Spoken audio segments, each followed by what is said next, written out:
A History of Capitalism. 1500–2000. Michel Beaud. Contents.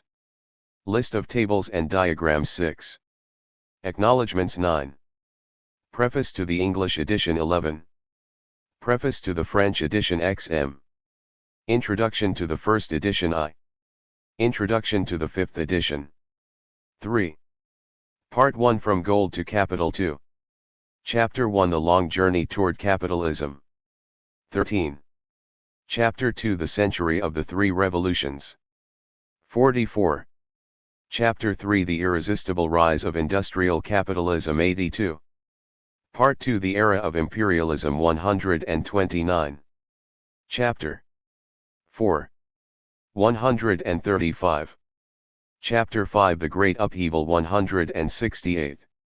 Chapter 6 Capitalism's Great Leap Forward 213.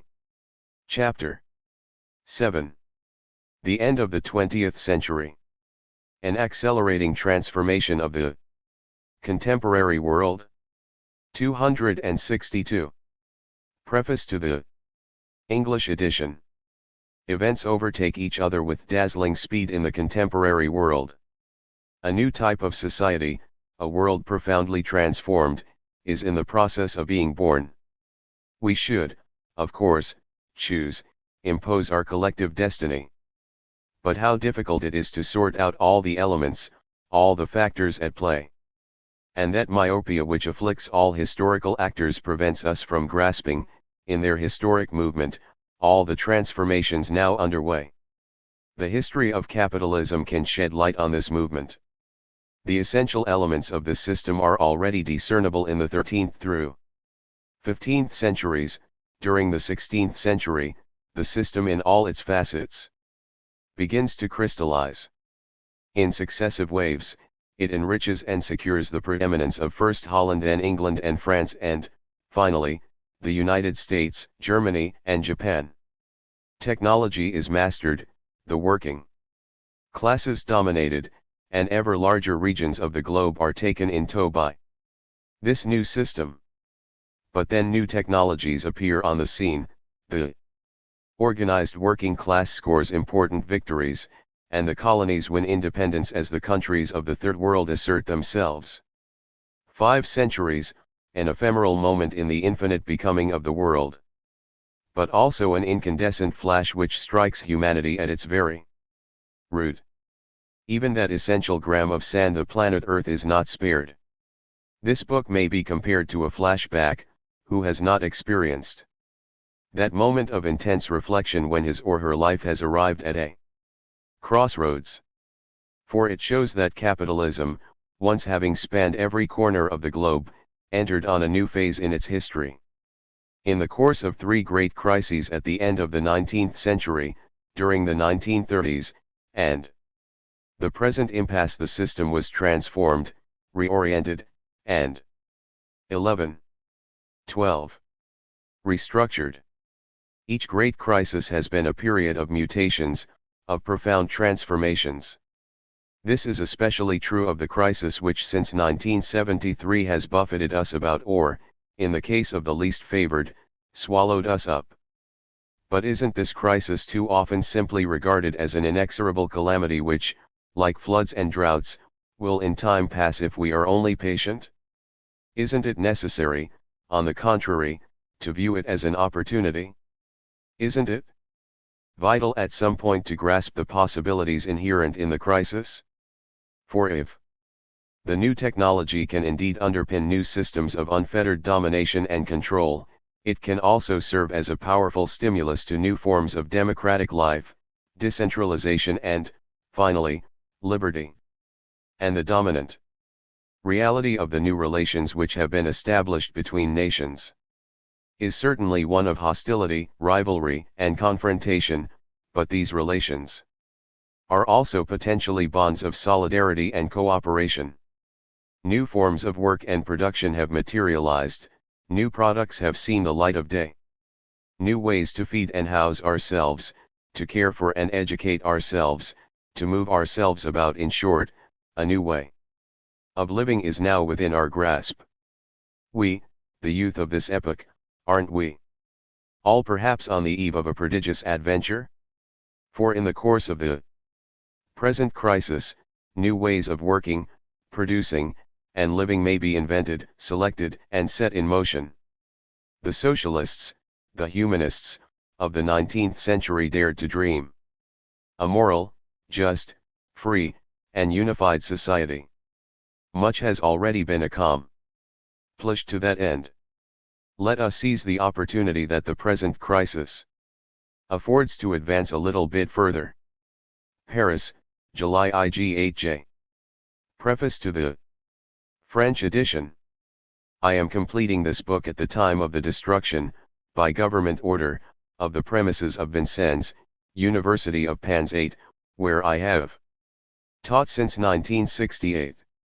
This book owes a great deal to the discussions and the work carried on for 12 years at Vincennes, first of all at the College of Political Economy, with teachers and students too numerous to name here individually, then with those working in other disciplines, historians, sociologists, geographers, specialists in political science or geopolitical zones, and philosophers, and finally with so many others who came to discuss and contribute to the collective thinking, especially at the time of the symposia on the crisis, France, and the Third World, and the new domestic order.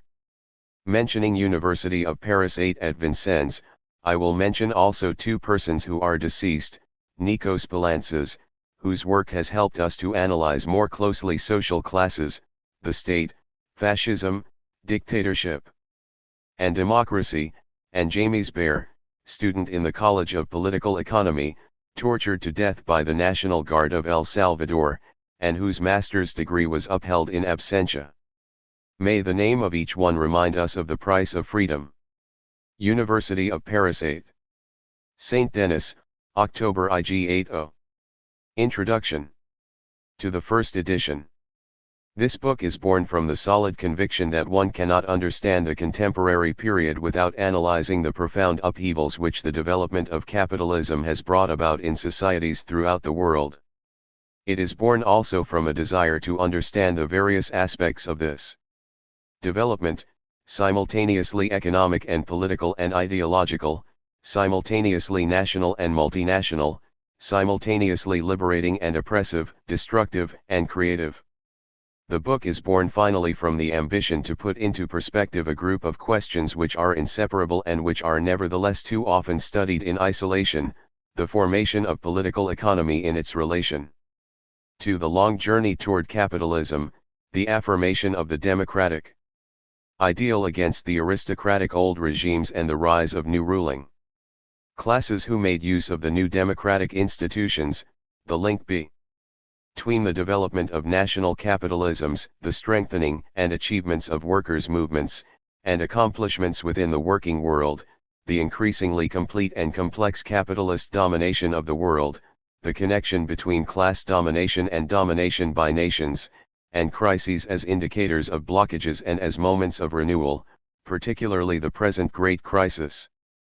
We will follow the blind forward movement which leads, over 4 centuries, from the conquistadores to the Pax Britannica, from bankers and merchants in Genoa, Antwerp, and Amsterdam to England, workshop and banker for the world, from the spinning wheel to the power loom, from the windmill to the steam engine, from trade and banking activity.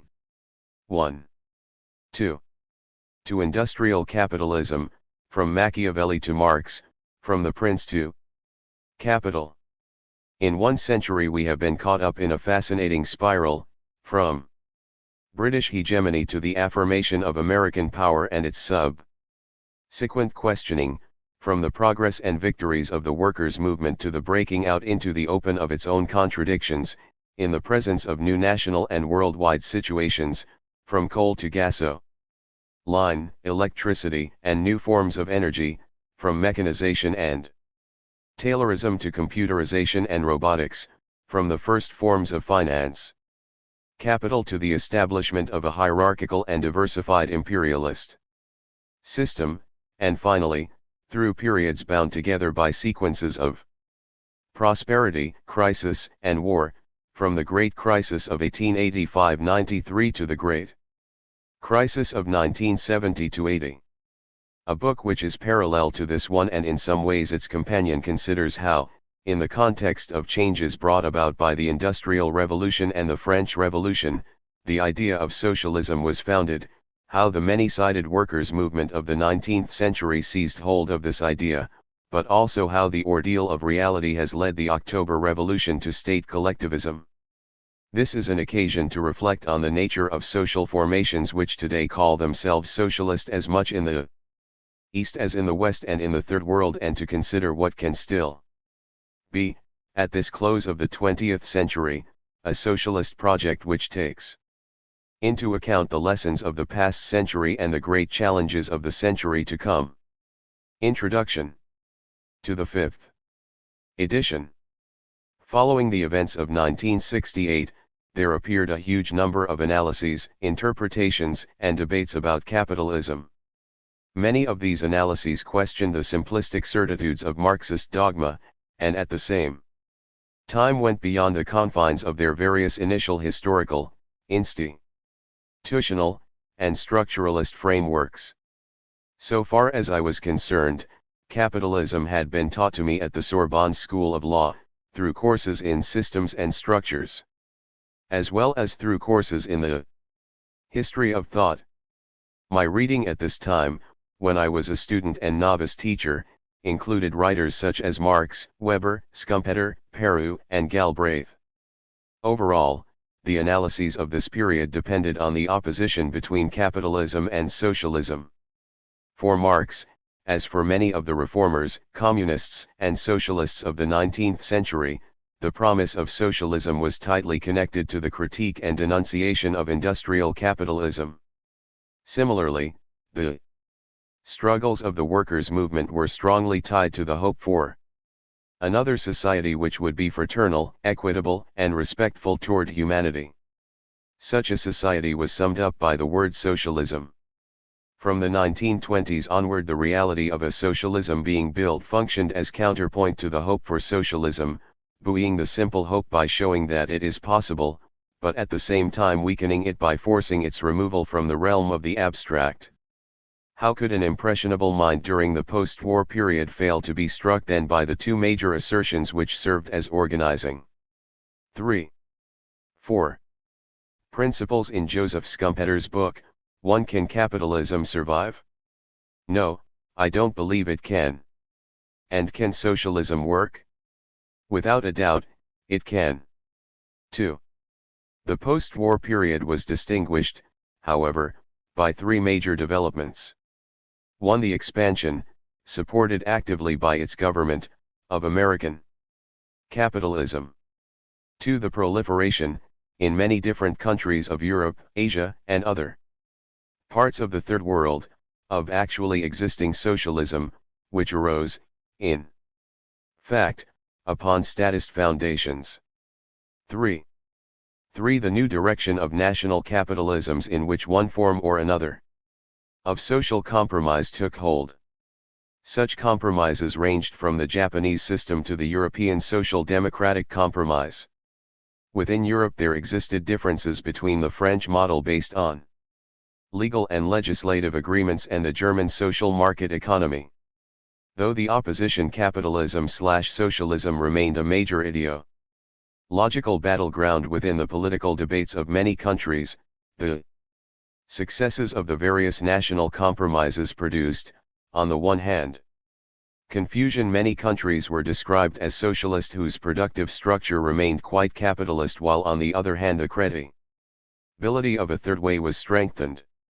Bearing the marks of a complex history of banks and of industry, of working conditions and of the working world, of worker and union struggles, of repression, of studies by historians and social scientists, of ideological and political debates, the word capitalism carries multiple meanings.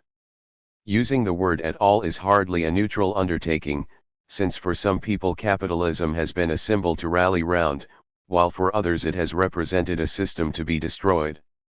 Some liberal foreauthors such as Friedrich Hayek, along with many among the employing classes, refuse to use the word or even to hear it, they prefer broader labels such as market economy. For others, it is a frequently used term which describes a wide range of modern economies. And for some authors within certain theoretical traditions, capitalism is a complexly defined concept within economic and social analysis.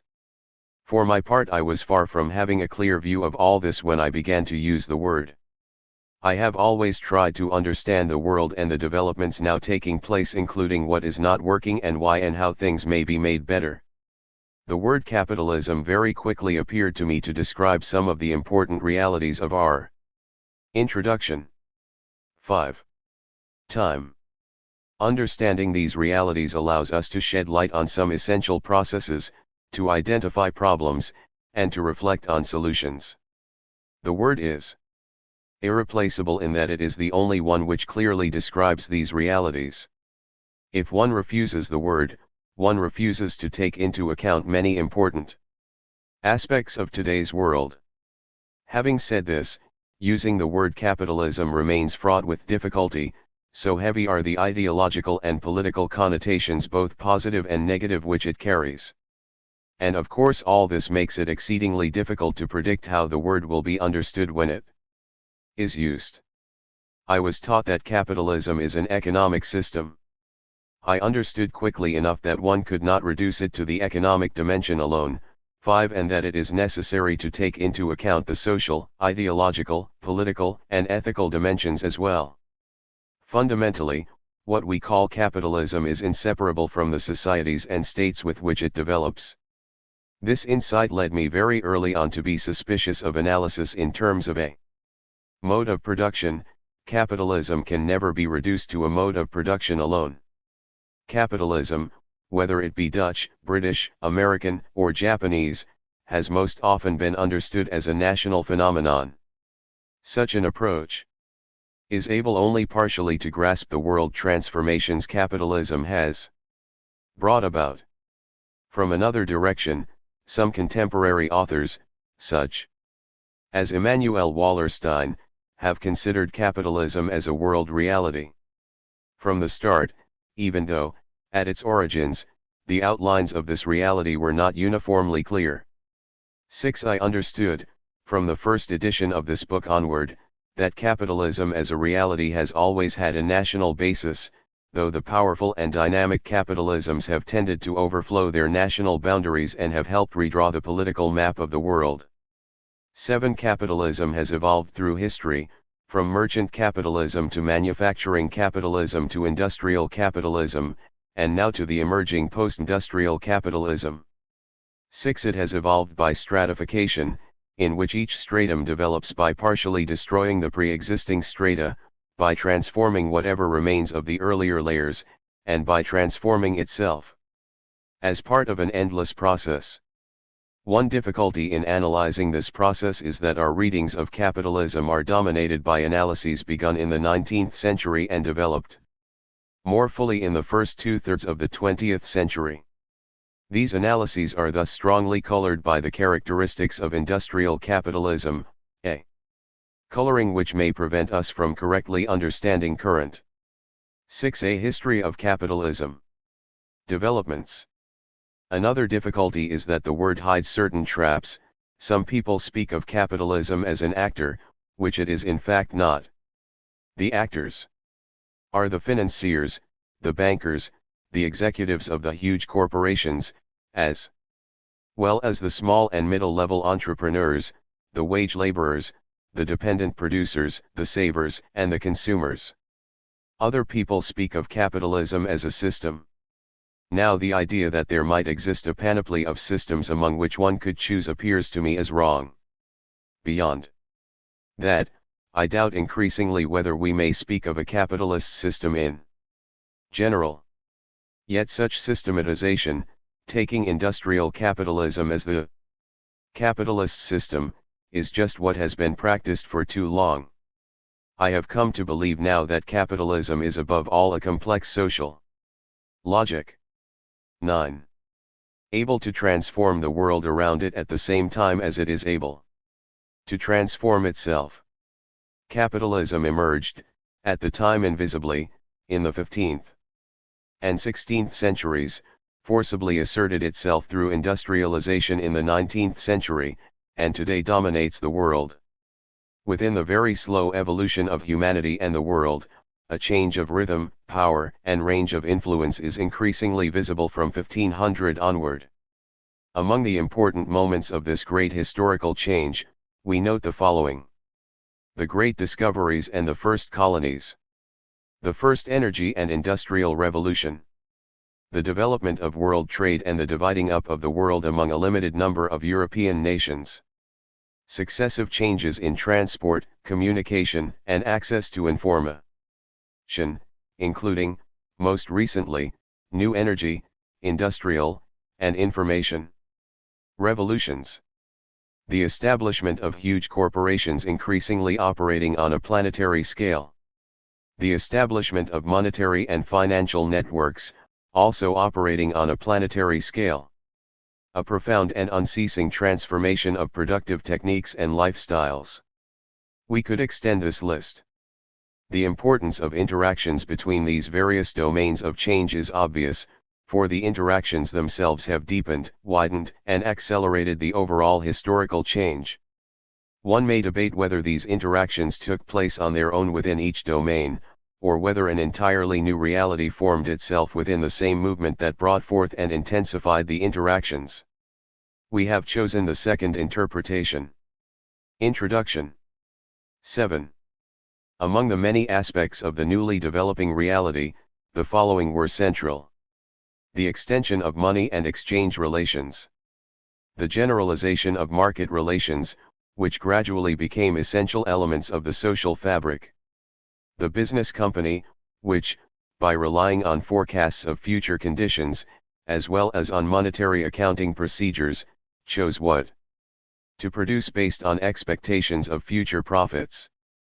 Realized profits were then poured back into the business as part of new productive expansion. Banks, credit, finance, and speculation, all of which acted as powerful motors, weaving together and stimulating both production and distribution. New relationships between all these forces and the modern state. An increasingly rationalized and systematic mobilization of potential techniques and scientific knowledge toward the goal of creating new commodities. The expectation that the rich, and those who become rich, will develop new needs. The whole collection of forces which broke from the past and which threw themselves into the future at an accelerating rate. Some aspects of this powerful movement had been glimpsed in the analysis by Turgot and the physiocrats of the advances made in this period. Adam Smith contributed his analysis of the market, while Ricardo and Marx more clearly analyzed capital. Weber described capital-based business, and Schumpeter focused on the innovating entrepreneur and on creative destruction. All these aspects are part of what is meant by the word capitalism. The word has been used now since the end of the 19th century by countless authors of all tendencies around the world. From start to finish in this book, we have tried to make more precise the various meanings of the reality this word names. There remains one last question: after the collapse of communism, or, more precisely, of Soviet statism, is this new reality that we call capitalism the unique, the necessary, and the unavoidable path toward the human future? 10. Does capitalism itself bear the values of modernity, progress, democracy, and the Great Society? In a word, is capitalism the human path? We do not believe so.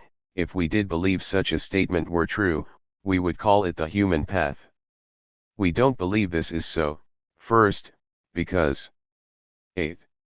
We do not believe human history contains an a priori meaning or purpose. History is what men make, through a vast number of decisions of unequal importance and significance. We do not believe this is so, in the second place, because capitalism maintains contradictory relations with democracy, and can prosper very well under authoritarian regimes. Capitalism maintains ambivalent relations with the market, which it makes use of by relying on, and sometimes abusing, unequal power relations, the most competitive businesses are always trying to escape the constraints of the market by rising to monopoly position. Finally, we believe it is not the human path because capitalism skews progress by developing only products likely to make money. Beside these considerations, human history is composed of advances and retreats, action, resistance, and confrontation, forward movements and jumps backward. Now, facing the problems, perils, and threats either identified or latent of our time, to which the dynamics of capitalism contribute a large share, it would be absurd to exclude, a priori, that in the near or distant future another path or other paths might become open. This history of capitalism begins in 1500, a key date which opens a century that can be considered a great turning point in world history. 11. This beginning point is well suited to the subject of the present book. For what we today call capitalism essentially assumes clear and definite form by that date. Yet it is clear that this new reality did not arise ex nihilo. Its origins extend far into the human past. The complex social logic of capitalism is deeply rooted in the ancient logics of possession and power, of enrichment and exchange. Having said this, I believe this historic turning point forms the leading edge of an accelerating process which is in the current period launching the world into a new stage of history. 12. An immense problem remains, however, if we explain the emergence and the vitality of the new social logic of capitalism in order to understand this historical turning point. How, without falling into Eurocentrism, can we speak of the origins of a reality which, historically, was first formed in Europe? We wish to give adequate weight to the historical situations in which all the components of capitalism accumulated wealth, enterprising power, technical means were present, and yet where capitalism did not emerge. If we stress the advances made by different world civilizations, do we not risk establishing a background which appears as the cradle of capitalism at its birth in Europe in the 15th and 16th centuries? Introduction. 9. These questions remain for me today extremely difficult, and to deal with them properly would call for another book. A last word of introduction. At Vincennes, where I was teaching economics, Jean Bouvier, a remarkable historian who had published material on the history of capitalism and especially on the history of banking in France, was teaching history. In the course of our discussions I told him that we needed a history of capitalism, which would be both succinct and aimed at a wide audience. The short book by Henry C. appeared to me both out of date and inadequate. I thought Bouvier alone capable of successfully carrying out the project. He gave me a sly smile, shook his head no, and then, after a lengthy pause, said, "A historian could never risk such a project." I was 43. I was not worried about the scientific authority, figures of my discipline, nor the reactions of my colleagues, nor my own abilities. I took on this project.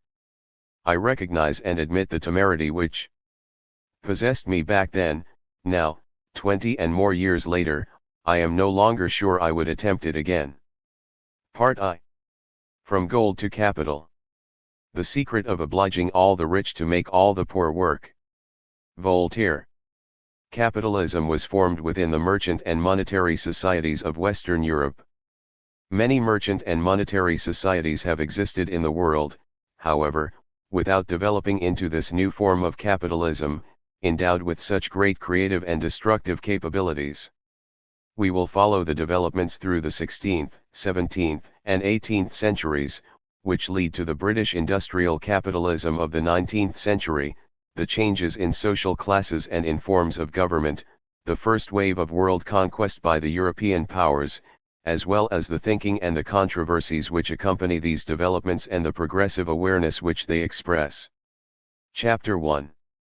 The Long Journey Toward Capitalism. Feudal society had been established by the 11th century, within the framework of the estate. The organization of production and the extortion of surplus labor were carried out for the benefit of the seigneur, an exalted landlord. and possessor of political and jurisdictional prerogatives. Hardly had feudal society been established, however, when the process of its decomposition began. Rent in labor changed into rent in kind or in money, with the development of free labor and forms of peasant property. Simultaneously there was a renewal of commerce through commercial fairs, reactivation of the artisan class, a renaissance of urban life, and the formation of a commercial bourgeoisie. It is in this decomposition of the feudal order that the formation of mercantile capitalism took root. Over a period of several centuries the long journey toward capitalism extended in this direction, a complex and interlocking process which involved the formation of merchant and banking bourgeoisies, the appearance of nations and the establishment of modern states, the expansion of trade and domination on a world scale, the development of techniques of transportation and production, the introduction of new modes of production, and the emergence of new attitudes and ideas. The first stage of this long journey was marked by the conquest and pillage of America, the second stage by the rise and affirmation of the bourgeoisies. History of capitalism. Colonial pillage and wealth of the prince. The Crusades were the opportunity for the formation of considerable fortunes, notably the legendary one of the Templars. Commerce, banking, and finance flourished first in the Italian republics of the 13th and 14th centuries, and then in Holland and England. With the invention of the printing press, progress in metallurgy, the employment of water power, and the use of carts in the mines, the second half of the 15th century was distinguished by a clear advance in the production of metals and textiles. During this time the first cannons and other firearms began to be produced, while improvements in the construction of caravels and in navigational techniques allowed for the opening up of new maritime routes. 1. Capital, more abundant merchandise, sailing ships, and weapons. These were the means of expansion for commerce, discoveries, and conquests. In the same movement and upon the same base of the decomposition of the feudal order, great monarchs joined forces together through marriages, and carved out empires and kingdoms from the conquests of war. Well before national unity was achieved, the strengthened states worked to enlarge their autonomy in relation to the papacy. The clamor for the reform of the Church opened the way for the reform, which became a war machine against the Pope. While the morality of the Middle Ages extolled the just price and prohibited lending at interest, this morality had already been seriously unsettled by the time Calvin justified commerce and lending at interest, before he went on to make of commercial success a sign of divine election. 3. Monarchs greedy for greatness and wealth, states battling for supremacy, merchants and bankers encouraged to enrich themselves. These are the forces which inspired trade, conquests, and wars, systematized pillage, organized the traffic in slaves, and locked up the vagabonds so as to force them to work. What Western history calls the Great Discoveries enter at the junction of this twofold dynamic. In 1487 Bartholomew Diaz rounded the Cape of Good Hope. In 1492 Christopher Columbus discovered America. In 1498 Vasco da Gama, having skirted Africa, arrived in India. A great hunt after wealth, trade and pillage began. The gold of America. Following the return of Columbus with reports of the New World, the Council of Castile resolved to take possession of a land whose inhabitants, the long journey toward capitalism 15, were unable to defend themselves. The pious purpose of converting them to Christianity sanctified the injustice of the project. But the hope of finding treasures of gold there, was the sole motive which prompted them to undertake it.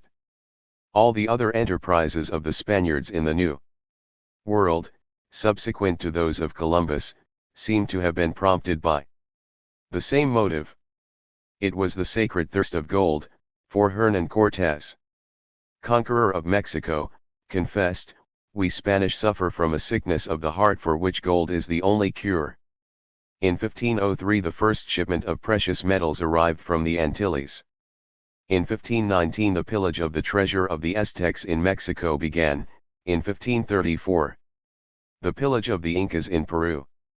In Peru, the conquistadores carried away 1,300,000 ounces of gold in a single load. They found 4 large statues of llamas and a dozen light-sized statues of women made of refined gold. The king offered as ransom a room full of gold. His subjects had in their gardens, their houses, and their temples, trees, flowers, birds and animals of gold. Their utensils were of gold, sheets of silver 20 feet long by 2 feet wide and 2 fingers thick served as tables. According to official figures, 18,000 tons of silver and 200 tons of gold were transferred from America to Spain between 1521 and 1660, according to other estimates, double this amount. One who has gold, observed Christopher Columbus, does as he wills in the world, and it even sends souls to paradise. In a little more than a century the Indian population was reduced by 90% in Mexico, and by 95% in Peru. Las Casas estimated that between 1495 and 1503 more than 3 million people disappeared from the islands of the New World. They were slain in war, sent to Castile as slaves, or consumed in the mines and other labors. Who of those born in future generations will believe this?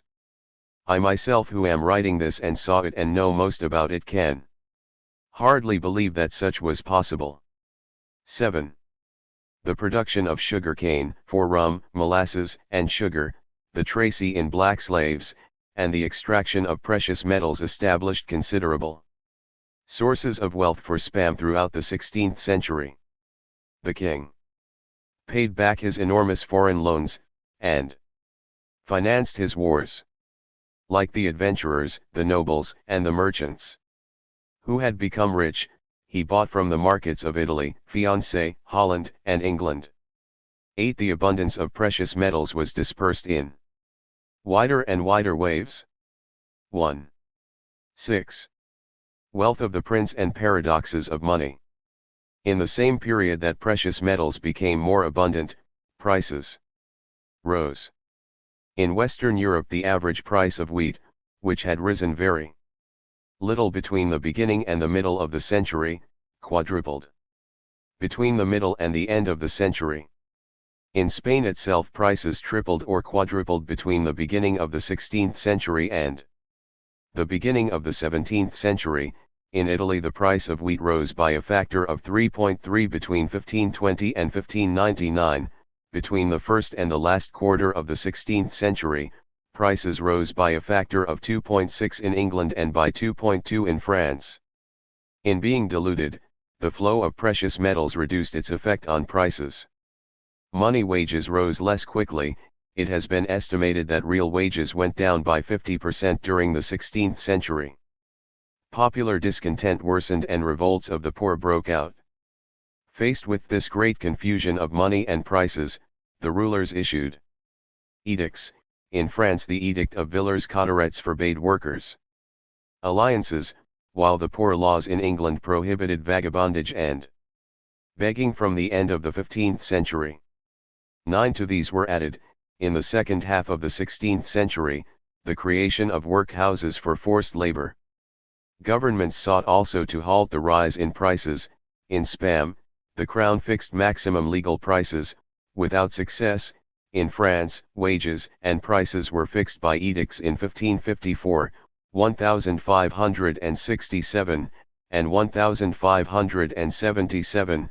In England, the system for the regulation of prices and wages proved to be equally ineffective, and after 1560 wages were reviewed each year at Easter by the county judge. Discussion and thinking about money and prices developed as parallel aspects of this process. In Gresham's information touching the fall of exchange we note the law according to which bad money chases out good, an observation expressed many times since the 16th century. A confused debate began in which a variety of factors were accused at random of causing high prices: farmers, middlemen, exporters, foreign ERS, merchants and usurers, as well as monetary revaluations that reduce the content of precious metals in money. In this debate the analysis of J. Beaud, jurist from Anjou, stands out today. Beaud wrote that the principal and virtually sole cause of the rise in prices was the abundance of gold and silver, which is greater today than it has been during the 4 previous centuries. The principal cause of a rise in prices is always an abundance of that with which the price of goods is measured. 10. This explanation had the great advantage of corresponding in large part to reality, while it avoided putting into question other sources of inflation. The long journey toward capitalism. 17. The luxury of kings and nobles, the cost of wars, and the burden of indebtedness which made succeeding revaluations necessary. Prefiguring the future quantitative theory of money, this explanation was gradually accepted and coexisted with the other leading idea of the 16th century, with which it was largely incompatible, that it is the abundance of precious metals which creates the wealth of the kingdom. Machiavelli formulated this second idea somewhat provokingly early in the century when he stated in The Prince: "In a well-organized government, the state should be rich and the citizens poor." While everyone did not adopt this formulation, and while others would emphasize later the link between the wealth of the state and the wealth of the merchants, Machiavelli had put his finger on a central question of the 16th century: how to increase and maintain the wealth of the prince. Wealth which for everyone was embodied in reserves of gold and silver. At first, governments took measures following common sense. They tried to prevent gold and silver from leaving the kingdom.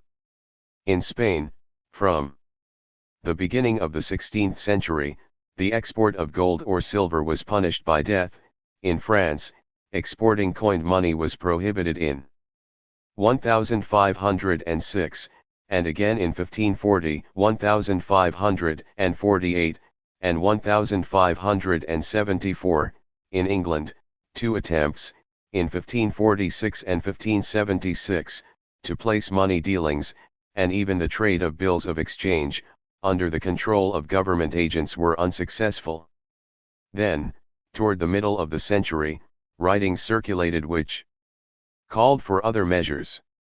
By halting the importation of goods produced abroad, and which could be made in our own country, by restricting the exportation in raw form of our wool, animal hides, and other products, by bringing under the control of the towns, craftsmen currently living outside the towns who are producing goods suitable for export, by investigating these goods, I think our towns could quickly recover their former wealth.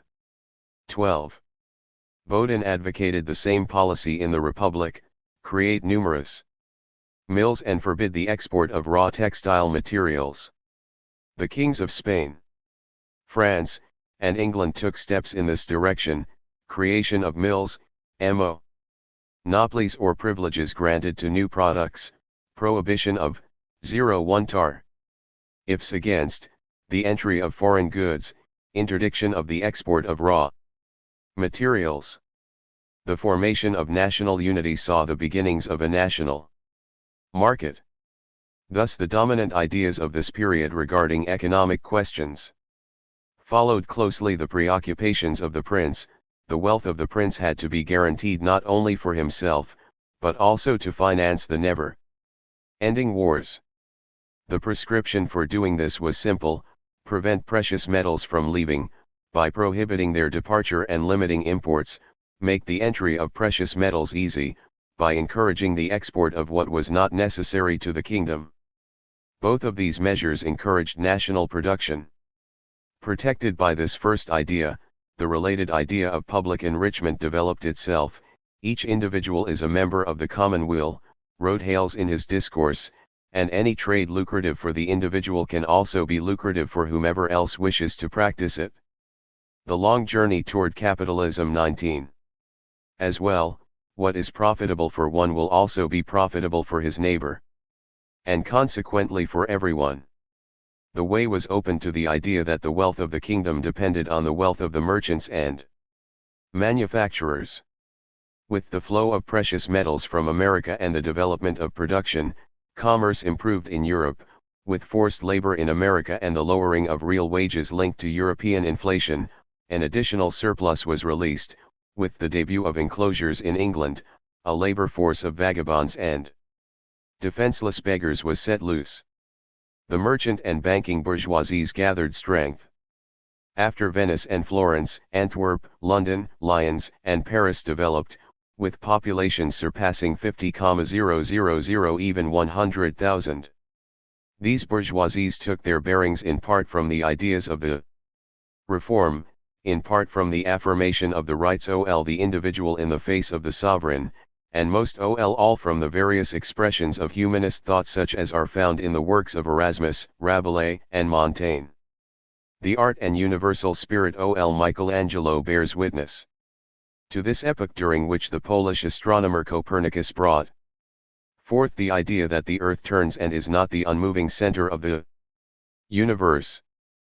But let us not exaggerate, anyone could see that the sun and the stars revolve around the earth in an unchanging order fixed by God, and the Church saw to it that no one doubted this truth. The peasant continued to till the land and to be crushed by taxes and corvée labor, the nobleman continued to hunt and to feast, the king continued to reign and to make war.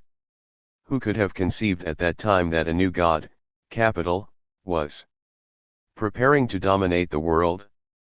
Perhaps Thomas More felt it coming in 1516 when he wrote his Utopia, in which the Portuguese navigator Hythloday declares, "But, Master More, to speak plainly what is in my mind, as long as there is private property and while money is the standard of all things, I do not think that a nation can be governed either justly or happily." 13. The Old and the New. Considering only the social formations out of which capitalism began to emerge, older formations continued to be predominant, and essentially rural population, primarily agricultural production, and relatively little exchange, with a large part of the population engaged in subsistence production. Rent was levied on the great peasant masses, for the profit of the clergy, the nobility, and the royal state. Through their spending, this rent allowed for the accumulation of private fortunes by the great traders and bankers. Market exchange mainly involved craft production, which took place within the framework arranged by the guilds. Only a small percentage of agricultural production was sold on the market. This slight amount of production for the market may be summarized by the formula: the merchant producer, in selling the goods he produced, received a sum of money which allowed him to buy other goods I. Dealers intervened as intermediaries, buying the goods in order to resell them, realizing a profit This came either from the surplus labor imposed on the small artisans or journeymen and apprentices, or from a part of the rent extorted from the peasantry. Capitalist forms of production did exist, in certain cases even involving wages, although this was not widespread. The two principal forms of accumulation were accumulation by the state, and bourgeois accumulation. The principal source of this accumulation was the surplus labor the peasant. As in preceding centuries and other social formations, although the pillage of the Americas must of course be added in. For if we consider the international dimension, the new factor at this time was not trade with distant countries, which is present in all social formations dominated by a tributary mode of production. 14. In 1500 trade with Venice affected directly all of the Mediterranean and the whole of Western Europe, and extended, by relay, beyond the Levant to the Indian Ocean, into the interior of Europe, and, in the north, to the Baltic and Norway. 15. What was new was the incredible pillage of the Americas, which was composed of two related aspects: the pillage of existing treasures, and the production of new value either in the gold and silver mines or in cultivation. Conquest, pillage, extermination, this is the reality out of which came the flow of precious metals to Europe in the 16th century. But the ocean is immense, and passing by way ol the royal treasuries ol Spain and Portugal, the money boxes of the merchants, and the accounts of the bankers. This gold was totally laundered by the time it got into the coffers of the financiers of Genoa, Antwerp, and Amsterdam. This gold, gold of the prince, gold of the state, how to keep it once one had it, how to siphon it off from somewhere else when it was lacking. The formula of the hoarders, corresponding to a static view of the world. Forbidding precious metals from leaving the kingdom didn't work. An other formula was proposed by the mercantilists: buy little from, and sell more to, other countries, and in order to do that, produce more goods of better quality. Wasn't this in the interests of both the prince and the merchants? Thus in the 16th century the conditions for the future development of capitalism were put into place. Banking and merchant bourgeois cease having at their disposal both immense fortunes and banking and financial networks, national states having available the means for conquest and domination, and a conception of the world which valued wealth and enrichment. It is in this sense only that one can date the capitalist era as beginning in the 16th century. 16 But it requires hindsight, illuminated by an understanding of the later development of industrial capitalism, in order to perceive and name as mercantile capitalism what was in the 16th century only the embryo of the development that later on could be called capitalism. The rise of the bourgeoisies in the 17th century. In the same way, one would have had to be exceptionally acute to see the beginning of a new mode of production in the development of manufacture in the 17th century. 9/10 of the population still lived off agriculture, superficial tillage, seedlings packed together, a lack of fertilizer, gram yields were poor, fallow ground caused half of the workable land in the south and 1/3 of that in the north to be barren, harvesting was done with a sickle, the few farm animals which did exist were not well nourished. Food consisted of soup and bread, and famine was rife after bad harvests. The nobility was attached to its rank and privileges. At the Estates General in 1614 the civil lieutenant Henry de Mesme declared that the three orders were brothers, children of the same mother, France, to which the nobles replied that they didn't want the children of cobblers and shoemakers to call them brothers, and that there was as much difference between us and them as there is between a lord and a valet. 17 The Church maintained order within the domain of ideas. Erasmus was put on the Index in 1559. Giordano Bruno, another great humanist, was burned as a heretic in 1600. Campanella spent 27 years in prison between 1599 and 1626. Galileo, who in 1632 had published his dialogues on the principal systems of the world, the following year was forced by the Inquisition to abjure his errors and heresies. Only the Low Countries stand out clearly against this general background. Commerce there was developed and active, agriculture modern, the nobility almost non-existent and the bourgeoisie powerful. Its tolerance was renowned. It was in Holland that Descartes settled and wrote and published his Discourse on Method and Meditations. The Low Countries, which received their political independence from Spain in 1609, seemed to depend on Spain very little at this time. By 1580 the Spanish Habsburgs had put under their authority the whole of the Iberian Peninsula, all of Latin America, Central America, the Philippines, the region of Milan, the Kingdom of Naples, Sardinia, and the long journey toward capitalism 23. Sicily, in addition to the remains of the former state of Burgundy, they had a powerful ally in their cousins, the Austrian Habsburgs, who added the kingdoms of Bohemia and Hungary to their patrimonial states.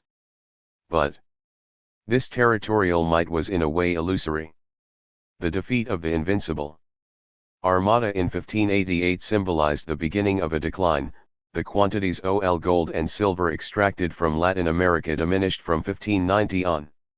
Seville's trade went down. 18 The costs of war grew heavier, supplementary taxes were not sufficient, the budget was unbalanced, domestic production was insufficiently developed, and the King of Spain could find no new sources from which to borrow money. Money was devalued, economic activity slowed down, and the population fell to 6 million at the end of the 16th century. Spain sunk into an inexorable decline. 1. J. Spain's ally, the Empire of Austria, occupied by the successive waves of the 30 Years' War, was able to get out of the war only by means of considerable concessions at the Peace of Westphalia. Thus it was neither in Spain nor in Austria, but principally in Holland, England, and France, that the long journey toward capitalism continued in the 17th century. Colonial expansion and capitalism in Holland. Given impetus by an active merchant and banking bourgeoisie, open to new ideas and hospitable to those of initiative, merchant and manufacturing, capitalism developed considerably in Holland. Its strength rested on three pillars: the Dutch East India Company, the Bank of Amsterdam, and the merchant fleet. 6 chambers of merchants gathered together in 1602 to form the Dutch East India Company. This included 73 directors, all of whom were administrators of trading companies. Direction of common affairs was carried out by a college of 17, named by the Chambers, 8 of which were named by the Chamber of Amsterdam, which paid for half of the joint expenses. Each chamber decided on the business of its members, the purchases to be made in India, the amount of gold to be sent, and the sale of merchandise received. The College of 17 decided the organization of the fleets, their destination, and the price of the goods. The company enjoyed a monopoly on trade with India, where it practiced the mare clausum, forbidding India to the English, the Portuguese, and the French. In fact, it exercised regal rights, war. 24. Peace, treaties with the pagans, nomination of governors and councils with the power to carry out civil and criminal justice in the company trading posts. In the end, the company had a land-based army in India of 10,000-12,000 troops, and a sea navy of 40 to 60 ships, bringing into Europe each year 10 to 12 million florins worth of goods, and giving dividends of 25 to 30%, such that its stock value had gone from 3,000 to 18,000 florins by 1670. 20. The Bank of Amsterdam was created in 1609. The money changers, having been accused of being responsible for monetary disorder, the city of Amsterdam suppressed them, created a bank, and granted it a monopoly of exchange. 21. This bank received all deposits in money or ingots greater than 300 florins. The security it offered caused deposits to flow in, even from foreign countries. Thus it was able to furnish to merchants the money of any country, which permitted the purchase of merchandise of any origin, and attracted foreign traders. The bank also acted as a bank of payments. It carried out without charge all the merchants' payments, within the limits of their deposits, by simply transferring written notes without manipulating precious metals. For this it used a currency with a stable value, the bank florin, which reassured the clients. It gradually became a credit bank. It began by giving credit to the city of Amsterdam in times of war and to the East India Company, though by the end of the century the bank was making loans to private companies. Private banks, however, subsisted on loans and the accounting of bills of exchange. Finally, there was the merchant fleet. Like the English, the Dutch had heavy, solidly built, and well-armed ships for the route to the Levant and India. But for the maritime routes of Western and Northern Europe they built the Vlootskip, light and slender, yet nonetheless able to carry heavy, cumbersome cargo. By paying quickly they obtained planks and masts from Norway, at a better price than the Norwegian shipbuilders could buy them. They standardized production and used machines in construction. The Dutch employed foreigners on these ships at lower wages, for at this time sailors were the bottom layer among workers. The crews had to submit to very harsh discipline, were compelled to cleanliness and were fed frugally. 22. The Dutch fleet alone in 1614 employed more sailors than the combined fleets of Spain, France, England, and Scotland. Dutch ships arrived in Japan in 1600, and in China in 1601. In 1621 the Dutch West Indies Company was created, though the Dutch had trouble implanting themselves solidly on the coasts of America, if they. The long journey toward capitalism 25. Took hold of Pernambuco, Suriname, Caracas, and Curaçao. The dream of a Dutch empire in Brazil fell apart in 1653, and New Amsterdam, founded in 1626, was purchased by the English in 1664 to become New York. On the other hand, from 1619 to 1663 the Dutch dominated the routes of the Far East. They settled in Batavia, massacred the English in Amboina, Indonesia, opened up the island of Deshima near Nagasaki. They set up in Malacca, took the Cape from the Portuguese, and established themselves in Aden, Muscat, Cochin, Singapore, and Tasmania. Holland imported from the Far East pepper and spices and textiles, supplied Spain with food even during the war, developed sugarcane cultivation in Java, and traded with Africa and Northern Europe, reaping substantial profits from this worldwide trade. One can understand very well why Holland ardently defended the principle of the mare liberum. Except in its own colonies, where it imposed the mare clausum. As a commercial power Holland developed processing industries, wool in Leiden, linen in Haarlem, the cutting of diamonds and dyeing, weaving and spinning of silk in Amsterdam, sugar refining, finishing of English fabrics, brewing, distilling, salt, tobacco, and cocoa refining, and lead working in Rotterdam, polishing of optical lenses, construction of microscopes, clocks, and navigational instruments, terrestrial and maritime mapmaking, book printing in all languages, and so on. Half of the Dutch population of the time lived in cities. A rich bourgeoisie stimulated these activities and dominated the country. The trader Louis Tripp possessed wealth of 1,000,000 florins in 1674, the silk merchant Jean de Neufville, who arrived with nothing in 1647, died at the end of the century with nearly 800,000 florins, in 1674, 54 mem.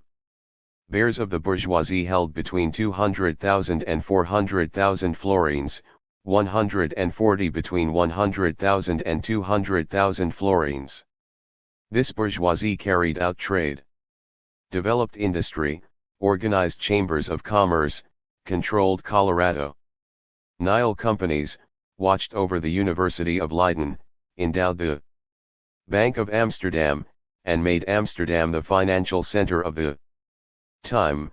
Indeed, it was tempted to impose the hegemony of Holland onto the Low Countries as a whole. From this attempt at hegemony came conflict and compromises with the family of Orange, which relied on the traditional strength of the other provinces and which succeeded in asserting itself, especially during times 26 of war and international tension. Maurice de Nassau, Prince of Orange, against the great pensioner Oldenbarnevelt in 1619, and William III of Orange against Jean de Witt, in 1672. With the rise of English capitalism and French protectionism, with the three wars against England, with the war against France in 1672 and especially by participating in the War of Spanish Succession, with the economic depression and the fall in prices of the second half of the 17th century, Dutch capitalism became indebted, weakened, and finally lost its dominant position. This did not prevent Holland from being the capitalist nation par excellence, according to Marx, and more precisely, the symbol of commercial and financial capitalism, in the words of Henry C. Rembrandt's paintings testify to the past might of this bourgeoisie, the syndicate of merchants, the shipbuilder and his wife, the weigher of gold, Jean 6, city master of Amsterdam, as do his drawings of poor peasants, beggars, and blacks. From mercantilism to liberalism in England. Allied with the monarch because of their common interest in colonial expansion and mercantilism, the English bourgeoisie knew how to use popular discontent in its fight against absolutism, which was at the same time a fight for the strengthening of its own power. Colonial expansion and mercantilism. England asserted itself as a maritime and colonial power by opposing Spain at the end of the 16th century, Holland in the 17th century, and France in the 18th century. From the beginning of the 17th century, England was engaged in colonial expansion. The English East India Company was created in 1600, with a charter from Queen Elizabeth. 15 years later the company had trading posts numbering in the 20s, in India, the islands in the Indian Ocean, Indonesia, and in Hiratsuka, Japan. England was in Persia in 1628 and in Bombay in 1668. The English settled in Barbados in 1625, took Quebec and Jamaica, before taking New Amsterdam. After the Pilgrims of the Mayflower, other refugees founded the colonies of North America. England's foreign trade increased tenfold between 1610 and 1640. Production developed. By 1640 some coal fields were producing 10,00025,000 tons of coal per year, compared to a few hundred tons a century. The long journey toward capitalism. 27. Earlier. Blast furnaces, forges with large water-powered hammers, paper and alum works employed several hundred workers, merchants and textile makers put several hundred, sometimes several thousand, sewers and weave ers to work at home. The bourgeoisie, which inspired this commercial and manufacturing expansion, needed both encouragement and protection. In 1621, in his discourse on English trade with the East Indies, Thomas Munn emphasized the importance of foreign trade. It was not so much a question of accumulating precious metals as making them circulate in order to produce a positive balance. The mercantilist spirit was reflected in the report to the Private Council on Textiles. The remedies which we humbly propose are the following: in order to prevent foreign fabrication, it should be forbidden under severe penalties to export from England, Ireland, or Scotland, fleece, fuller's earth, or charcoal. In order to bar products of poor quality, clear rules should be proclaimed. In each country a corporation should be established. Those persons who are well off and competent to control the proper fabrication, dyeing and finishing of woolen and other cloth, in order to lighten the taxes on our exported cloth. His Majesty is humbly asked to negotiate with the Archduke of the Low Countries and the Estates General.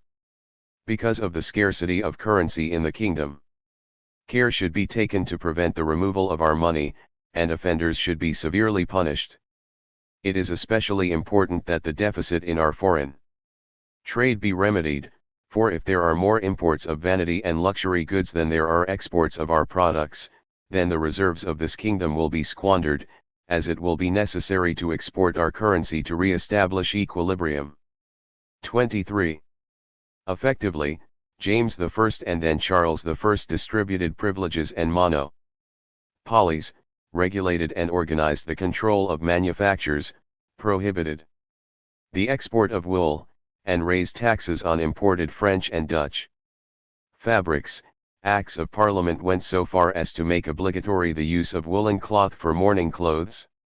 The state arbitrarily governed the economy, multiplied monopolies, and thwarted agricultural innovations, even when technically justified. 24. In England's Treasure by Foreign Trade, written between 1622 and 1650, and published in 1664, Thomas Munn widened the perspective, calling foreign trade the great revenue of the king, the honor of the kingdom, the noble profession of the merchant, the school of our arts, the supply of our wants, the employment of our poor, the improvement of our lands, the nursery of our mariners, the walls of the kingdoms, the means of our treasure, the sinews of our wars, the terror of 0111 enemies. In the same work he noted, if we duly consider England's largeness, beauty, fertility, strength, both by sea and land, we shall 28. Find this kingdom capable to sit as master of a monarchy. For what greater glory and advantage can any powerful nation have, than to be thus richly and naturally possessed of all things needful for food, raiment, war, and peace, not only for its own plentiful use, but also to supply the wants of other nations, in such a measure, that much money may be thereby gotten yearly, to make the happiness complete. 23. National greatness, enrichment of the state and of the merchants, mastery of the universe, here was the basis for a compromise between the bourgeoisie and the sovereign. A difficult compromise, for not having respected the prerogative of Parliament to vote taxes, which the rich classes clung to, Charles I had his head cut off in a great movement of popular discontent. An attempt at an oligarchic republic with Cromwell turned to dictatorship, which did not outlive the Lord Protector of England, Scotland, and Ireland. Cromwell carried out aggressive mercantilist policies. In 1651, faced with a crisis, he issued the first Navigation Act. European goods could be transported only on English ships or on ships belonging to their country of origin. Products from Africa, Asia, or America could be imported only on ships of England or the colonies. The Second Navigation Act, in 1660, specified that the captain and at least 3/4 of the crew had to be English. The wars with Holland in the second half of the century show how the rivalry sharpened between these two national capitalisms in this depression phase. The affirmation of the bourgeoisie. In his 1688 estimate of the population and the wealth of England and Wales, the English mercantilist Gregory King gave an interesting picture of English society in the 17th century. Table 1.1 shows social layers arranged according to decreasing annual family income. We see that the rural world remained predominant, high, middle, and low-landed nobility, owing their wealth mainly to the working peasantry who were their subjects, a peasantry that was clearly stratified and produced most of the wealth from which the dominating classes and the state benefited. The poorest layers of this peasantry, small peasants, ploughmen, poor, who managed to live thanks to the commons, were hurt badly by the new wave of enclosures. By the middle of the 16th century, John Hales was writing, "These enclosures do unto us all, for they make vspaye dearer for our land that we occupy, and causes that we can have no land in mon for our money to but to tillage, all is taken vp for pastures, either for shep or for growing of cattle, so that I have known of late a dozen ploughs within less compass than 6 miles about me laid down within these years, and whereas XL poor sons had their leavinges, now one man and his shepherd hath all. Which thinge is not the least course of these vipers, for by these enclosures men do lacka livings and be idle, and therefore for very necessity they are desirous of a change, being in hope to come thereby to somewhat, and well assured, howsoe'er it befall with time, it cannot be no harder with time than it was before. Moreover, all things are so dear that by their daily labor they are not able to live." 2. Lupton wrote in 1622, "Enclosures make the herds tat and poor people thin." The enclosures provoked new peasant uprisings at the beginning of the 17th century. At this time the terms levelers and diggers began to be used, so called because they dug and planted the commons. 27.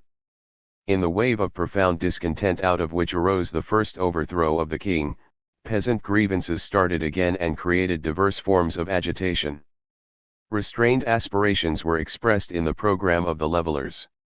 That you would have made good the supreme of the people, in this honorable house, from all pretenses of negative voices, either in king or lords. That you would have made laws for election of representatives yearly. That you would have made both kings, queens, princes, dukes, earls, lords, and all persons, alike liable to every law of the land, made or to be made.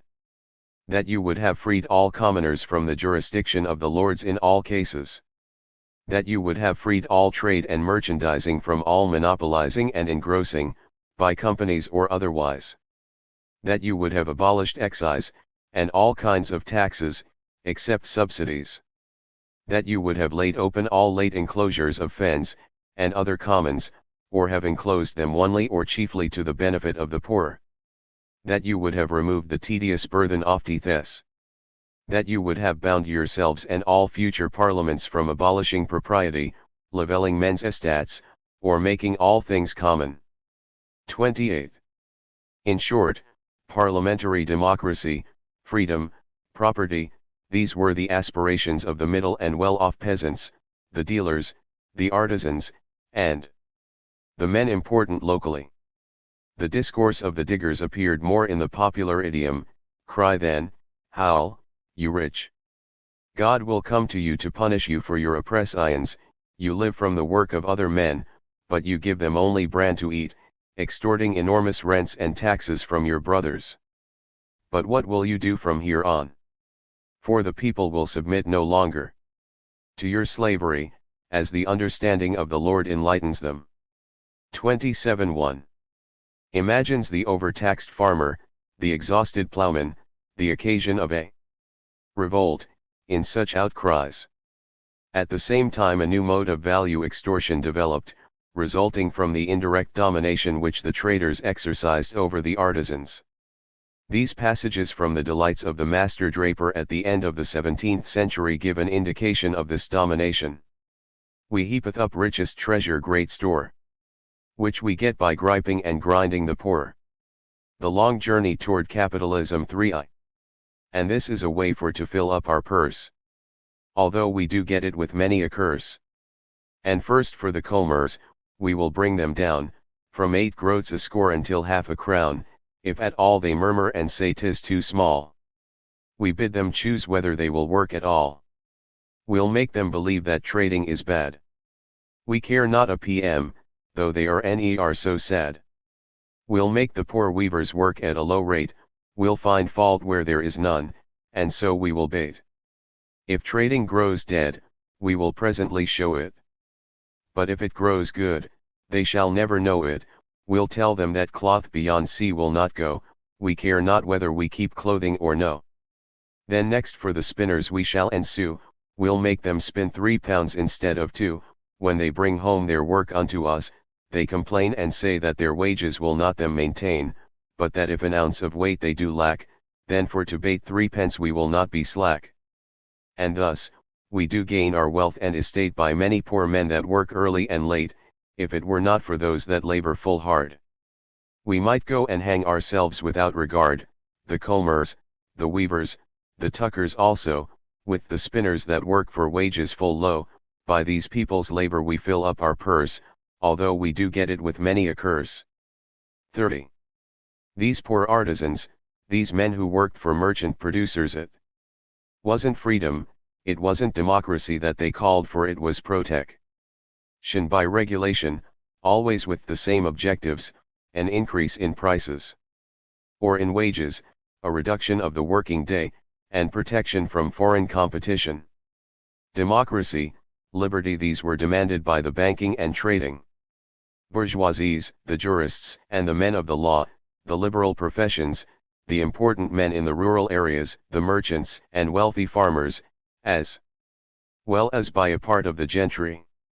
In these groups lay an important new social force, underestimated by the monarchy that had been re-established after the death of Cromwell. This monarchy increased discontent by its tendencies toward absolutism, its alliance with France, and its penchant for Catholicism. Growing opposition to Charles II became open confrontation against his hen James II. From a drawing made by Gregory King in 1688 for the King of England and Wales. The figures in parentheses indicate the total numbers within each class or social stratum. The 2 circles at the bottom indicate the spheres of material production and subsistence production. The arrows indicate the major flows of the circulation of value. Who was forced into exile. Parliament then offered the crown to William, who had to promise to respect a declaration ol rights. The king could not suspend the application of the laws, collect taxes, or raise and maintain an army in times of peace without the consent of Parliament. This was in 1689 a reverse absolutism. This was not a question of establishing a democratic regime based on universal suffrage. Only a small number of those in the propertied classes were allowed to appoint representatives in Parliament. Having benefited for a long time from the mercantilist policies of the monarchy, the bourgeoisie knew how to use the popular movements against absolutism as a lever. In the presence of the common people, the bourgeoisie made a careful compromise with the nobility, the earlier and still powerful dominating class. Freedom and liberalism. Freedom, free consent, the right of insurrection. The English bourgeoisie found in John Locke the theoretician to refute the ideas developed by Hobbes in the middle of the era of the absolute state. Locke justified the overthrow of the sovereign. Like Hobbes, Locke began with the first social contract, though he arrived at a position opposed to that of Hobbes. The reason why men enter into society is the preservation of their property, and the end why they choose and authorize a legislative is, that there may be laws made and rules set as guards and fences to the properties of all the members of the society, to limit the power, and moderate the dominion of every part and member of the society. For since it can never be supposed to be the will of the society, that the legislative should have a power to destroy that, which every one designs to secure, by entering into society, and toward which the people submitted themselves to the legislators of their own making, when ever the legislators endeavor to take away, and destroy the property of the people, or to reduce them to slavery under arbitrary power, they put themselves into a state of war with the people. 31. Thus for Locke, what establishes society and government is the free consent of the citizens. That which begins and actually constitutes any political society, is nothing but the consent of any number of freemen capable of a majority to unite and incorporate into such a society.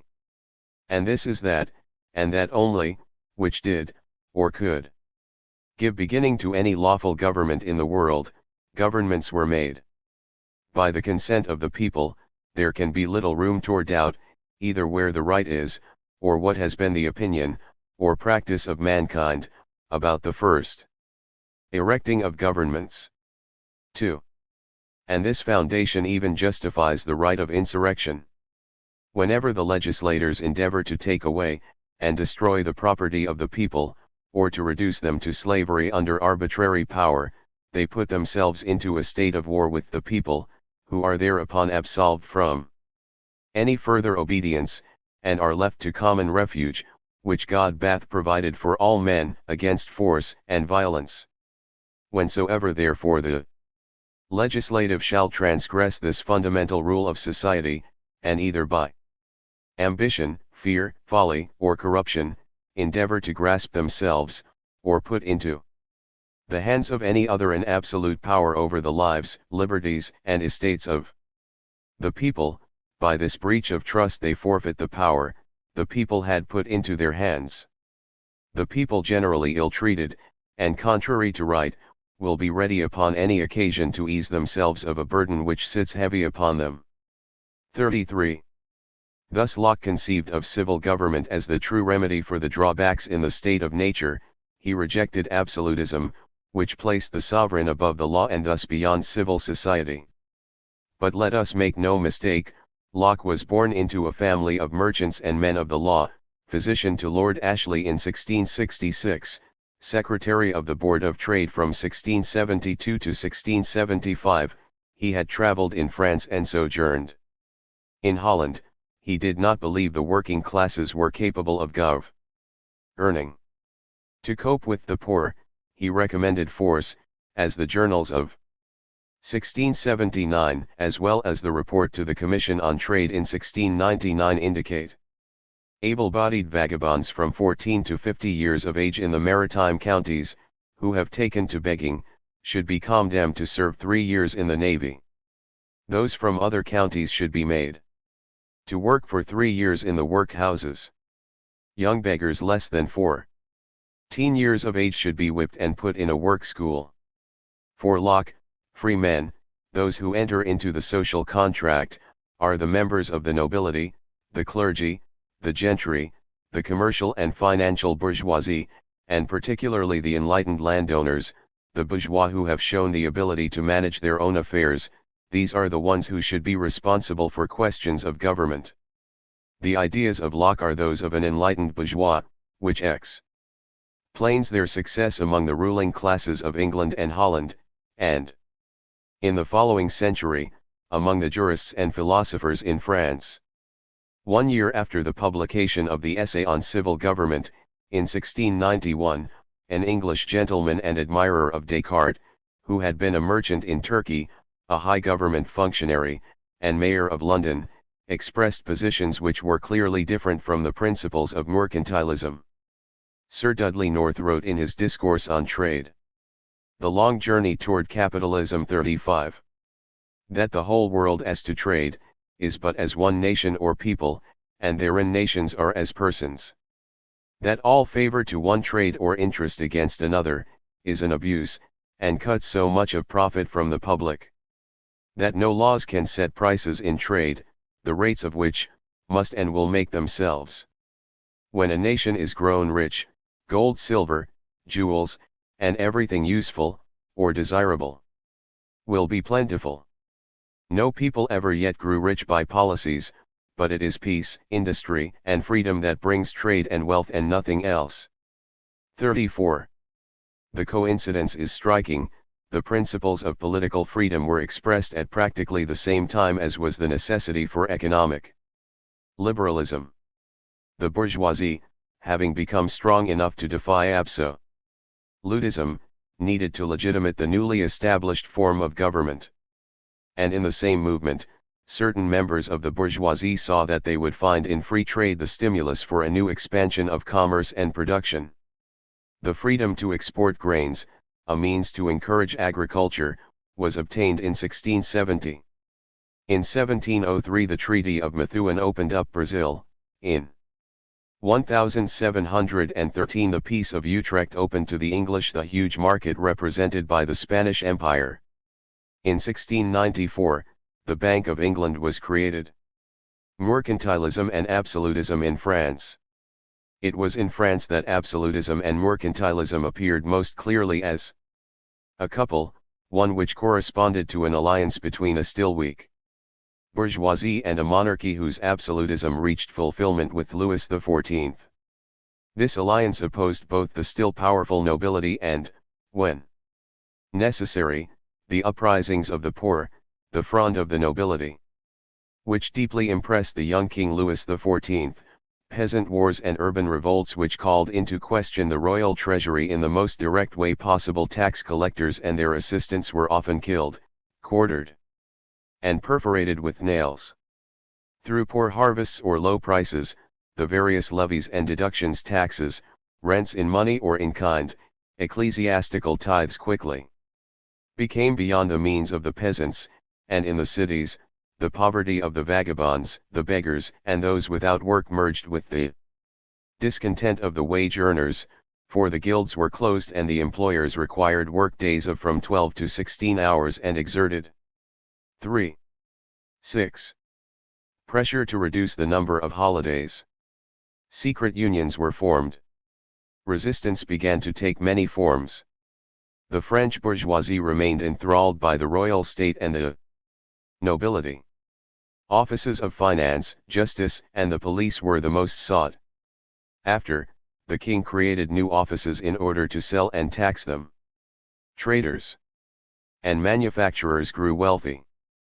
Saintot, Nicolas Le Camus, who had a fortune of 9 million and who carried away at one time 200,000 acres worth of goods from the fair in Frankfurt, the cloth dealer Claude Parfait, the muslin dealer Edouard Colbert, uncle of the future minister, and many others in the large cities, financed the manufacture of cannons, arms, saltpeter, silks, tapestries, textile mills, and metallurgical businesses.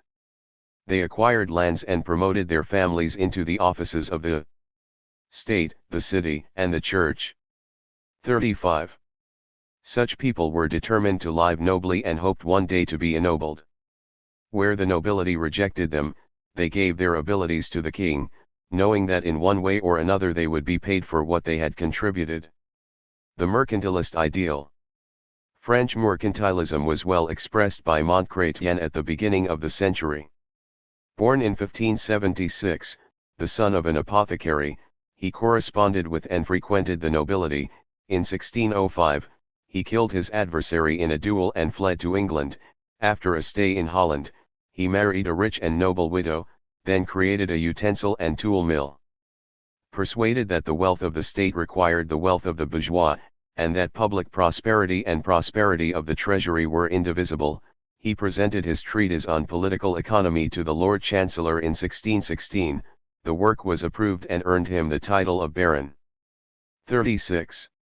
It is not at all an abundance of gold and silver, of pearls and diamonds, which makes states wealthy, he wrote. Rather it is the provision of things necessary for living and for clothing.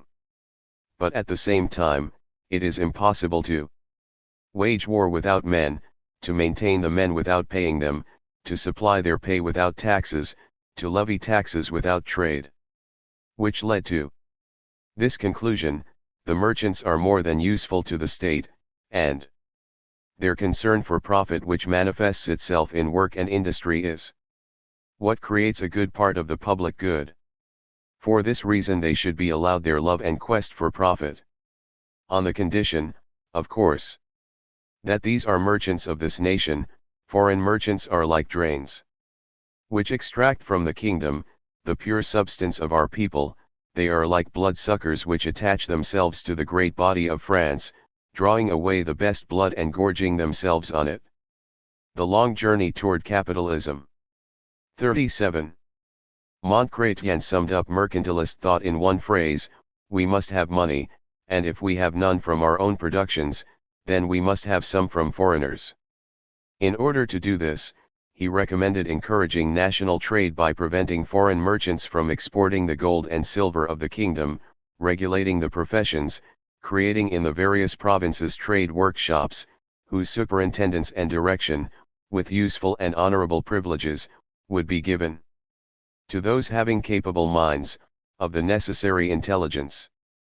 He advocated colonial conquest, of course, in order to make known the name of God, our Creator, to so many barbarous peoples lacking civilization, who call to us, who open up their arms to us, who are ready to subject themselves to us, so that by holy teachings and good examples, we may lead them onto the road to salvation, as God Himself promises to those who seek out His kingdom, that He will add to it the utmost degree of all that is good.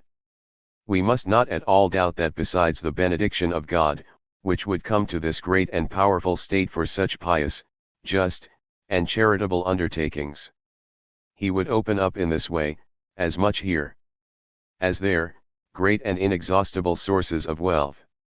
Richelieu and then Colbert worked to carry out these policies. Mercantilist policies. After the assassination of Henry IV, with the regency of Marie de Medici, royal power went through a period of decline. In 1624 Cardinal Richelieu was called to handle royal finances and remained director of the council until 1642, compromising with Parliament, breaking the pride and the conspiracies of the powerful, bringing the Protestants to ask for mercy in the siege of La Rochelle, organizing the state, in short, establishing absolutism. At the same time, he encouraged conflicts which weakened the Habsburgs, involving France in these conflicts when necessary. He watched over the restoration of the means of producing wealth, agriculture, highways, canals, and ports, some manufacturing productions, and particularly trading companies. He wrote in his memoirs, This great knowledge which the cardinal had of the sea made him introduce into the assembly of notables of that time, several necessary, useful, and glorious propositions, not so much to recall the previous dignity of the French navy, as to restore France, by means of the navy, to its former splendor. He showed them that there was no kingdom so well situated as France and so rich in all the resources necessary for making her master of the seas. In order to arrive at this goal, it was necessary to see how our neighbors managed to do it by creating large companies and obliging merchants to make use of them through the bestowal of valuable privileges. Without these companies, each small trader, a history of Capitalism, trades alone and for himself, using for the most part small and ill-equipped ships which are easy prey for the corsairs and the princes of our allies, because they do not have the means to resist, as would a large company, and to pursue justice to the end. These large companies would nonetheless not be sufficient by themselves unless the king for his part were armed with a good number of ships to uphold with force the company ships in case they were openly attacked. Besides this, the king would reap the further advantage that in case of war it would not be necessary for him to go begging to his neighbors for help. 3.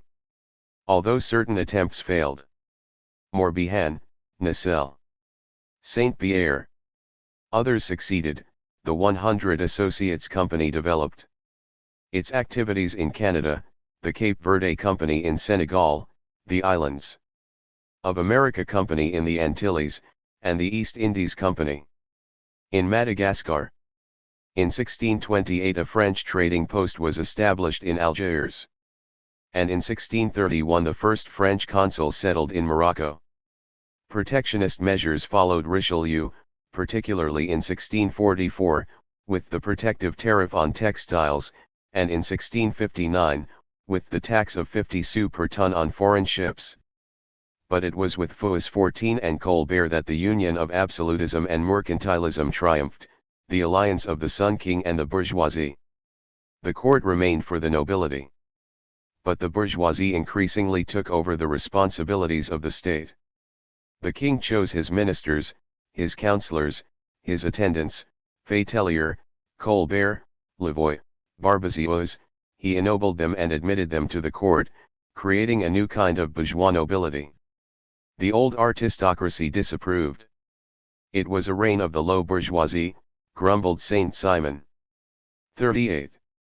Mercantilism in France reached its highest point from 1663 to 1685, under Fouas 14 and Colbert, for whom the trading companies are the armies of the king and the manufactures of France are his reserves.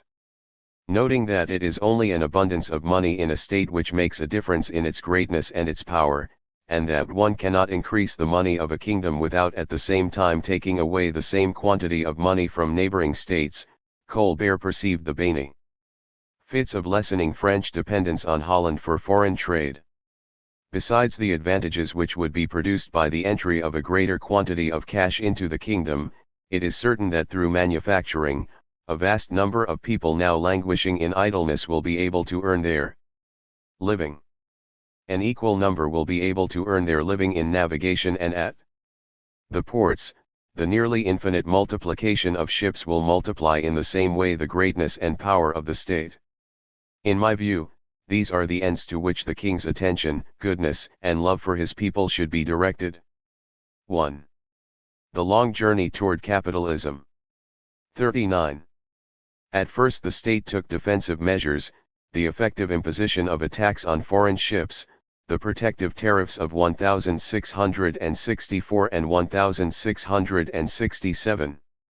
It then adopted a policy of developing production.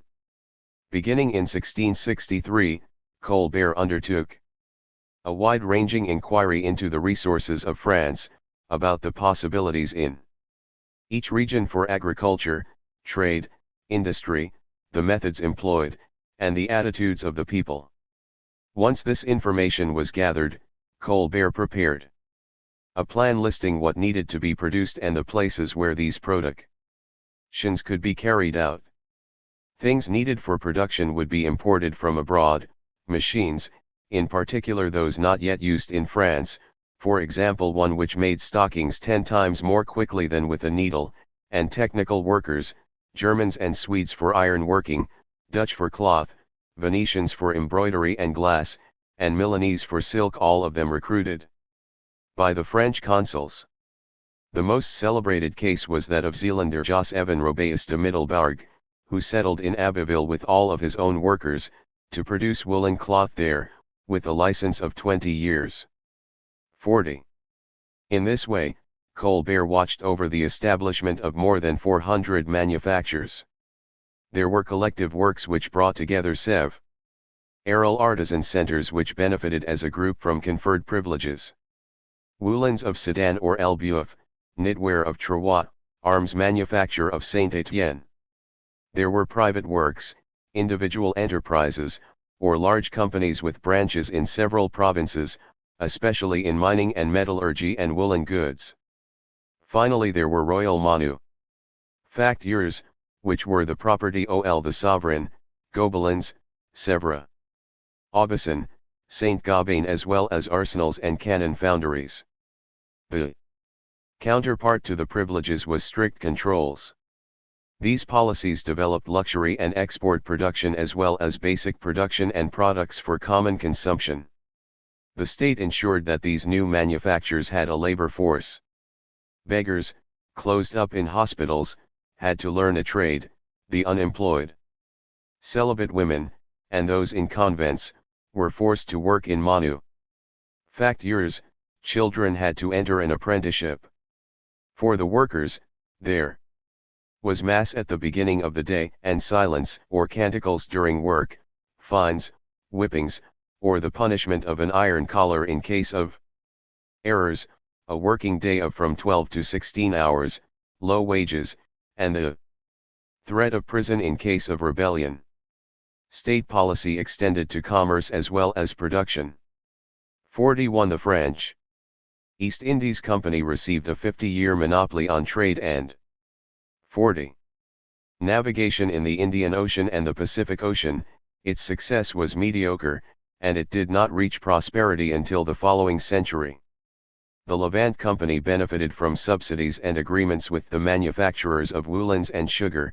After a brief period of prosperity, it suffered from attacks by traders from Marseilles and competition from Holland, and became inactive around 1680. The presence of the French in the world became more widespread. Santo Domingo, the Mississippi Valley, Pondicherry. Thus, in a general context of economic depression, a manufacturing and colonial capitalism was established in France to confront the powerful merchant capitalisms of Holland and England. Its base was limited yet solid.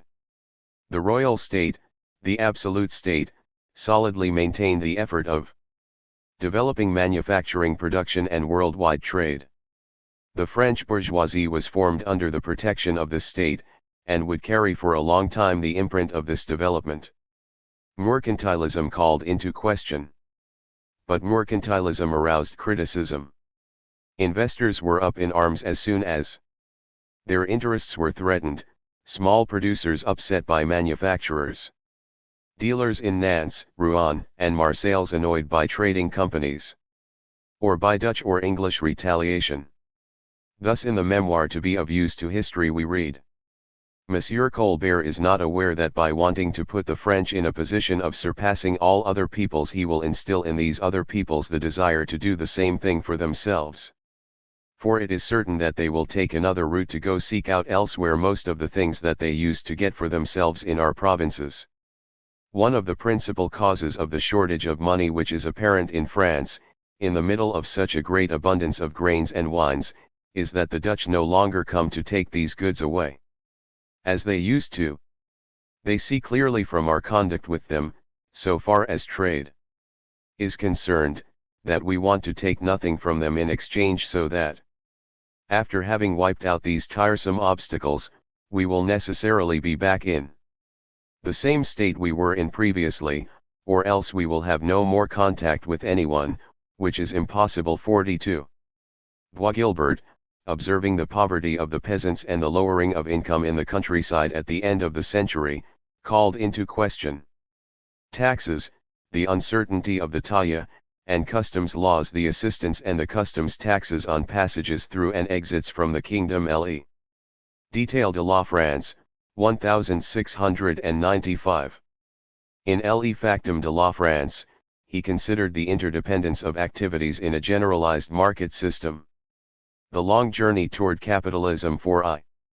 We must agree on one principle, that all professions, whatever they may be in a given country, work for each other and maintain each other reciprocally, to provide not only for their needs, but for their own existence as well.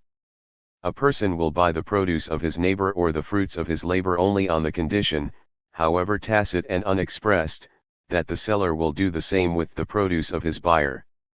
This occurs either immediately or, as happens sometimes, by circulating through several hands or intermediaries, which amounts to the same thing. Nature then, or Providence alone, can ensure that justice is observed, so long as no one else meddles with it. It establishes first an equal necessity to sell and buy in all sorts of dealings, so that the desire for profit becomes the aim of all these dealings, in the seller as well as in the buyer. With the help of this equilibrium and balance, both are forced equally to listen to the voice of reason and submit themselves to it. Disobedience of this law, which should be sacred, is the first and main cause of public misery. It is further a law most often ignored. 43. In the political will of M. de Vauban, Bois-Guilbert demanded free dom in pricing and freedom for foreign trade. Summary. At the end of this long journey of several centuries toward capitalism, capital, considered as a social relation of domination for the extortion of surplus value, had nowhere emerged in its mature form. And it is only in the light of its later full development that we can speak of interest capital, commercial capital, merchant capitalism, or even manufacturing capitalism. In the European social formations where capitalism developed, the principal means for the extortion of surplus labor remained tributary, rents of different kinds taking various forms poured out from the peasantry to the nobility, the church, and the royal state. To this was added the influx of wealth resulting from the pillage of treasures in America, the extortion of surplus labor based upon the slave trade of Africa, and the development in America of mineral and agri-cultural productions depending upon forced labor or slavery, a brutal exploitation of Africans and Americans. It was from these two sources of value that the enrichment of the bourgeoisies of Europe was drawn, either through the trade of merchandise, or through the exchange of money. The creation of manufactures, the submission of craft work to trader-producers who imposed their rules upon the artisans, the first nulls, are all the beginning of a new mode of production which organizes all production. 42. Toward the goal of creating a supplementary value, by means of which a profit may be realized.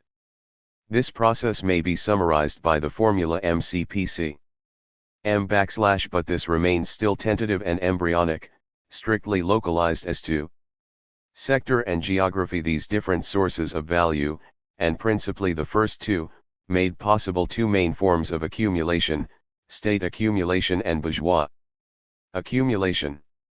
Opposed by the dominant class of feudal and post-feudal society, the nobility, the rising class of the commercial and banking bourgeoisie, most often allied with the sovereign, in what could be called the mercantilist compromise, advancing first the wealth of the prince, then the common interest between the prosperity of the state and the prosperity of the merchants, in order to encourage defense against foreign competition, and promote commercial and colonial expansion and the development of production. When the bourgeoisie felt itself strong enough to dominate the world market, it abandoned mercantilist theses in favor of the virtues of free trade. When it felt strong enough to confront absolutism, it both armed itself with the new ideas of freedom and free consent and allied itself with the enlightened layers of the nobility. 44. In each case its presence was felt at the highest levels of the state apparatus, thereby sowing the seeds of a state techno-bourgeoisie, which drew real power from its knowledge of the practical affairs of the state. What one in any case should remember is the importance of the state In the birth, the first beginnings, of capitalism, this is linked, to the national character of the formation of capitalism. There is no capitalism without the bourgeoisie, which developed within the framework of the nation-state at the same time as the rise of nations occurred. Within these boundaries, the labor power necessary for the development of capitalism was progressively created, shaped, and adapted. Finally, for dominating capitalism, for the triumphant bourgeoisie, the geographical horizon of activity is the entire world. It is on a world scale that capitalism procures the labor power and the raw materials which it buys, sells, and plunders. From its beginnings, capitalism has been national and global, competitive and monopolistic, liberal and state-connected. The long journey toward capitalism. 43. As a transforming power, capitalism at this stage is not yet highly visible. The main Eurasian civilizations have hardly been influenced by the changes going on in Western Europe. However, the former civilizations of the Americas were violently attacked by the conquerors who had traversed the Atlantic. And during this period African societies were subjected to an intensification of the slave trade. Within these developments, however, it is difficult to distinguish the dawning spirit of capitalism from the desire for gain and profit, the thirst after wealth, and the appetite for conquest. Within Europe itself, the primary transforming factor is the state. National unity, currency standardization, juridical coherence, military strength, and the beginnings of a national economy, all these were created and developed by the state, or with the state as organizing principle. Scientific and technical advances play a part here as well for navigation and weaponry, and, in a more progressive direction, for manufacturing, production and agriculture.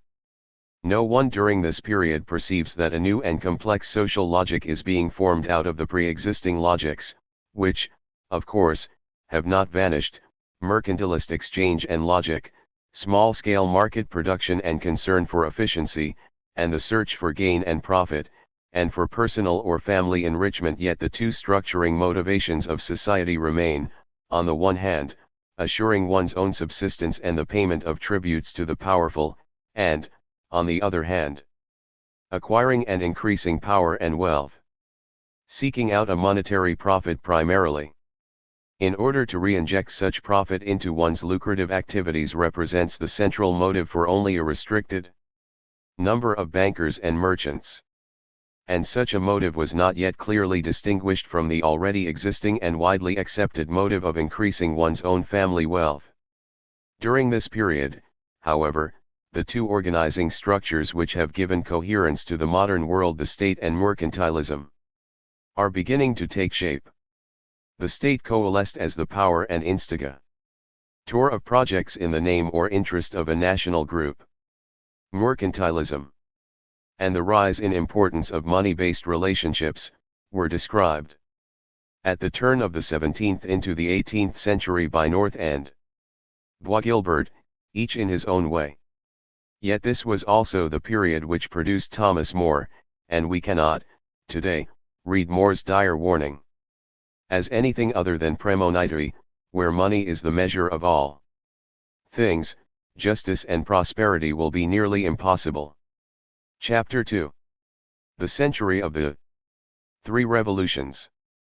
The century of enlightenment, of French esprit, of enlightened despotism. This is how the 18th century is usually presented: a century of expanding trade, especially world trade, and of increasing market, agri-cultural, and manufacturing production, accompanied by rising prices and population growth. 1. All of this was most evident in the second half of the century, accompanied by vastly increased wealth and worsening poverty. 2. This was also the century of the strengthening of English capitalism, at the same time as it weakened in Holland, stagnated in largely rural France, which was dominated by the court and the salons, and hardly emerged at all in countries such as Prussia, where the enlightened despots adopted the old mercantilist formulas. Capitalism was still mainly colonial, merchant, and manufacturing, though it was able to adapt to the new situation brought about by the independence of the American colonies. From the new wave of enclosures and the proletarianization of the rural masses, along with the cumulative movement of accumulation and technical progress, it was also able to create the conditions for the great industrial revolution of the 19th century. This was, then, the century in which the contradictions linked to the development of market relations and of capitalism were accentuated. These were contradictions of colonial domination, with wars between France and England and the independence of the North American colonies, contradictions between the nobility and the bourgeoisie in France, which exploded in the Revolution of 1789, and contradictions between the development of market exchange and the limits of manufacturing production, from which came the first spark of the Industrial Revolution in England. 44. The century of the three revolutions. 45. Colonial domination. Rivalries between the great powers. And the American Revolution. The treaties of 1703 and 1713 opened the markets of Brazil and those of the Spanish colonies to England, which also enjoyed a clear maritime advantage. The wars fought by Louis XIV had drained the energies of France. The pillage and the exploitation of the colonies intensified in the 18th century. From 1720 to 1780, production of gold in Spanish America and Brazil averaged 20 tons per year, whereas during the previous century it had been at most 10 tons per year. Sugar produced by black slaves was another important source of wealth for the English, the French, and the Portuguese. 3. The slave trade also expanded, averaging 55,000 per year for the century as a whole, and reaching 100,000 per year in some periods. 4. One of the ship owners who participated in the slave trade believed in the advanced ideas of his century, and christened his ships with the names Voltaire, Rousseau, and the social contract. Millions of Africans were torn away from their countries and their lands through violence and barter. And millions of unpaid workers were used up, exhausted and consumed within a couple years. We should never forget that this was an essential basis for the bourgeois enrichment of the 16th, 17th, and 18th centuries. Dominated Latin America played a decisive role in the accumulation of wealth by the bourgeoisie of Western Europe, while Black Africa functioned as the periphery of the periphery and was reduced to the role of furnishing slave labor for the plantations. In effect, the forced labor of black slaves and of the populations of South America permitted the release of a huge mass of surplus value, which was appropriated in monetary form mainly by the traders, manufacturers, bankers, and financiers of England. But surplus value was also appropriated by the North American colonies and by Europe, either directly or indirectly by the sale of manufactured products or by the provision of transport. This forced labor gave rise on the one hand to the development of private enrichment in Europe and on the other hand to an increase in purchasing power in the rest of the world, especially in Asia. The process. 46. Colonies. Adapted from P. Morrow, L. Expansion European. Diagram. 4. English trade with its American colonies in the 18th century.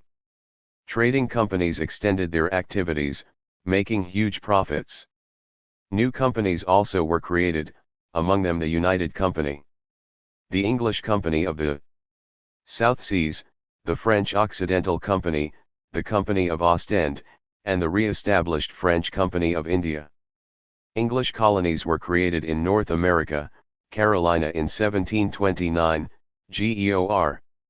Gia in 1732, New Orleans in 1718, and little by little the French went up the Mississippi Valley. Dupleix was the governor of Chundarnagora in 1730, and in 1742 became Governor-General of French India, where the French Company of India carried out an active commercial policy and increased its trading posts.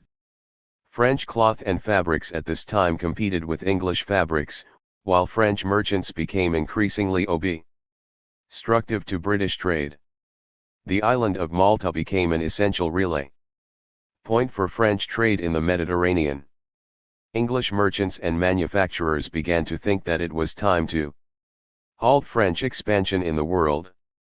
But it was Spain which England attacked first in 1739, because the Spanish royal power tried to limit the activities of English traders in its empire. And the War of Austrian Succession, in which France and Spain, with the sporadic support of Prussia, opposed England and Austria, ended at Aix-la-Chapelle in a peace treaty which did not settle the century of the three revolutions. 47. English and European emigration *br. Slave trade. WYY tributary modes y/. Production **********.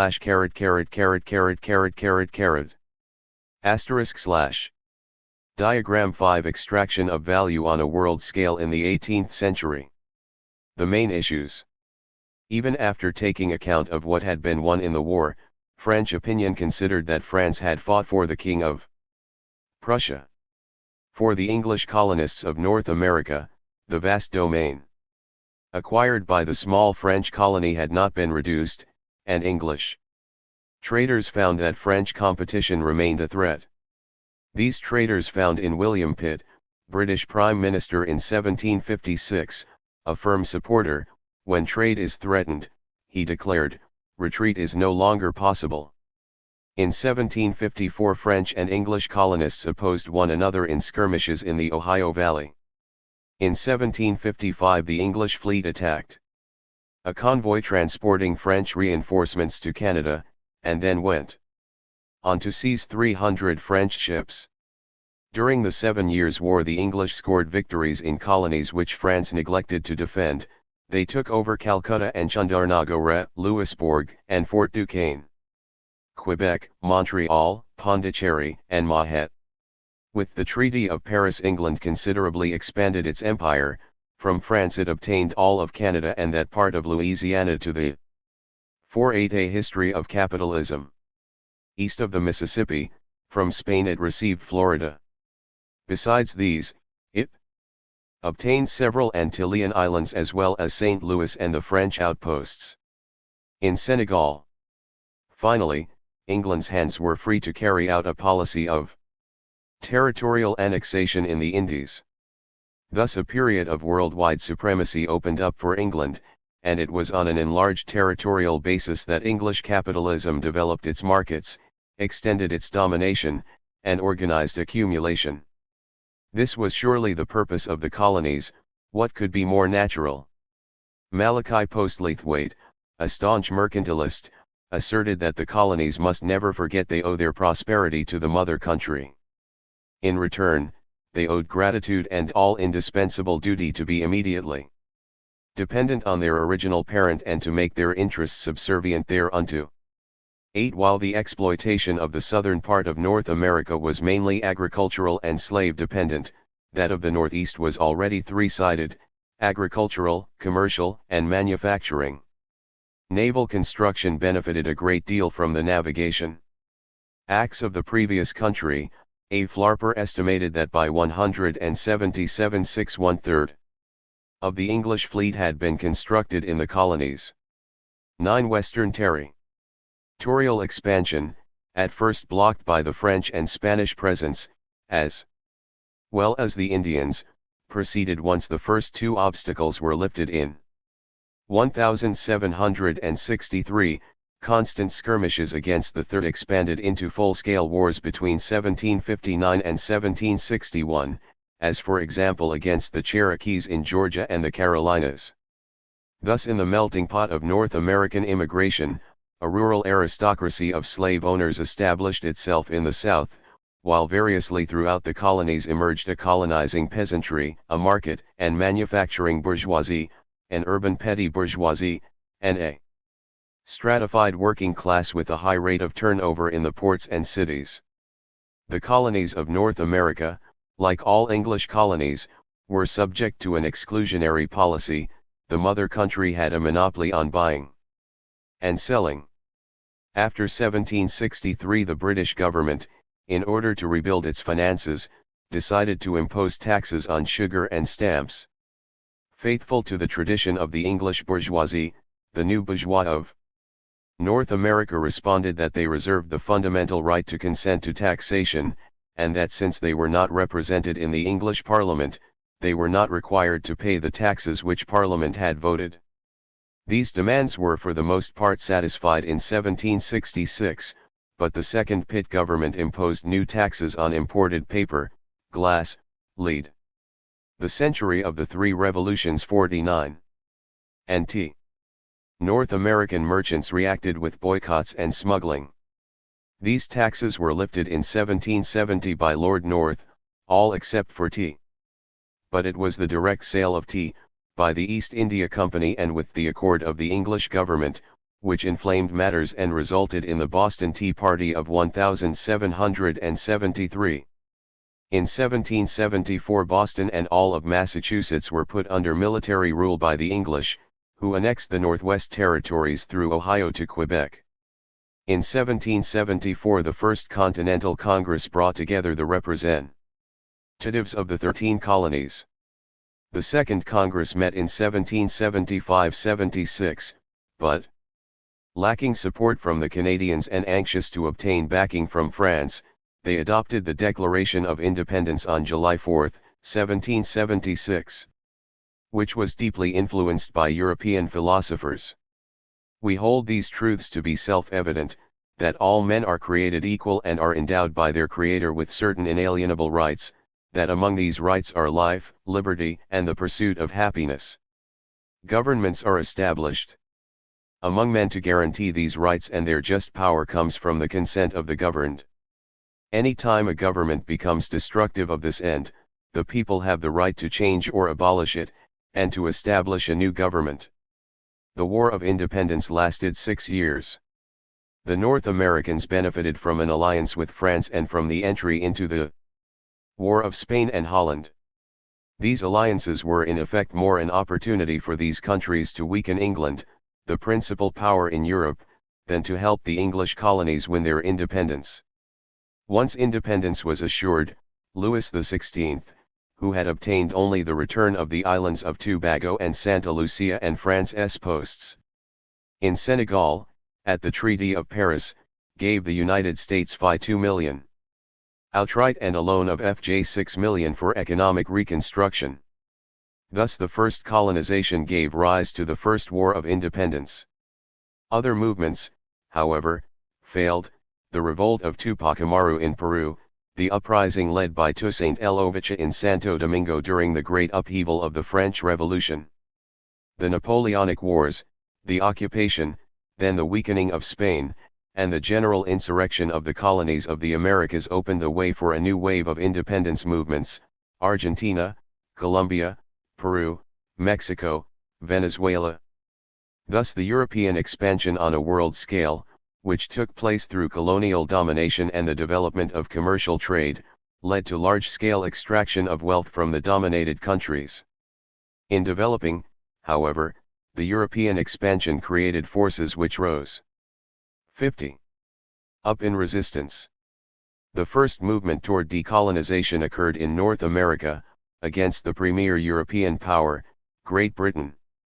Out of this decolonization there will appear, in a later epoch, a new and powerful expansion of capitalism, followed by imperialism. Bourgeoisie against nobility. In France, from ideological struggle to revolution.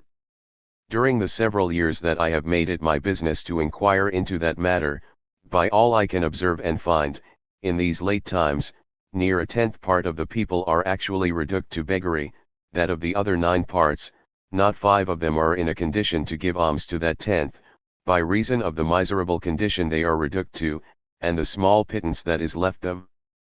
That of the 4 other parts of the people, 3 are in hard circumstances, by reason of their great debts, and the inextricable lawsuits they are entangled in, and that of the other 10th part, in which I comprehend the gentlemen of the sword, those of the robe, both clergy and laity, the nobility of all sorts, all those who bear civil or military offices, the rich merchants and burghers who have estates, and others who are pretty well to pass, I say, of all these there cannot be reckoned above 100,000 families. And I should not be much out of the way if I averred, that, great and small together, there are not 10,000 of them whose circumstances are easy. 1. Bourgeoisie against nobility. 10,000 families very well off. These included the high nobility. The 3,000 or 4,000 families introduced at the court, who benefited from the greatest privileges, offices, and lucrative pensions approximated more and more closely, in the 18th century, by the great families of the state nobility. 11. They also included the high bourgeoisie, bankers, great maritime trade, ers, manufacturers, and businessmen, who were not yet highly important within French society but had active and imaginative allies among the lawyers, jurists, lovers of literature holding salons, and finance officers. After the death of Louis XIV, the nobility, long kept away from affairs of state, wanted to return to them. Philippe d'Orléans created 7 councils of nobles to look after different branches of government in place of ministers, but intrigues and a lack of conscientiousness and work caused this effort to fail. There was then a return to absolute monarchy, though it was mainly from among the nobles that the monarch chose his councillors. The century of the 3 revolutions 5 parliamentary seats, high administrative and judicial posts, high clergy, and any officerships, these were all closed to commoners. Between nobles and commoners there was scorn and mutual harassment, the rift between these two groups deepened. And yet a good many of the commoners developed their businesses and grew wealthy. The efforts of John Law, who founded the first bank in France, though it ultimately collapsed due to the issue of paper currency, gave impetus to this movement. The Paris Stock Exchange was created in 1724 and the liberal policies of Cardinal Fleury facilitated trading activity. The Royal Corvée permitted an improvement of roads, the School of Bridges and Roads was created in 1743 and the Corps of Engineers during the 1750s. With colonial trade and the traffic in slaves, Bordeaux, Nantes, and Le Havre expanded and saw the development of trading, shipbuilding, sugar refining, and textile manufacturing. Marseilles continued to trade with the Levant and participated more actively in colonial trade. Manufacturing production remained strictly localized. In Reims, for example, more than half of the wool looms were concentrated in a few mills. Indeed, it was in the interest of the merchants to gather the workers under one roof to supervise their work and to avoid the costs of transportation. The same was true also of many mills in the south of France. Craftwork and production in the home organized by the dealer merchant still predominated. For example, in Brittany the linen industry was exclusively rural and domestic. Those who were employed in it were small landlords, farmers, and day laborers who made linen during months of unemployment. The wages of the weavers were very low and profits went mainly to the manufacturers, that is, to the merchants who collected the finished products and who often supplied the raw materials. In the regions where agriculture was more prosperous, as in eastern Normandy, Picardy, and Flanders, the peasants who practiced rural industry were the ones who didn't own enough land to be able to live off of their own cultivation. In eastern Normandy, the Parliament of Rouen, from 1722 on, gave examples of peasants abandoning cultivation of the land in order to spin or card cotton, and the Parliament complained about the resulting damage this caused agriculture. There was not a village in Normandy without its spinners and its weavers. 180,000 were kept busy in this kind of work by the manufacture of Rouen. 12. Sometimes group production and home production were combined. The 12 royal manufactures of wool had the finishing done in group workshops, but the spinning and weaving were done at home by the peasants. In Abbeville, the Van Robéys had 1,800 workers in there. 52. Above line are the 10,000 families very well off, according to Vauban. Above line are the 100,000 well-off families. According to vagabonds, and beggars accounted for 1/10 of the population, is the sphere of material production, is the sphere of subsistence production. Diagram 6 Social classes and the extraction of value in 18th century France. The century of the three revolutions. 53. Workshops and about 10,000 at home. The same was true with iron, nails. Stoves, and cauldrons were often made by peasants in their homes. How many were there? 500,000, a million? Estimates are difficult, and figures vary according to the season and the situation. Competition sharpened among workers available in the cities, craft workers prepared to work for dealers, and peasants available for seasonal work. Businessmen were in a good position to harden their conditions, the working day was lengthened. Father Berthelon remarked, "The manufacturing worker always starts before dawn and is still working late in the night, in order to compensate, by the length of time, for the low and insufficient wages." 13.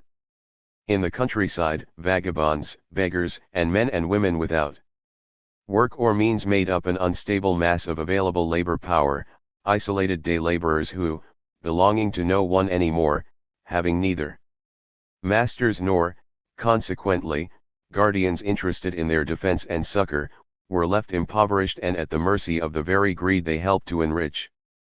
These were poor peasants taken to the limits of misery following a bad harvest. Thus, during the winter of 1710, men and women, children, big and small, could be seen with their muddy hands and faces, scratching the earth with their nails, searching for certain small roots which they devoured whenever they found any. Others, less industrious, browsed the grass with the animals, while still others, completely despondent and beaten, lay along the high roads waiting for death. 14 And in 1739 the Marquis of Argenson noted in his memoirs, "For a year now misery has been progressing in the kingdom at an incredible rate, men die like flies, poverty-stricken and browsing grass." The Duke of Orleans brought recently to the council a piece of bread made from a fern, saying, "Sire, this is the kind of bread your subjects are eating nowadays." Sometimes discontent came to a head. Revolts broke out and were quickly crushed. Thus on the one hand, the nobility closed ranks around the king and the court, reserving access to offices and jealously watching over its privy legs and prerogatives. On the other hand, the bourgeoisie grew richer and stronger from trade with the colonies and the expansion of manufacturing production, yet they continued to suffer by being kept from affairs of state. In the salons, in the luxury of velvet, lace, and gold, the discoveries of scientists and the ideas of philosophers germinated and circulated, and it was here that the various currents of opposition developed. 54. The ideological tumult. Knowing, observing, explaining, understanding, doubting, debating, discovering, so long as it was done in the right manner, everything could be said, or almost everything. This was a period of great and exaggerated admiration for the observation of matter and nature. Collections of animals, plants, rocks, and cabinets of physics. ICS every day became more numerous, dukes, magistrates, abbots, physicians, ladies, and religious congregations had them. Louis XV had his own, and beyond this, Buffon developed the King's Cabinet and the King's Garden, which had been founded by Louis XIII. He doubled the gardens, and added greenhouses and an amphitheater. Public lectures spread the taste for science. In the King's Garden, the chemist Rouelle would begin his public lecture in a wig and lace cuffs. But he would get warmed up, and would remove first his cuffs and wig, then his coat, and ended up tearing off his waistcoat, finishing his lecture in shirt sleeves, and his passion communicated itself to his audience. Books popularizing science multiplied, some of them of great value, such as The Spectacle of Nature by Abbé Pluchy, The Lessons in Experimental Physics by Abbé Nollet, The Natural History by Buffon, and The History of Electricity by Priestley. A multitude of digests, dictionaries, and manuals also appeared, constantly kept up to date and revised. 16. Scientific research and discoveries also abounded. D'Alembert systematized the principles of mechanics. Lavoisier analyzed first the composition of air, then of water. Berthollet studied chlorine. Lagrange established the principles of analytical mechanics. In this context the ideas of philosophers flourished: evidence, clarity, conformity to reason, a wonderful universe, mechanics following eternal laws established by a supreme being, God, at once all-powerful and all-knowing, a world based upon natural laws, natural right, and natural morality, that were to be rediscovered: happiness, pleasure, egoism, utilitarianism, but also indulgence, tolerance, and a certain humanity. 17. And then, becoming more and more prevalent, the idea of progress, human progress winding its way through the intellectual progress of individuals, the development of the mind, of knowledge, and of enlightenment. 18. These ideas were cultivated within the milieu of the state nobility, financiers, and jurists, and, since all of the European aristocracy spoke and thought in French, they were diffused into the courts of enlightened despots.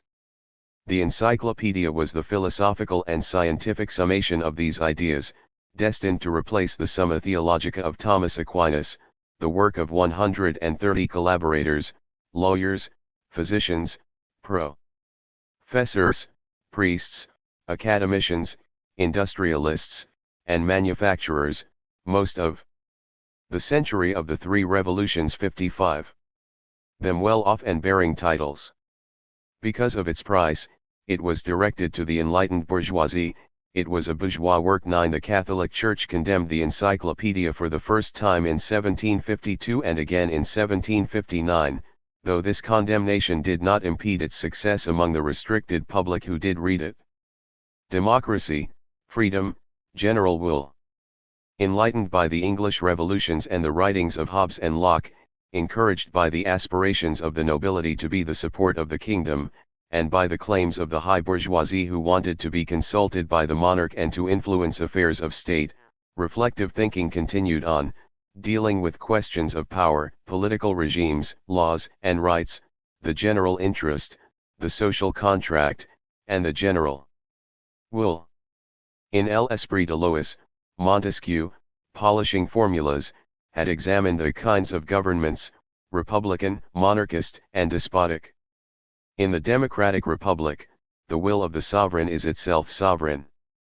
But Montesquieu called attention immediately to the limits of what is today called direct democracy. The people, in a democracy, are, in some respects, the monarch; in other respects, the subject. The people who have the sovereign power should do themselves what they can do well; what they cannot do well, they must have done by their ministers. The people are admirable for choosing those to whom they must entrust some part of their authority. But will the people be able to conduct an affair, know the places, the opportunities, and the moments to profit from it? No, they will not. 20. A monarchist, fascinated, as were so many enlightened minds of his time, by the English parliamentary monarchy, Montesquieu extolled both the balance of powers, the people, the nobility, and the monarch, and the separation of powers, the legislative, the executive, and the judiciary. He was not at all a utopian. The true spirit of equality is as far away from the spirit of extreme equality as the sky is from the earth. Neither was he a cynic. A man is not poor because he has nothing, but because he does not work. In a good democracy, where nothing is spent but for the necessary, everyone must have the necessary, since from whom would one receive it? And in cases where it has been impossible to prevent misery, the state needs to provide prompt assistance, either to stop the people's suffering, or to prevent their revolting. 21. Democracy, freedom, the social contract. These new ideas found in Jean-Jacques Rousseau, an ardent propagandist. The first chapter of the 56. Social contract opens: man was/is born free, and everywhere he is in chains. To renounce one's freedom is to renounce one's status as a man. The rights of humanity and even its duties. Such a renunciation is incompatible with the nature of man, and taking away all his freedom of will is taking away all morality from his actions. How to find a form of association which defends and protects, with the strength of the whole group, the person and the goods of each member, and by which each person, in uniting with the whole, obeys, however, only himself or her self, and remains as free as before. This is the fundamental problem to which the social contract gives the solution. What man loses by the social contract is his natural freedom and an unlimited right to everything that tempts him and that he can get. What he gains is civil freedom and the proprietorship of everything he possesses. 22. Rousseau presents the sovereignty of the people, the general will, as unalterable, indivisible, infallible if it is well informed, absolute so long as it does not go beyond the limits of general conventions, and thus sacred and inviolable. He distinguishes the sovereign from the government. The government receives from the sovereign the orders that it gives to the people, and in order for the state to be in good equilibrium, all things considered, the product or power of the government, taken by itself, must be equal to the product or the power of the citizens, who are sovereigns on the one hand and subjects on the other. 23. Following Montesquieu, he studied the forms of government, the simple ones and the mixed ones. The diversity of conditions gives the result that all forms of government are not suitable for all countries. Democracy fascinated him. If there were a people of gods, it would govern itself democratically. Such a perfect government is not suited to men.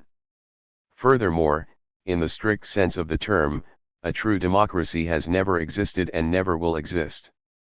It is contrary to the natural order that the majority govern and the minority be governed. It is unimaginable that the people remain constantly assembled to attend to public affairs. And it is obvious that it could not establish commissions to manage these affairs, without changing the form of administration. 24. Hostile to absolutism, Rousseau gives the impression of reserving democracy for small states, and preferring instead the lesser evil of an elective aristocracy. In fact, he never did decide.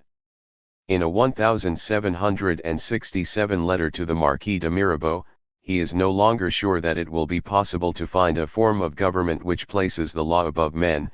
If this is not possible, we must go to the other extreme, and all at once, place men as far above the century of the three revolutions. 57. The law as is possible, and consequently, establish arbitrary despotism, the most arbitrary which is possible. I would like the despot to be God. In a word, I cannot see a bearable medium between the most austere democracy and the most perfect Hobbesism, for the conflict between men and laws which puts the state into continual civil war is the worst of all political situations. 26. Sovereignty of the people, the general will, freedom, the great themes of the bourgeois revolution were in place. Sovereignty of the people, direct democracy, freedom, the great themes of the popular movements. Were there too other debates developed, about wealth, equality and property. Equality and property. In the face of the reality not yet defined explicitly or named, but growing larger of merchant capitalism, and especially considering the spectacle of poverty and misery in the countryside and in the cities, and the spectacular acquisition of wealth by a few, social indignation grew. Some writers prolonged and renewed the fascinating utopian tradition, while others took pity and recommended charity.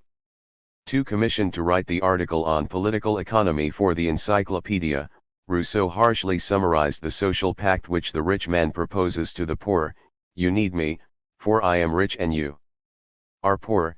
Let us then make an agreement between ourselves. I will grant you the honor of serving me, on the condition that you give me the little you have left for the trouble I will take to order you about.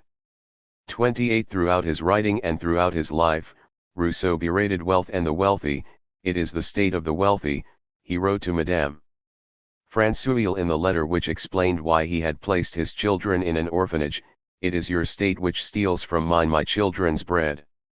The rich being inhuman, it is from among them that he chooses Emile in order to educate him. We will be sure at least to have one more man than before, whereas a poor person can become a man by himself. The rich man does not find it strange that profit is in inverse relation to work, and that an idler, hard and voluptuous, gets fat from the sweat of a million wretches, exhausted from fatigue and need. Rousseau continues his denunciation: in our societies, accumulated wealth always facilitates the means to accumulate greater wealth, and it is impossible for those who have nothing to acquire anything. 2. The discourse on the origin of inequality among men ends with these words: it is manifestly 58. Against the law of nature, in whatever manner it is defined, that a handful of men be glutted with superfluities, while the starving multitude lacks necessities. 30. Rousseau here explicitly links the problem of inequality and the question of property. The first man who, having enclosed a piece of land, dared to say, "This is mine," and found people foolish enough to believe it, was the true founder of civil society. How many crimes, wars, and murders, how many miseries and horrors the human race would have been spared by the man who, tearing out the fence stakes or filling in the ditch, shouted to his fellow creatures, "Beware of listening to this impostor, you are lost if you forget that all the fruits of the earth are yours and that the earth itself is no one's." Though it is likely that by then things had already come to the point where they could not continue on any longer as they were. 31. Rousseau did not advocate the abolition of private property, however. In the article on political economy for the Encyclopedia he wrote, "The right of property is the most sacred of all the rights of the citizens." Although he foresaw limiting this right through taxation and by changing the rights of inheritance. It is precisely because the force of circumstances tends always to destroy equal ity that the power of legislation must always tend to maintaining equality. It is therefore one of the main functions of government to prevent an extreme inequality of wealth, not by taking fortunes away from their owners, but by depriving everyone of the means for accumulating fortunes, not by building hospitals for the poor, but by assuring that the citizens will not become poor. 32. The brother of the French philosopher Étienne Condillac, Father Mably, took up again the critique of private property. What is the principal source of the misfortunes which afflict humanity? It is the property of goods. 33. He armed himself against the physiocrats. Even if landed property were much more favorable than it actually is to the reproduction of wealth, it would still be necessary to prefer the community of goods. What use is this greater affluence, it encourages men to be unjust and to arm themselves with force and fraud in order to get rich? Can one seriously doubt that in a society where greed, vanity, and ambition were unknown, the lowest citizen would be happier than our richest landlords are today? 34. Mably opposed to the physiocrats the Spartans and the Indians of Paraguay. The state, owning everything, distributes to individuals the things which they need. Here, I must say, is a political economy that I like. 35. The century of the three revolutions. 59. But Diderot, although he deplored the fact that between men, indigence condemns some to work while others get fat from the sweat and toil of those who work, saw in private property a protection of the individual. 36. Helvetius, preoccupied with the happiness of humanity, resumed the critique of inequality. In most nations there are only two classes of citizens, one who lack what is necessary, the other who are overflowing with excess. The first can provide for their needs only by excessive work. He appealed to the government to reduce the wealth of the few, and to increase the wealth of the others. Do all the citizens have some property? Are all of them fairly well off, and can they with a work day of 7 to 8 hours provide abundantly for their own and their families' needs? They are as happy as can be. 3D Holbach, another enlightened mind intent on replacing religion with natural morality, asked the government.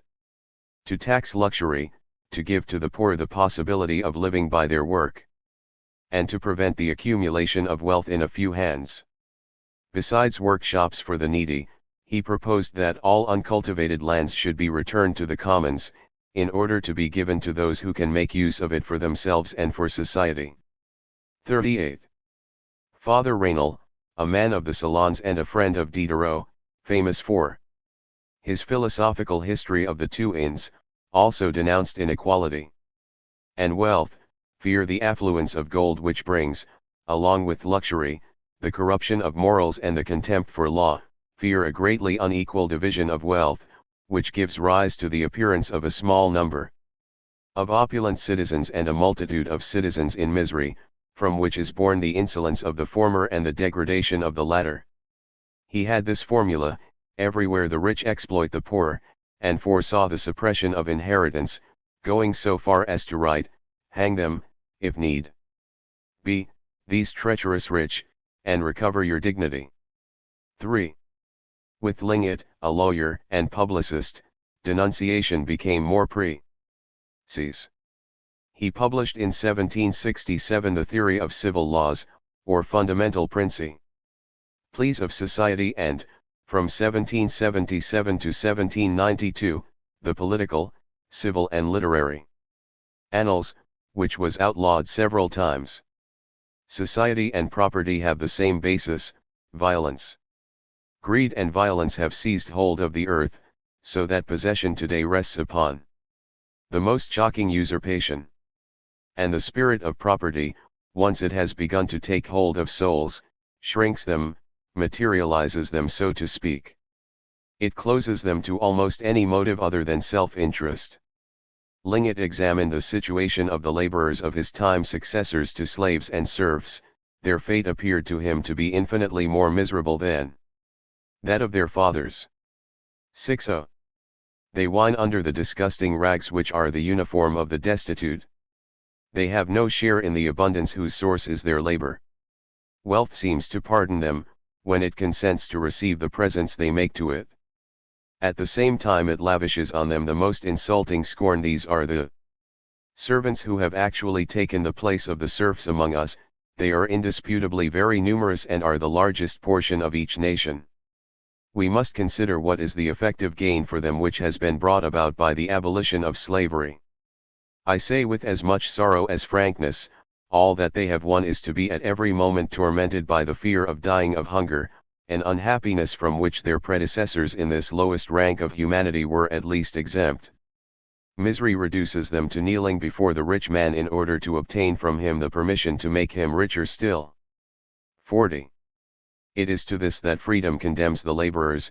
Thus, the declamations against servitude are like the cries uttered by a bird of prey while ripping apart the dove grasped in its talons. Linget was nothing of a utopian. To want to make everyone happy, in a state, is a project as false in politics as is searching for the philosopher's stone in chemistry. 41. Economists deceive us by promising to expand wealth, for the secret of increasing the wealth of a people is only that of increasing the number of its unfortunates. In fact, it is not wealth that is the source of life for the hired man, it is the life of the hired man that creates the opulence of the rich. You have reasoned precisely like a man who would like a river to feed the brooks which have formed it, instead of the brooks feeding the river. 42. The day laborer is caught in the trap of the free market. He has nothing to sell but the rent of his arms, which can do without for 2 days, 3 days. While he is sold bread that he cannot do without for 24 hours. 43. It is then a sad irony to say that workers are free and have no master. They do have one, the most terrible, the most imperious of masters. The poor man is not at all free, and he serves in all countries. The poor are not under the orders of one man in particular, but under the orders of everyone in general. It is understandable that on the eve of the Estates General, Linget could call himself the interpreter of the wishes of the Fourth Estate. At This moment when there is in France an assembly designed to bring about general reform, there must be at least one spokesman for the protests of the class most numerous, most mistreated, and most deprived of the means for making itself heard. 44. While Linget analyzed and denounced the situation of the proletarian who has nothing to sell but the strength of his arms, Turgot, and the physiocrats in France and Adam. The Century of the Three Revolutions 61. Smith in England saw the necessity for advances, that is to say, a part of the net product used for the accumulation of capital. Thus each one illuminated one aspect of capitalism. The ideas of the economists. Voltaire asked the central question, since you have established yourselves as a people, have you not yet discovered the secret of forcing all the rich to make all the poor work? 43. Undoubtedly there is here a possible definition of capitalism, the system which obliges the rich to make the poor continually work longer and harder. Rousseau opposes to this logic the rights of workers, which will uphold socialist thought. It is impossible to conceive of the idea of property arising from anything except manual labor, because one cannot see what man can add, other than his own labor, in order to appropriate things he has not made. It is labor alone, which, giving the cultivator a right to the product of the land he has tilled, gives him a right to the soil as a consequence, at least until the harvest, and thus from year to year, which, creating continuous possession, is easily transformed into property. 46. In the second half of the century a wide debate developed around the question of production. How to produce better? How to produce more in order to clear a net product? Who is productive?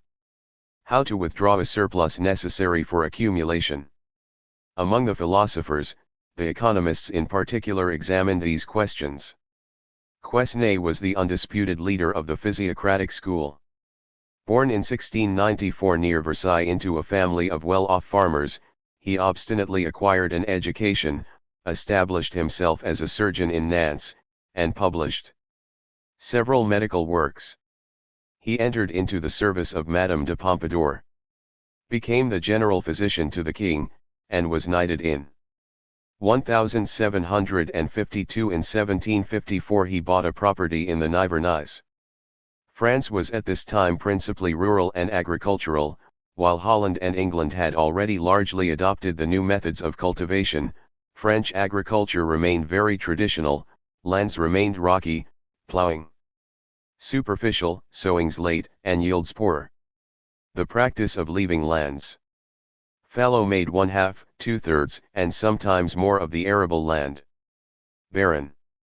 Carelessness of the big landlords, inertia of the peasants, discouraged by the taxes and obligations which weighed them down, insufficient routes for transport and especially the bad state of cross-country.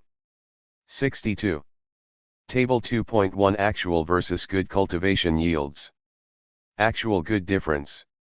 For the landlord 76,500,000 400,323,500,000 for the land tax 27,165,138,000 for the farmers 27,165,137,500,000 for the tithe 60,155,105,000 for expenses 415,930,515,000 product less expenses 178,885,707,000.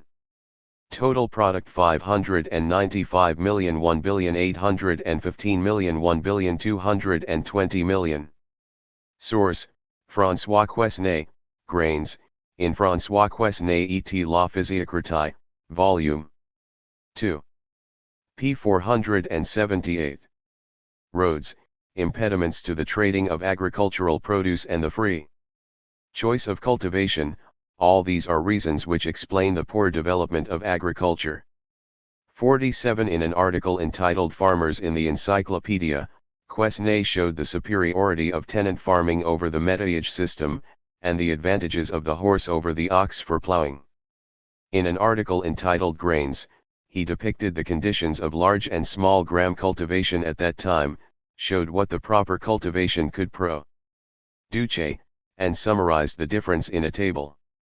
He wrote, "Revenues are the product of lands and of men," before stating his maxims of economic government, in which his central ideas already come through: productivity exclusively from the earth, the sterile ity of industry, and the rejection of the policy of increasing wealth through balance of trade. 4 Quesnay wrote the article on man in 1757, but it was not published in the encyclopedia, which had lost the support of the government. Quesnay preferred to retain the manuscript, in which his idea that wealth comes from agriculture became more precise. Let us not be distracted, we who are so rich in estate holdings, by a small trade in luxuries which gives back only the costs of labor power, fertilize our lands, sell grains, wines, hemp, and woolen cloth as much as is possible. The product will in reality multiply the wealth, and these riches always being reborn annually will assure us manufactures and works of industry of all kinds. The century of the 3 revolutions 63. For affluence is the mother of the arts and of luxury. 49. This idea was made increasingly explicit in the different editions of the economic tableau, in the rural philosophy, co-authored with Mirabeau, and in the analysis of the arithmetic formula of the economic tableau, which begins with these lines: "The nation is reduced to 3 classes of citizen, the productive class, the possessing class, and the unproductive class. The productive class is the class which reproduces the annual wealth of the nation by cultivation of the earth. This class gives the advances on the costs of agricultural works, and pays each year for the income of the landowners. We include in the dependency of this class all the work projects and all the expenses which these incur until the sale of the first-hand productions. It is by the sale that one knows the value of the annual reproduction of wealth of a nation. The possessing class includes the sovereign, the landowners, and the tax collectors. This class subsists on the income or net product of cultivation, which is paid to them annually by the productive class. The productive class deducts from the reproduction of wealth which it creates each year, what is necessary to reimburse itself for its annual advances, and to support the wealth of exploitation. The unproductive class includes all citizens occupied in services and work other than agriculture, and whose expenses are paid by the productive class and the possessing class, who themselves draw their income from the productive class. 50. Analysis of the circulation of wealth, analysis linked to classes and the production utilization of this wealth, the development of a net product. That is, an available surplus, the emphasized role of advances, that is to say, of the utilization of a part of this surplus to expand the investment. With a view toward renewed or enlarged production, Quesnay was the theoretician of an agrarian capitalism which was not at all absurd at the time. This was a period when agriculture in France was fairly unproductive, having not taken advantage of techniques already proven in England and Holland, and capitalism remained for the most part at a merchant and colonial stage, and in France had hardly reached the manufacturing stage. Turgot was an employee of the Royal State Commission to write the articles on trade, fair and establishment for the Encyclopedia, New Voltaire, Du Pont de Nemours, and Adam Smith, and published Reflections on the Formation and Distribution of Wealth in 1766. He was greatly influenced by physiocratic thought. The earth was ever the first and only source of all riches. 1. 64. But, lacking the doctrinaire mind of Quesnay and having a sufficient knowledge of economic reality, he questioned himself. What is the wealth of a state? What gives value to the lands, if not the number of inhabitants? If labor is the true wealth, if money is only the indication of this wealth, the richest country, is it not the one in which there is the most work? Is it not the one in which the greatest number of inhabitants obtain for themselves employment from others? 52. but he does not consider the ones who employ to be on the same plane with those who are employed. Whoever has seen the workhouse of a tanner, cannot help feeling the absolute impossibility of one, or even several indigent persons providing themselves with leather, lime, tan, utensils, and causing the requisite buildings to be erected. To put the tan/house to work, and of their living during a certain space of time. Till their leather can be sold, who shall now collect the materials for the manufactory, the ingredients, the requisite utensils for their preparation? Who is to construct canals, markets, and buildings of every denomination?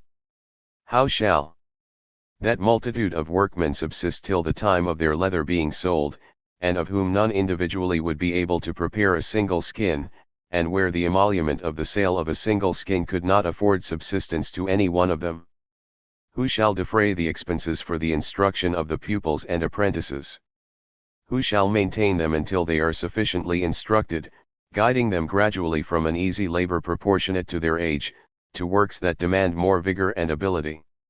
It must then be one of those proprietors of capitals, or movable accumulated property, that must employ them, supplying them with advances in part for the construction and purchase of materials, and partly for the daily salaries of the workmen that are preparing them.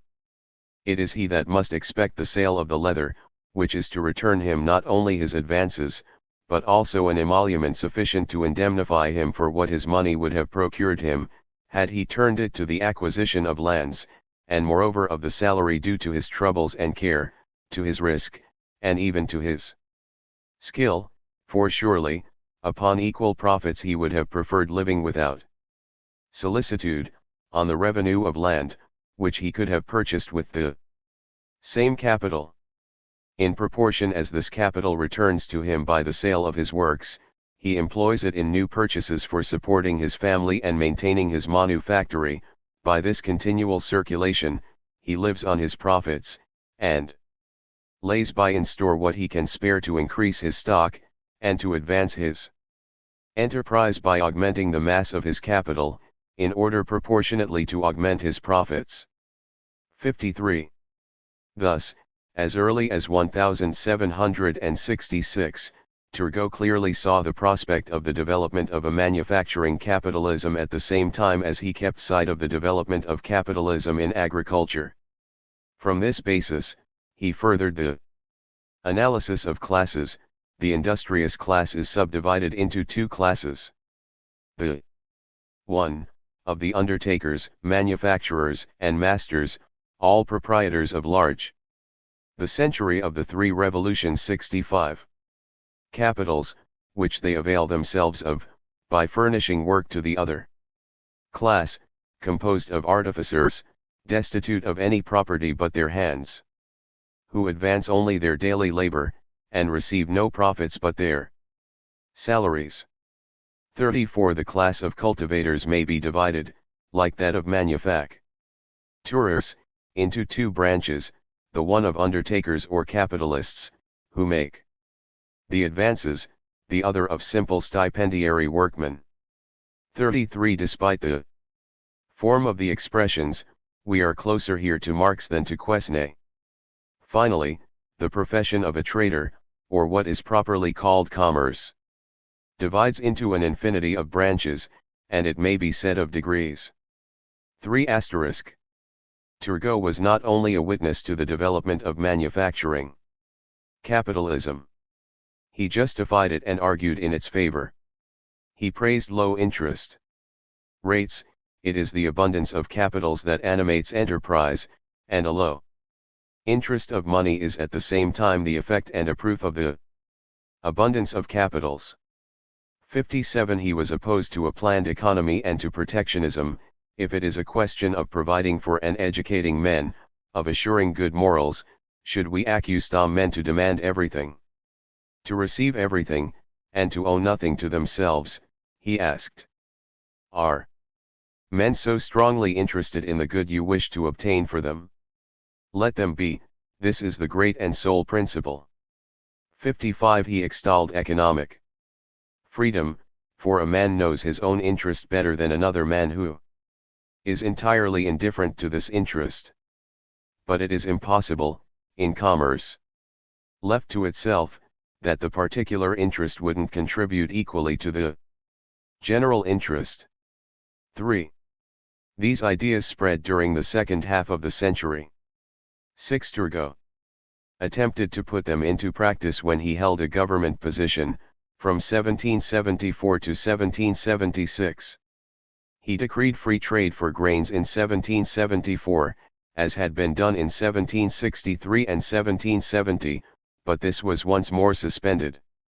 The Edict OL 1776, which suppressed masterships and wardenships of the guilds, and which gave freedom to any person to carry out such kinds of commerce and trades, encountered strong opposition, was not enforced, and led to Turgot's downfall.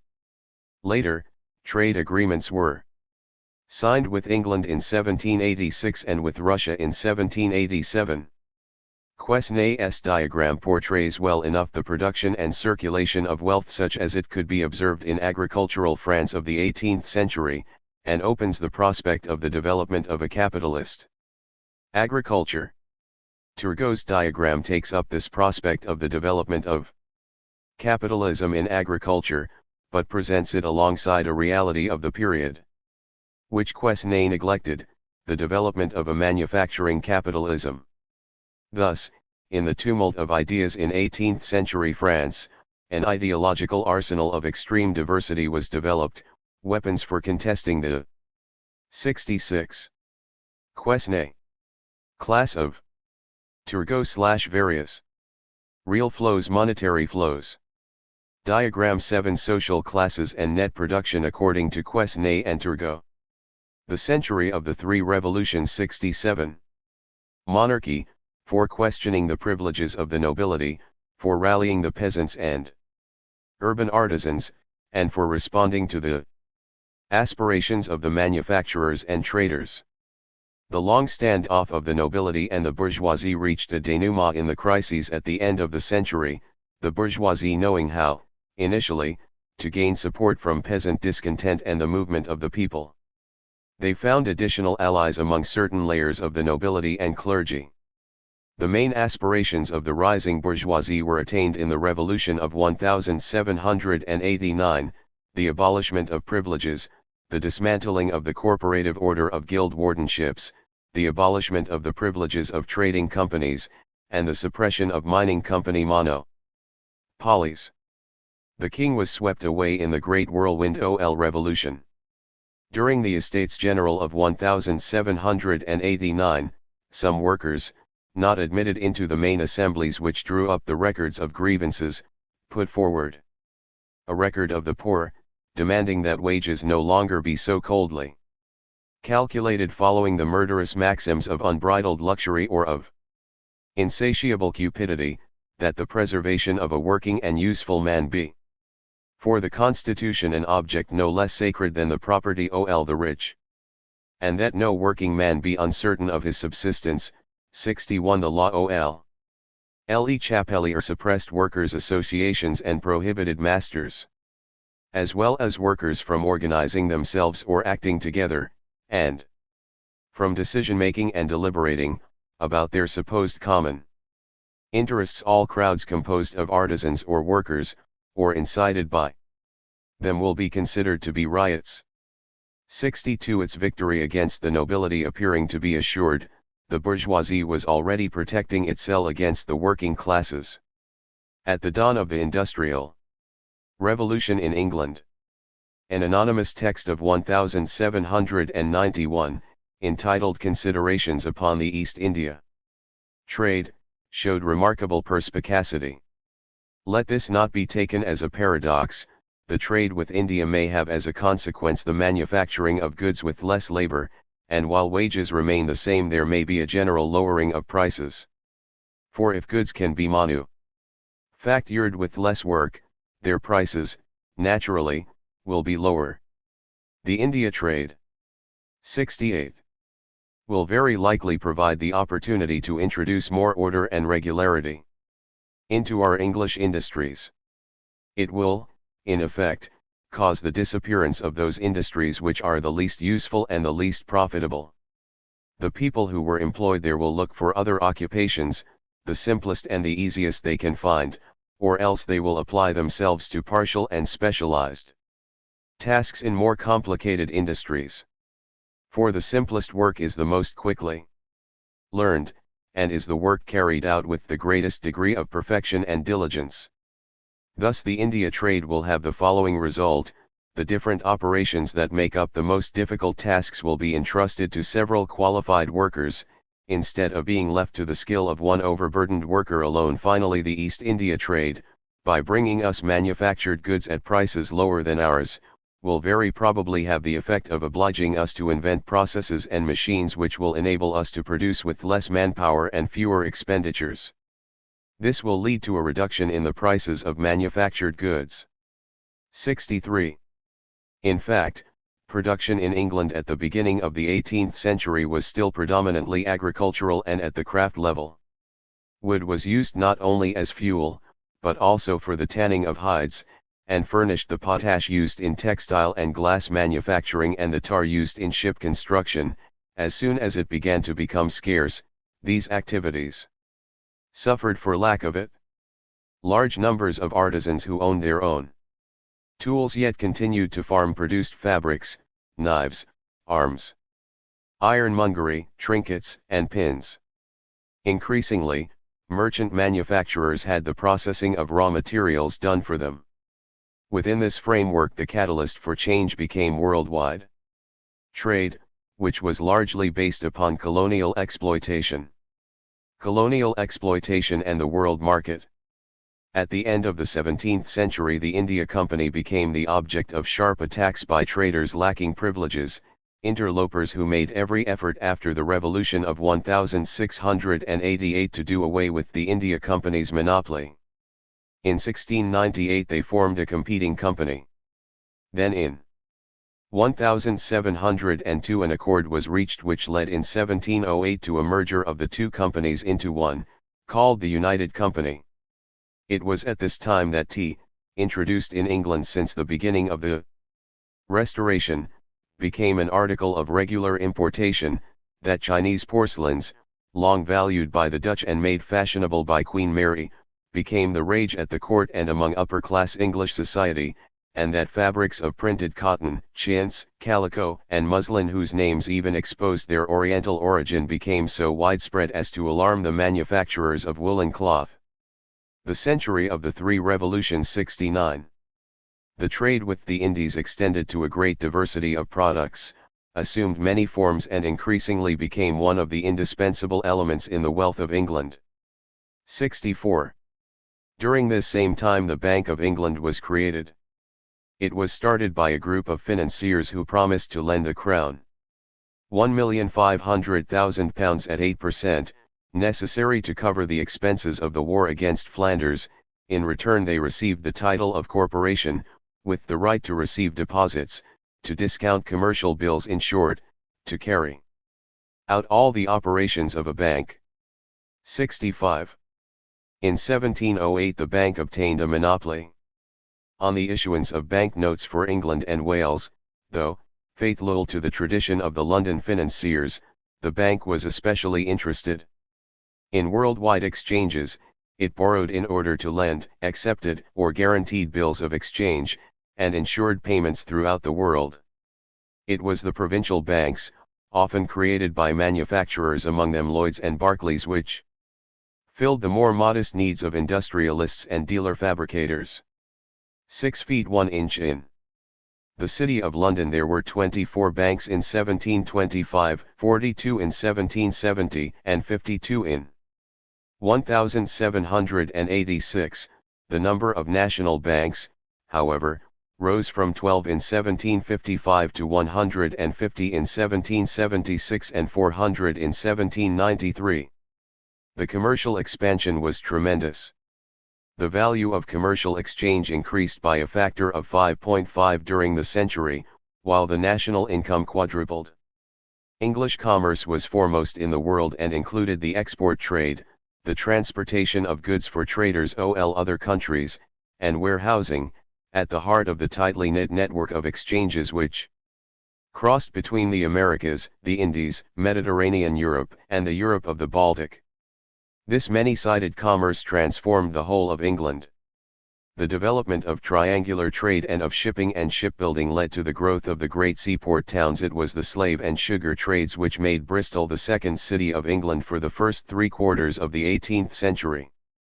When Bristol was outstripped in the slave trade by Liverpool, it turned its attention from the triangular trade to the direct sugar trade. Not until the Act of Union of 1707 was Scotland allowed to participate in colonial trade. That permission put Glasgow on the map. Sugar and tobacco underlay the prosperity of the town in the 18th century. The growth of Manchester was intimately associated with the growth of Liverpool. Its outlet to the sea and the world market. The capital accumulated by Liverpool from the slave trade poured into the hinterland to fertilize the energies of Manchester. Manchester goods for Africa were taken to the coast in the Liverpool 70. A history of Capitalism. Slave vessels. 6. Guns formed a regular part of every African cargo. Birmingham became a center of the gun trade as Manchester was of the cotton trade. 68. The development of exchange necessitated an improvement in the means of transport, and work on the highway network was undertaken from the middle of the century onward. This work was based not upon the corvée, as in France and several other countries on the continent, but upon the initiative of local associations who financed the roads and collected the tolls. Carts for hauling goods replaced pack horses. Commercial travelers carried samples and took orders, eventually competing with the merchants at the market fairs. But even more than roads, this period was the opening of the epoch of canals. At the request of the textile manufacturers of Leeds, Wakefield, and Halifax, the Aire and the Calder were made navigable. Work performed along the Trent and the Derwent encouraged the industrial development of Derby and Nottingham, the dredging of the Mersey, and construction of the canal, around 1720, facilitated exchange between Liverpool and Manchester. Other work on rivers and the digging of canals simplified the transport of coal, above all to Liverpool and Manchester, and led to a halving in the cost of coal.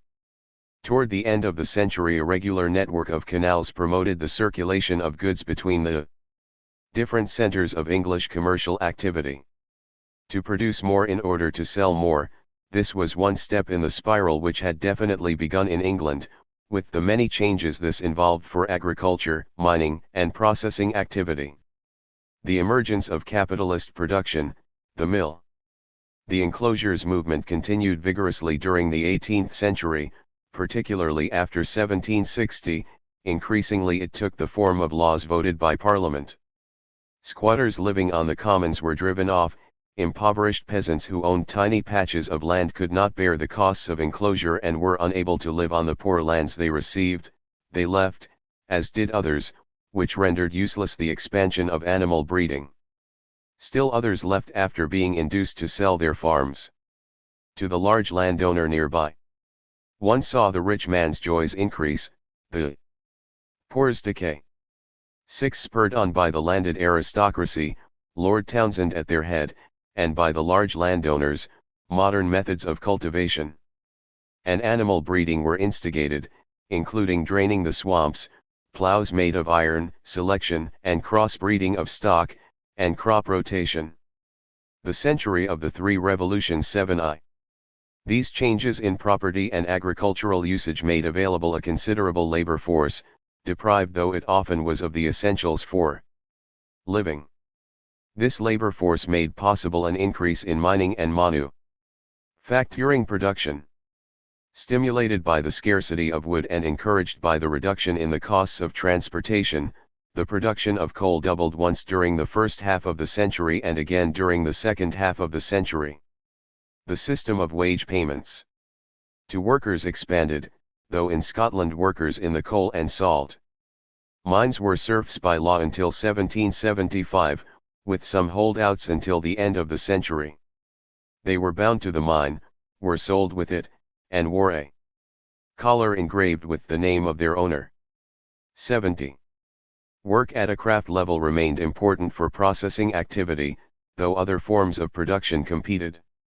Work at home for a merchant manufacturer extended to formerly independent artisans and to peasant families, and constituted the principal form of British manufacturing. Capitalism, the dealer sent his agents to distribute the supplies, either directly to the dispersed spinners and weavers, or else to the manufacturers in the countryside who in their turn divided up the supplies. 1. Manufacturing, which brought together in a single building various work.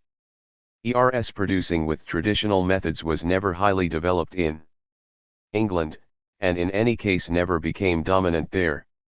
What, on the other hand, did develop during the second half of the century was the system of mills in a movement which at first was slow but which then accelerated.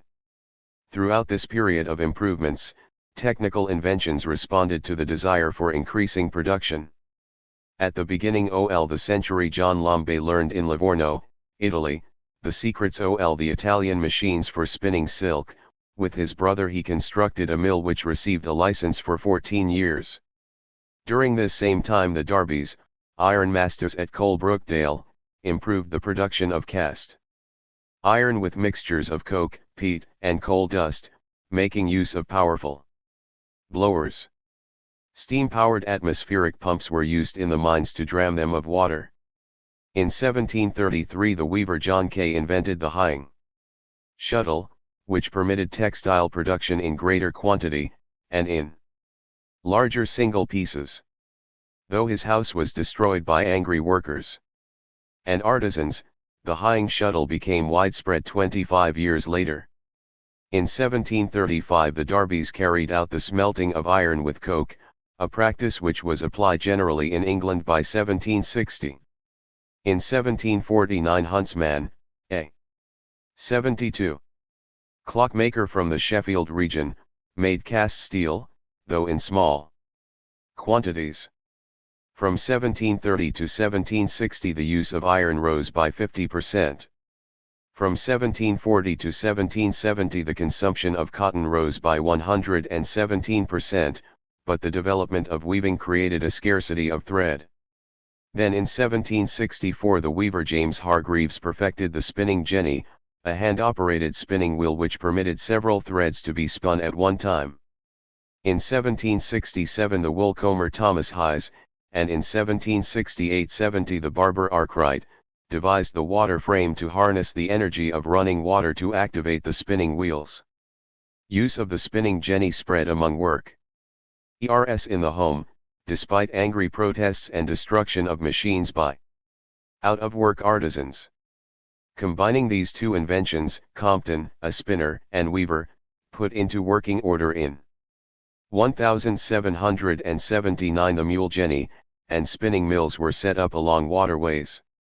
In a parallel development, Watt, a scientist who was not averse to technique, invented the single-effect steam engine, which was being used in industry by 1775. The production of iron advanced. In 1776 the first iron rails were produced, in 1779 the first iron bridge was made, and in 1787, despite the derision of the incredulous, the first iron boat was floated.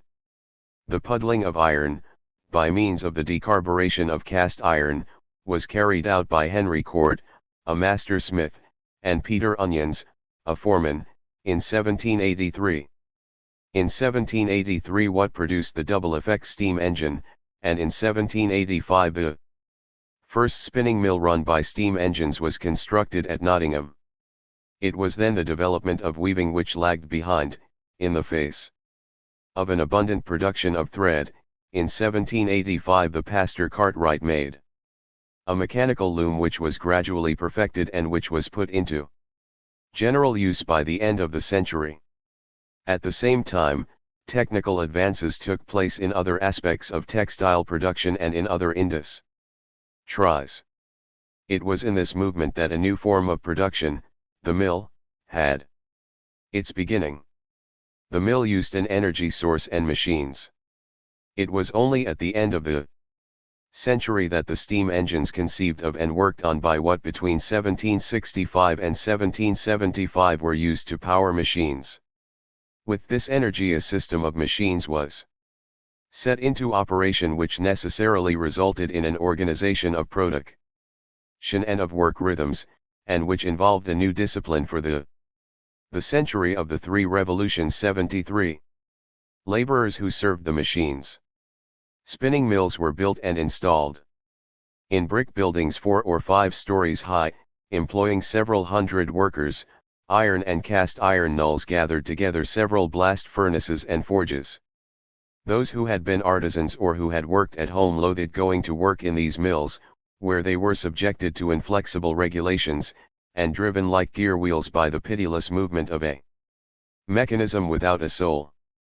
Entering a mill was like entering barracks or a prison. 72. It was, then, from among the wretched proletariat driven from the open countryside that the first industrialists found their laborers. The personnel in the mills was at the beginning composed of the most disparate elements: peasants chased away from their villages by the expansion of large properties, laid-off soldiers, indigents in the care of the parish, outcasts of every class and every trade. The manufacturer had to instruct, train, and above all, discipline these inexperienced workers, who had little preparation in working together. He had to transform them, so to speak, into a human mechanism, as regular in its workings, as precise in its movements, and as exactly combined for the purpose of producing a single product as the wood and metal mechanism of which these workers became the auxiliary. Instead of the unconstrained atmosphere of the small workshops, there arose the most inflexible rules. The arrival of the workers, their meals, and their leaving were timed by a bell. Inside the mill, everyone had his assigned place and his strictly delimited task, always the same. Each person had to work with regularity and without stop.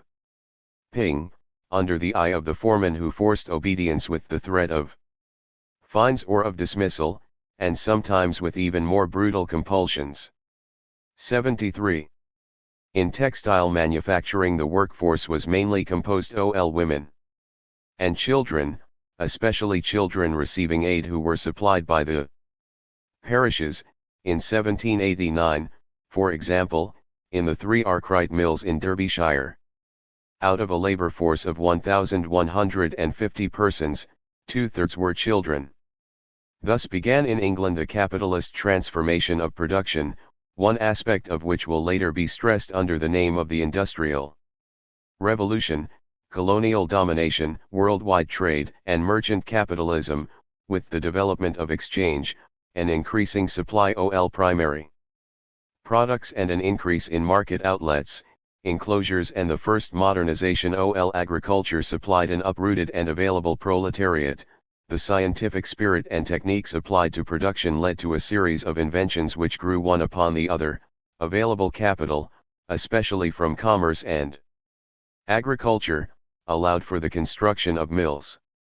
Production increased tremendously, the system of wage payments for workers was extended, and workers' struggles multiplied and became organized.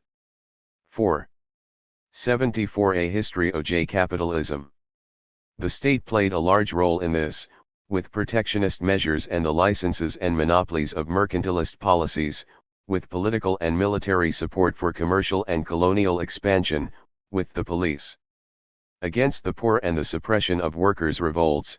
The law of 1769 classified as a felony the voluntary destruction of machines and the buildings which contained them, and instituted the death penalty for those found guilty of this crime. Troops were sent to break up riots in 1779 in Lancaster and in 1796 in Yorkshire. The law of 1799 prohibited workers' associations formed for the purpose of obtaining wage increases, reduction in the working day, or any other improvement in the conditions of employment or work. 7. At the heart of this diverse and active movement was the first outline of the fusion of the future bourgeoisie, members of the aristocracy giving life to commercial enterprises, farms and mines, great merchants and Financiers displaying their success by the purchase of estates, merchants becoming manufacturers and then establishing mills, manufacturers and dealers becoming bankers, they handled the whole of the country's business.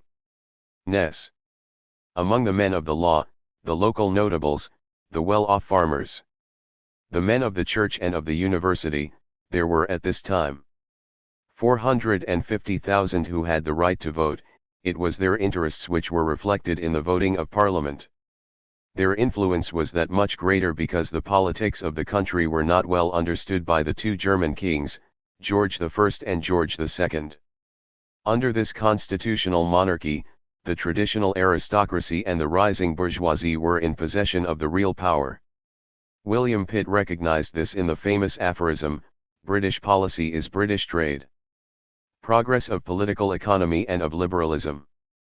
The progression of liberal ideas and awareness of the new economic reality, these two aspects of a double movement were linked. Already the English banker Richard Cantillon, in his essay on the nature of trade in general, widened the break with mercantilist thinking, pointing out particularly that an overabundance of money, while it lasts, forms the strength of states, but by degrees it rejects them and pushes them naturally into indigence. He prepared the way for physiocracy by exalting the economic role of property owners. David Hume, in his economic essays, emphasized in his turn that wealth does not reside in an abundance of precious metals, since the century of the three revolutions 75. These metals, by bringing a rise in prices, lead to a disequilibrium in the balance of trade. He carried his analysis further into the reasons for the advantage of foreign trade, from the point of view of increasing state power, as well as of the wealth and happiness of the subjects. The advantage of foreign commerce, in augmenting the power of the state, as well as the riches and happiness of the subject. It increases the stock of labor in the nation, and the sovereign may convert what share of it he finds necessary to the service of the public. Foreign trade, by its imports, furnishes material for new manufactures, and by its exports, it produces labor in particular commodities, which could not be consumed at home. In short, a kingdom that has a large import and export, must abound more with industry, and that employed upon delicacies and luxuries, than a kingdom which rests contented with its native commodities. It is, therefore, more powerful, as well as richer and happier. 7. He stressed to the point of caricature the liberal logic according to which people have to be governed not by regulations and controls, but rather by their own interests. Their greed must be made insatiable, their ambition beyond measure, and all their vices profitable for the public good. Situated within the Newtonian perspective of universal attraction, the idea was being elaborated that from the attraction of multiple interests and multiple individual egoisms, a new social harmony can arise. Adam Smith was more explicit. A disciple of Hume, he pursued the thinking that Hume had developed in his treatise on human nature. In his theory of moral feelings, Adam Smith tried to justify the social order based upon the quest after individual interests. He emphasized and deepened the notion of sympathy. He justified the enjoyment of nobleness and of wealth, which was the privilege of the few.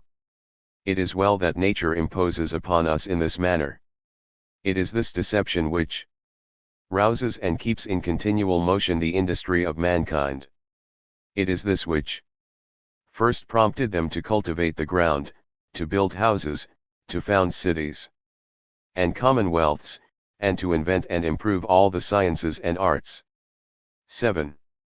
He advances the idea of the invisible hand. An invisible hand, make the same distribution of the necessaries of life which would have been made had the earth been divided into equal portions among its inhabitants, and thus, without intending it, without knowing it, advance the interest of the society, and afford means to the multiplication of the species. When Providence divided the earth among a few lordly masters, it neither forgot nor abandoned those who seemed to have been left out in the partition. These last, too, enjoy their share of all that it produces. 7h. 76. Closing his eyes to the wretchedness surrounding him, he goes so far as to write about the poor, in what constitutes the real happiness of human life. They are in no respect inferior to those who seem so much above them.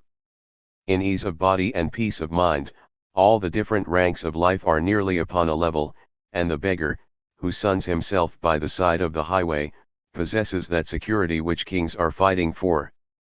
70. Chosen as preceptor for a young gentleman, Smith travelled in Europe. He met Voltaire, Quesnay, Turgot, d'Alembert, and Helvetius. He frequented the salons. 10 years later he published his Inquiry into the Nature and Causes of the Wealth of Nations. In the name of the interests of the consumers, Smith rejected the mercantilist system. He lampooned Quesnay, a very speculative physician. And while he acknowledged the physiocrats' contribution to economic science, he thought their chief error to be that of considering the class of craftsmen, manufacturers, and merchants as totally sterile and unproductive. He extolled the obvious and simple system of natural liberty, where every man, as long as he does not violate the laws of justice, is left perfectly free to pursue his own interest his own way, and to bring both his industry and capital into competition with those of any other man, or order of men.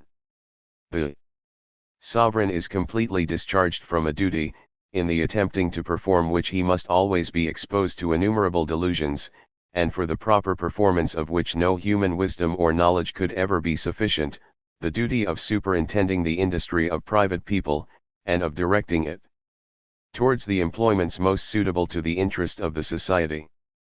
80. In this system, the sovereign has only 3 duties to attend to, 3 duties of great importance, indeed, but plain and intelligible to common understandings. First, the duty of protecting the society from the violence and invasion of other independent societies. Secondly, the duty of protecting, as far as possible, every member of the society from the injustice or oppression of every other member of it, or the duty of establishing an exact administration of justice, and, thirdly, the duty of erecting and maintaining certain public works and certain public institutions. 81. This is certainly very far from mercantilism. Smith also observed and analyzed the reality of his own time. He minutely described the division of labor in a mill manufacturing pins. He saw the link between division of labor and mechanization and extension of the market. The invention of all these machines by which labor is so much facilitated and abridged, seems to have been originally owing to the division of labor. But let us not mistake the perspective. His world is not the world of large industry, nor even that of steam power. The century of the 3 revolutions. 77. The world of Smith is that of manufacturing capitalism. His mills gather together workers with manual skill. The trades to which he refers remain at the craft level. He sees the shopkeepers, the transporters, the farmers, the shepherds, the woodcutters. From the very beginning of his book, Smith emphasized the importance of labor. The annual labor of every nation is the fund which originally supplies it with all the necessaries and conveniences of life which it annually consumes, and which consist always either in the immediate produce of that labor, or in what is purchased with that produce from other nations. Labor is the real measure of the exchangeable value of all commodities, and the labor of the husband and wife should be able to bring them something more than just what is indispensable for their subsistence, if they are expected to be able to raise a family. Smith strictly tied this thinking about productive labor to his analysis of capital accumulation. For, at heart, what interests him is capital. Smith saw this capital functioning before his eyes, as though on a human scale. A capital may be employed in 4 different ways, either, first, in procuring the rude produce annually required for the use and consumption of the society, or, secondly, in manufacturing and preparing that rude produce for immediate use and consumption, or, thirdly, in transporting either the rude or manufactured produce from the places where they abound to those where they are wanted, or lastly, in dividing particular portions of either into such small parcels as suit the occasional demands of those who want them. In the first way are employed the capitals of all those who undertake the improvement or cultivation of lands, mines, or fisheries; in the second, those of all master manufacturers; in the third, those of all the wholesale merchants; and in the fourth, those of all retailers. 82. Phi observed the ways in which this capital functioned.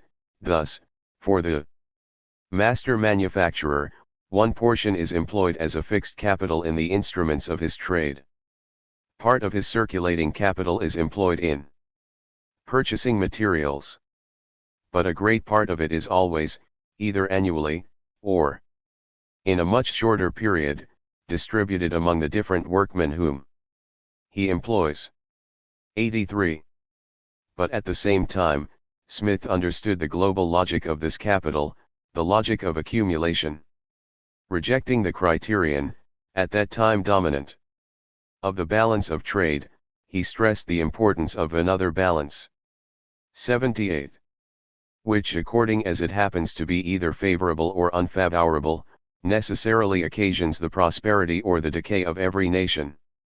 This is the balance of the annual produce and consumption. If the exchangeable value of the annual produce, it has already been observed, exceeds that of the annual consumption, the capital of the society must annually increase in proportion to this excess. The society in this case lives within its revenue, and what is annually saved out of its revenue, is naturally added to its capital, and employed so as to increase still further the annual produce. 84. Then he classified activities according to this criterion. After agriculture, the capital employed in manufactures puts into motion the greatest quantity of productive labor, and adds the greatest value to the annual produce. That which is employed in the trade of exportation, has the least effect of any of the three. 85. And, according to the natural course of things, therefore, the greater part of the capital of every growing society is, first, directed to agriculture, afterwards to manufactures, and last of all, to foreign commerce. 86. Thus during the period in which manufacturing capitalism was drawing to a close and industrial capitalism, with its mills, was beginning, Smith analyzed the capital whose accumulation, based upon productive labor, permitted both the people and the sovereign at the same time to be enriched. Influenced by the ideology of the Enlightenment, of natural laws and universal harmony, Smith put his trust in the system of natural freedom which manifests itself by means of the market. He was against agreements between dealers and manufacturers. People of the same trade seldom meet together, even for merriment and diversion, but the conversation ends in a conspiracy against the public, or in some contrivance to raise prices. Asterisk. He was against anything which might restrain the free dom to work. The patrimony of a poor man lies in the strength and dexterity of his hands, and to hinder him from employing this strength and dexterity in what manner he thinks proper without injury to his neighbor, is a plain violation of this most sacred property. It is a manifest encroachment upon the just liberty both of the workman, and of those who might be disposed to employ him.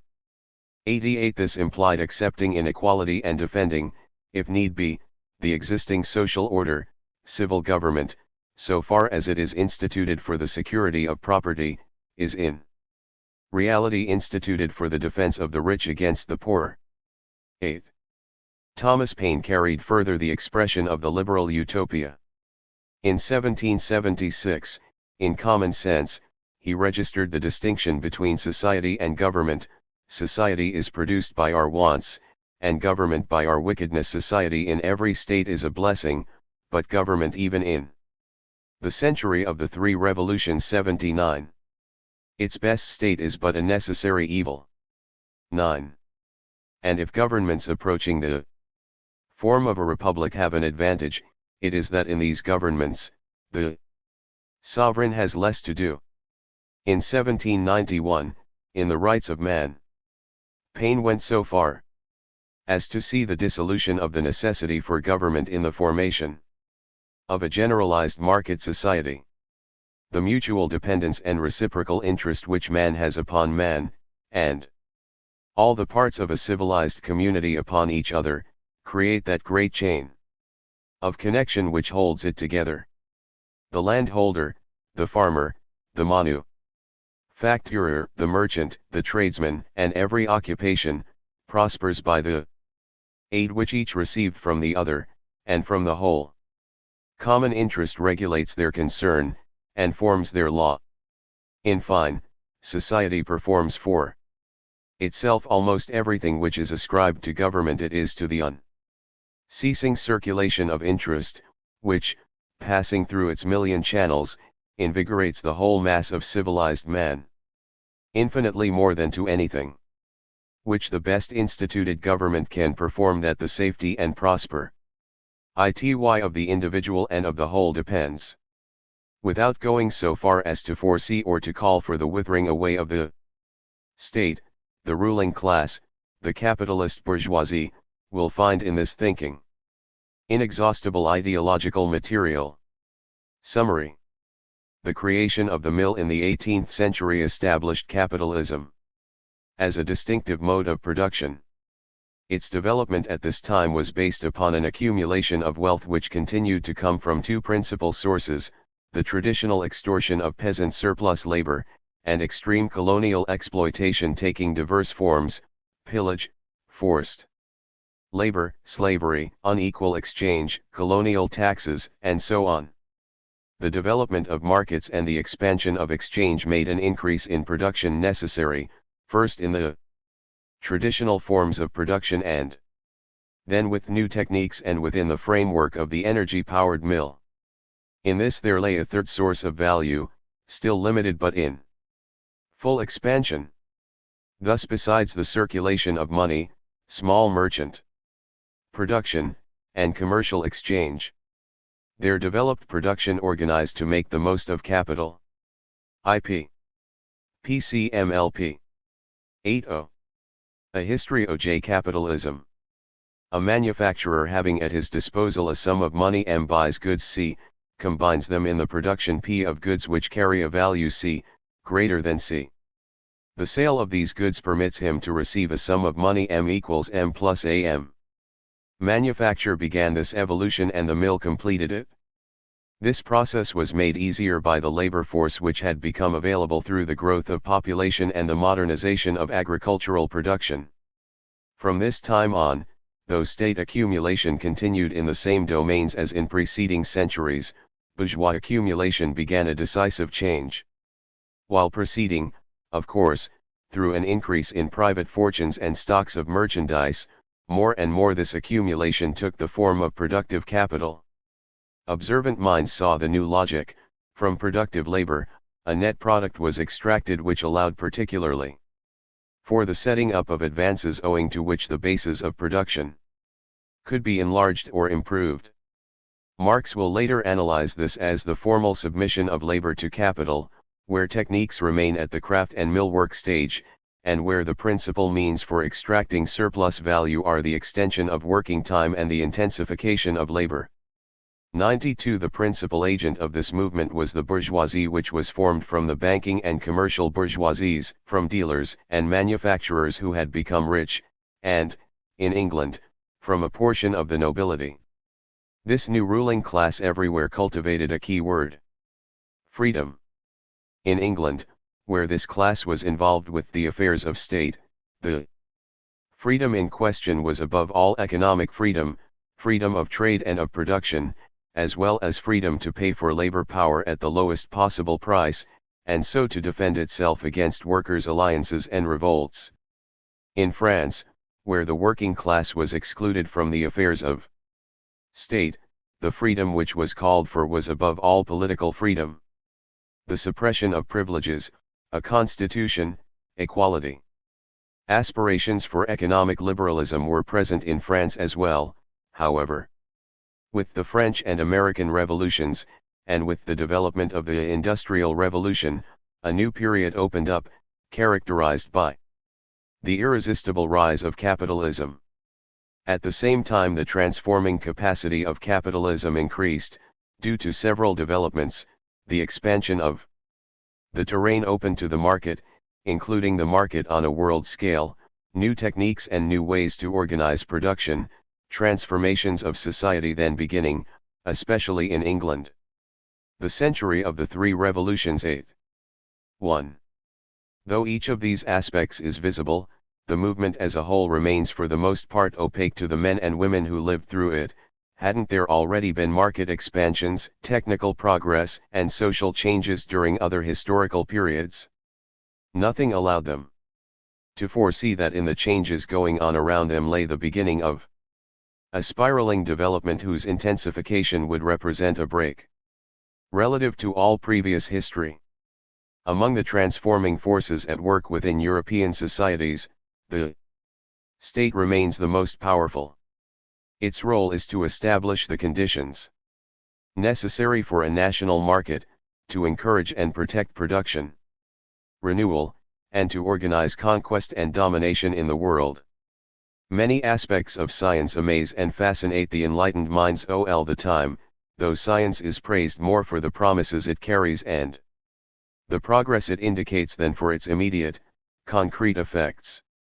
As for capital and the capitalists, a few economists sense and perceive their importance, though none of the economists imagines capital's enormous potential for overturning production, the market, society, and the world. Chapter 3. The irresistible rise of industrial capitalism. Can the path covered in 3 centuries be seen clearly enough? At the beginning of the 16th century, in the name of God and the King, armed expeditions conquered large areas in the Americas, massacring, pillaging, and bringing back fabulous treasures. At the end of the 18th century, in the name of nature and freedom, economists, anxious to discover the source of wealth, described the conditions of capital accumulation. What was at stake at first was the wealth of the prince, then it became a question of healthy royal finances and of enriching the nation, especially by means of exports.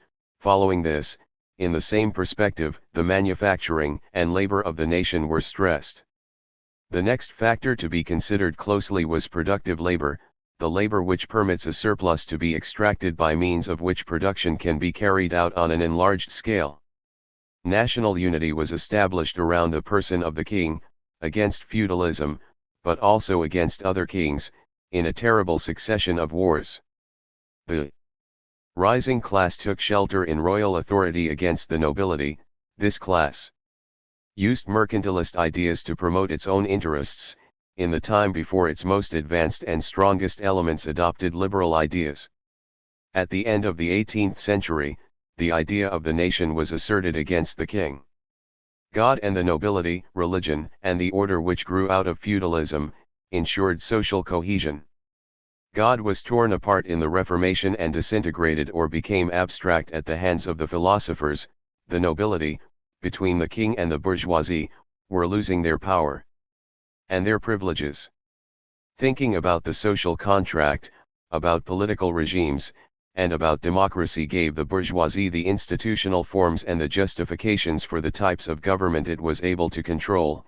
It could, from this time on, do without a king. 82. The irresistible rise of industrial capitalism. 83. Colonial domination, pillage, and exploitation of imported or native slaves throughout this period constituted a fundamental source of enrichment for the colonizing countries. In the 16th century, the greatest portion of the wealth passed first of all through royal treasuries. In the 18th century, this wealth was first handled by colonial companies and financiers. But already conflicts of interest were arising which opposed the bourgeoisies of Europe against the descendants of colonists who had come from Europe. These colonial descendants fought in the name of the European bourgeoisie's own ideas of democracy and freedom, even as in their own countries they used slave labor and massacred the Indians. Monopoly and competition, state intervention and private initiative, the world market and the national interest were, under different forms, present together throughout the formation of capitalism. This formation was given life by the national bourgeoisies, was upheld and defended by national states, and was supported by the workers of these countries and by the subjugated or dominated peoples throughout the world. During the years 1790 to 1815, the attention of all eyes was drawn by the French Revolution and the wars which rent Europe. Less spectacular, another revolution began in England, through which the capitalist logic of production was established and enlarged, the exploitation of a growing number of workers and the production of an ever greater mass of goods. At one pole a vertiginous accumulation of wealth, at the other an increase and aggravation of misery. Through the industrialization movement of the 19th century, this logic imposed itself with greater and greater force among widening sectors of society. At the turn of the century, harsh ideological conflicts expressed the sharpening of contradictions which this evolution developed. The conflict of ideas. At the beginning of the 19th century, the capitalist development of industry, which had been set in motion in England, was still far from being dominant. A new generation of manufacturers and industrialists asserted themselves, but the industrial bourgeoisie did not yet constitute a distinct social layer. The null workers, a great many of whom were women and children, were subjected to the pitiless discipline of mechanical production and the terrible menace of unadorned wretchedness. Uprooted and without culture or stability, they did not at this time form a class. 8.4. On the other hand, the classes of the former society were still very much present, nobility and landowners, farmers, artisans, shopkeepers. They felt the change which was beginning to affect them, and it was often from among these classes that voices were raised to criticize the transformations which were occurring, either in the name of the values of the past, or in the name of an alternative society conceived according to the norms of reason and equity. In the debates which took place at this time, the chief ideas were affirmed which would be taken up again and again during the first half of the century, and in the case of certain of these ideas, throughout the century and even to our own time. Of poor and rich. Writing at the end of the century, William Godwin denounced inequality born of accumulation. He appreciated that what was fundamental to inequality was the exploitation of labor. There is scarcely any species of wealth, expenditure, or splendor, existing in any civilized country, that is not, in some way, produced by the express manual labor, and corporeal industry, of the inhabitants of that country. The spontaneous productions of the earth are few, and contribute little to wealth, expenditure, or splendor. Every man may calculate, in every glass of wine he drinks, and every ornament he annexes to his person, how many individuals have been condemned to slavery and sweat, incessant drudgery, unwholesome food, continual hardships, deplorable ignorance, and brutal insensibility, that he may be supplied with these luxuries. It is a gross imposition that men are accustomed to put upon themselves when they talk of the property bequeathed to them by their ancestors. The property is produced by the daily labor of men who are now in existence. All that their ancestors bequeathed to them was a moldy patent which they show as a title to extort from their neighbors. What the labor of those neighbors has produced. 1. It is the social logic of this exploitation which Godwin lays bare. If, inequality being thus introduced, the poorer member of the community shall be so depraved as to be willing, or so unfortunately circumstanced as to be driven, to make himself the hired servant or laborer of his richer neighbor, this probably is not an evil to be corrected by the interposition of government. But, when we have gained this step, it will be difficult to set bounds to the extent of accumulation in one man, or of poverty and wretchedness in another. 2. The irresistible rise of industrial capitalism. 85. This exploitation invades the domain of ideas and of values, the spirit of oppression, the spirit of servility, and the spirit of fraud. These are the immediate growth of the established administration of property. 3. The Reverend Thomas Robert Malthus observed the same inequality, the same misery, the same crushing of those having the least means, but it was these poor themselves whom Malthus accused. He began with 2 postulates. First, that food is necessary to the existence of man. Secondly, that the passion between the sexes is necessary and will remain nearly in its present state. Assuming then, my postulate as granted, I say, that the power of population is indefinitely greater than the power in the earth to produce subsistence for man. Population, when unchecked, increases in a geometrical ratio. A slight acquaintance with numbers will shew the immensity of the first power in comparison of the second. By that law of our nature which makes food necessary to the life of man, the effects of these two unequal powers must be kept equal. This implies a strong and constantly operating check on population from the difficulty of subsistence. This difficulty must fall somewhere and must necessarily be severely felt by a large portion of mankind. 4. The philanthropist, the legislator, are powerless. It is not in the power of the rich to supply the poor with an occupation and with bread, and consequently the poor, by the very nature of things, have no right to demand these things from the rich.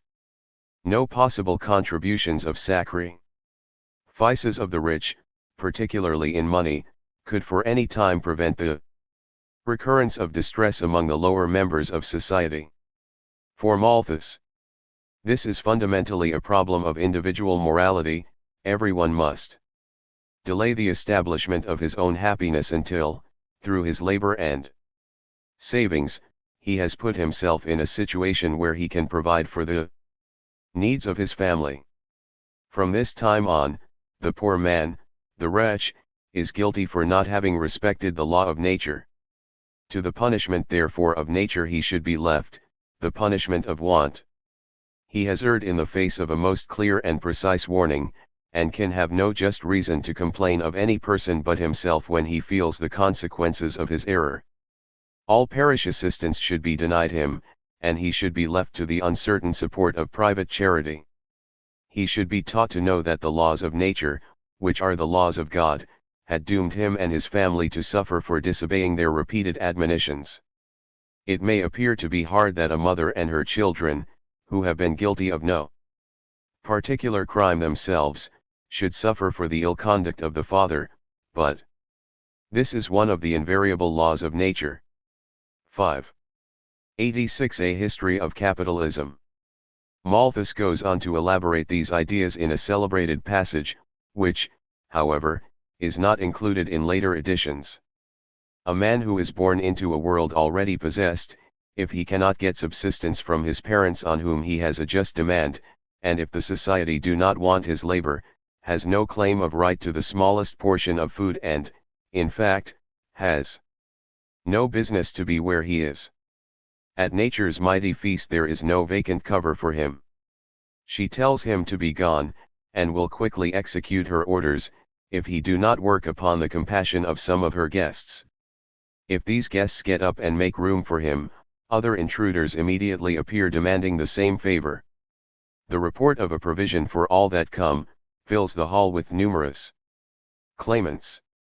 The order and harmony of the feast is disturbed, the plenty that before reigned is changed to scarcity, and the happiness of the guests is destroyed by the spectacle of misery and dependence in every part of the hall, and by the clamorous importunity of those, who are justly enraged at not finding the provision which they had been taught to expect. The guests learn too late their error, in counteracting those strict orders to all intruders, issued by the great mistress of the feast, who, wishing all her guests should have plenty, and knowing that she could not provide for unlimited numbers, humanely refused to admit fresh comers when her table was already full. 6. Here, for the pious souls, was enough to render perfectly bearable the terrible misery of the workers and people of the time. For the rational minds, the economists showed the scientific necessity of this misery. Was it not a result of the iron law of wages? John Baptiste Say described in these terms how wages are determined, when demand lags behind. The number of people available for work, their earnings decline below the rate necessary for the class to maintain their numbers. The families most burdened with children and infirmities perish, from then on. The labor supply declines, and since labor is in lower supply, its price goes up. Ricardo, having described the same movement, judged it to be necessary. Like all other contracts, wages should be left to the fair and free competition of the market, and should never be controlled by the intervention of the legislature. This led him to denounce the English poor laws. Instead of making the poor rich, they are calculated to make the rich poor. 8. The two utopias. Two utopian visions of a world to come were formulated on a wide scale. At the beginning of the century, each one guaranteed the happiness of all. On one side the liberal vision, and on the other side the vision based upon an organization of society that in the second third of the century came to be called socialist. The irresistible rise of industrial capitalism. 87. Laissez-faire, Turgot and Smith had said, regarding corporate organization. Mercantilist policies, the monopolies of the large companies, and the mills benefiting from licenses. Laissez-faire without restriction, said the economists of the 19th century. For say, property, freedom, and prosperity are indissociable, property of the productive capital and of the profits which can be drawn from it, freedom to use this capital. Any restriction which is not necessary to protect the rights of another person is an attack against property. 9. Prosperity for all, for the poor and for the rich, because their interests are exactly the same. Certainly, it is a great unhappiness to be poor, but it is an even greater unhappiness to be surrounded by people as poor as one self. Lacking wealth oneself, one must wish wealth for others. An indigent has infinitely greater possibilities for earning his living and becoming well off if he lives among a rich population, than if he is surrounded by poor people like himself. And note that here the hope of the poor is not founded upon the charity of the rich, but upon the interest of the rich. It is in his own interest that the rich man supplies the poor man with land to cultivate, tools, fertilizer, and seeds, and with food on which to live until the harvest. For Ricardo, the free play of the market, that is to say, the law of supply and demand, assures equilibrium, not only economic equilibrium but also equilibrium among the three classes of society, even if their interests appear to be contradictory. This same process also assures equilibrium between nations, the play of comparative costs and of specialization guaranteeing the reciprocal interest of all nations. In this spirit, what could be called the liberal utopia developed and became more definite. Property, free enterprise, and the free play of the market should ensure the best of all possible worlds. This implies reducing as much as possible what comes from the state. Governmental action is essentially restricted to ensuring order, security, and justice, wrote Beaud. Beyond this limit, it is a usurpation of conscience, intelligence, and of labor, in a word, of human freedom. 11. And for the rest, laissez-faire. Except, of course, to prevent dishonest things. But as for things which are innocent in themselves, such as work, exchange, teaching, association, banking, etc., one must still choose. The state must either let things be, or impose restrictions. If the state lets things be, we will be free and economically administered, for nothing costs less than letting things be. If the state imposes restrictions, this is a calamity for our freedoms and our purse. 12. 88. This liberal utopia from its beginnings possessed the capacity of presenting itself as scientifically founded. The economists. Beaud continues on, observe man, the laws of his organization, and the social relations resulting from these laws. Beaud opposed this to the approach of the socialists. The socialists imagine a fantasy society and then a human heart matching that society. 13 Opposed to the liberal utopia were egalitarian, social, and associationist utopias, which during the 1830s came to be described with one word: socialist. At the time of the French Revolution, the writings of Inge and Beaud, and the Conjuration of the Equals, bear witness to this. A few sentences from the Manifesto of the Equals, drawn up by Sylvain Marichal, give an idea of the tone. People of France, for 15 centuries you have lived as slaves, and consequently, unhappily. For the last 6 years you have barely breathed, waiting for independence, happiness, and equality. Equality. First wish of nature, first need of man, and principal bond of any legitimate association. Well, we mean from now on to live and die as equals. As we were born, we want real equality or death. This is what we must have. The French Revolution is only the forerunner of another much larger and much more solemn revolution, which will be the final revolution. The time has come to found the Republic of the Equals, this great home open to all men. The days of the general restitution have arrived. Lamenting families, come sit at the common table set by nature for all her children. On the day after this true revolution, they will wonder in amazement, what general happiness depended on so little? We had only to want it? Ah, why didn't we want it sooner? 14. Saint-Simon and Fourier also give evidence of utopian socialist thinking. They were admirers of Newton and were fascinated by the harmony originating in universal attraction. In his Dream of 1803, Saint-Simon saw the administration of the earth entrusted to a council of Newton composed of scientists and artists. 15. In his theory of the four movements, Fourier outlined the single, constant, and general law of passionate attraction, phalansteries, complete and autonomous societies of 1800 persons, were to be the base units of a new universal harmony. Utopia is here in force, the living certainty of another world, another society, at arm's reach. Saint-Simon paid more attention to industry, that is to say, to the various forms of productive activity. He emphasized the role of industrialists. He directed his writing toward the workers and was occupied with improving the living conditions of the most numerous and poorest class. 16. The irresistible rise of industrial capitalism. 89. Fourier criticized the incoherence of the society which he called a self-contradictory world and bondage to repulsive labor. He extolled the common-sense world, the realization of the state of fellowship founded on natural, appealing, and truthful industry, of which the phalanstery would be the base unit. 17. Robert Owen was more pragmatic.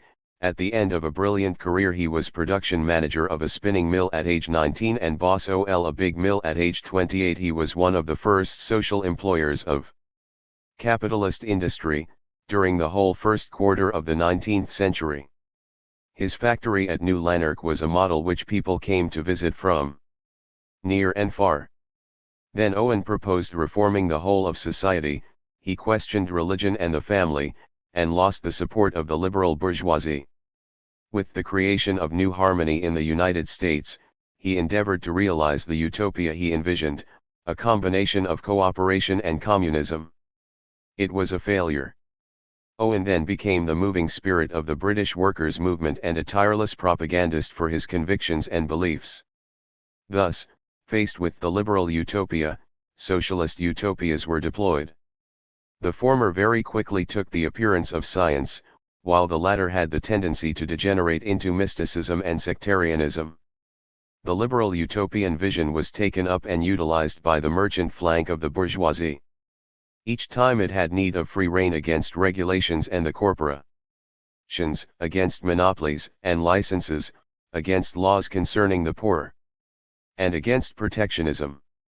The socialist utopian vision found an echo among the technicians, and especially the petty bourgeoisie.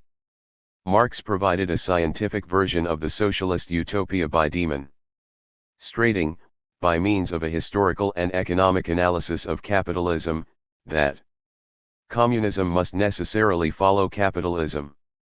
The many associationist and cooperative achievements, the struggles by the common people and by the workers, the formation and maturation of the working classes, all these anchored the socialist project and gave it concreteness. What is the source of wealth? The economists took up this fundamental question from the book by Adam Smith, along with others, the Englishman David Ricardo and the 90 A History of Capitalism. Frenchman Jean-Baptiste Say opposed each other over the question of the origin of wealth. Born in 1772, the son of a Jewish banker who emigrated to Holland. A stockbroker at 22 years of age, Ricardo became rich enough through successful speculations to retire from business at 42 and buy an estate. He became a member of Parliament in 1819, 2 years after publishing his principal work, On the Principles of Political Economy and Taxation.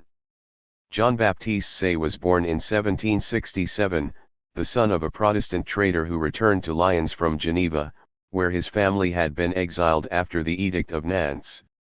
Say worked as a clerk in a bank, traveled in England, and enlisted as a volunteer in the French Revolutionary Wars. Following this, he frequented the ideological circles of his time, collaborated on the Decade, and wrote treatises on political economy, or a simple exposition of the way in which wealth is formed, distributed, and consumed. He disapproved of the authoritarian measures of the empire and refused the positions which were offered him. During the years 1806 to 14, he built and ran a cotton spinning mill. Under the Restoration, political economy at that time tainted with anti-clericalism and liberalism being judged subversive, he was able to teach only at the Athénée, a private institution of higher education, and at the Conservatory of Arts and Trades. He had to wait until 1830, only a short time before his death, for a chair at the Collège de France. 19 Say summarized his fundamental ideas in his Catechism of Political Economy. Is it possible to create wealth? Yes, to create wealth, all that is necessary is to create value, or to add to the value which is already found in the things one possesses. How can value be added to an object? By giving it a use that it did not formerly have.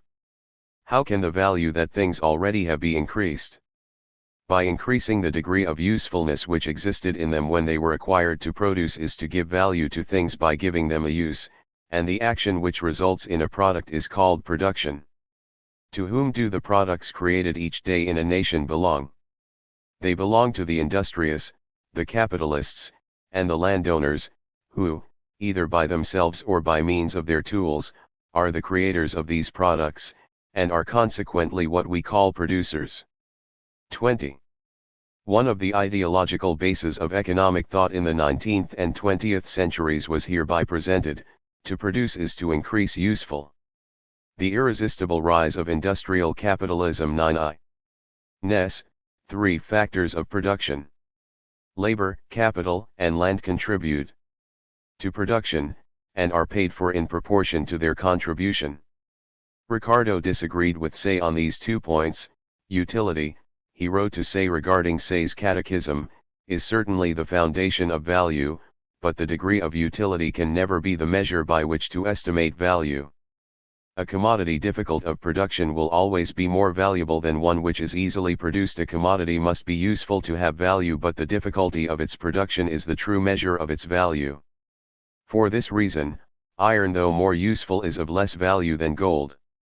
21 In On the Principles of Political Economy and Taxation, also published in 1817, Ricardo made his analysis more explicit. He devoted an important first chapter to value. The long section titles of this chapter give the essential in a few sentences: the value of a commodity, or the quantity of any other commodity for which it will exchange, depends on the relative quantity of labor which is necessary for its production, and not on the greater or less compensation which is paid for that labor. Not only the labor applied immediately to commodities affect their value, but the labor also which is bestowed on the implements, tools, and buildings, with which such labor is assisted. Having thus defined value, of which the price is the monetary express. Zion, the distribution of produced wealth will be based upon wages. Now, the natural price of labor is that price which is necessary to enable the laborers, one with another, to subsist and to perpetuate their race, without either increase or diminution. From then on, supposing corn and manufactured goods always to sell at the same price, profits would be high or low in proportion as wages were low or high. 22.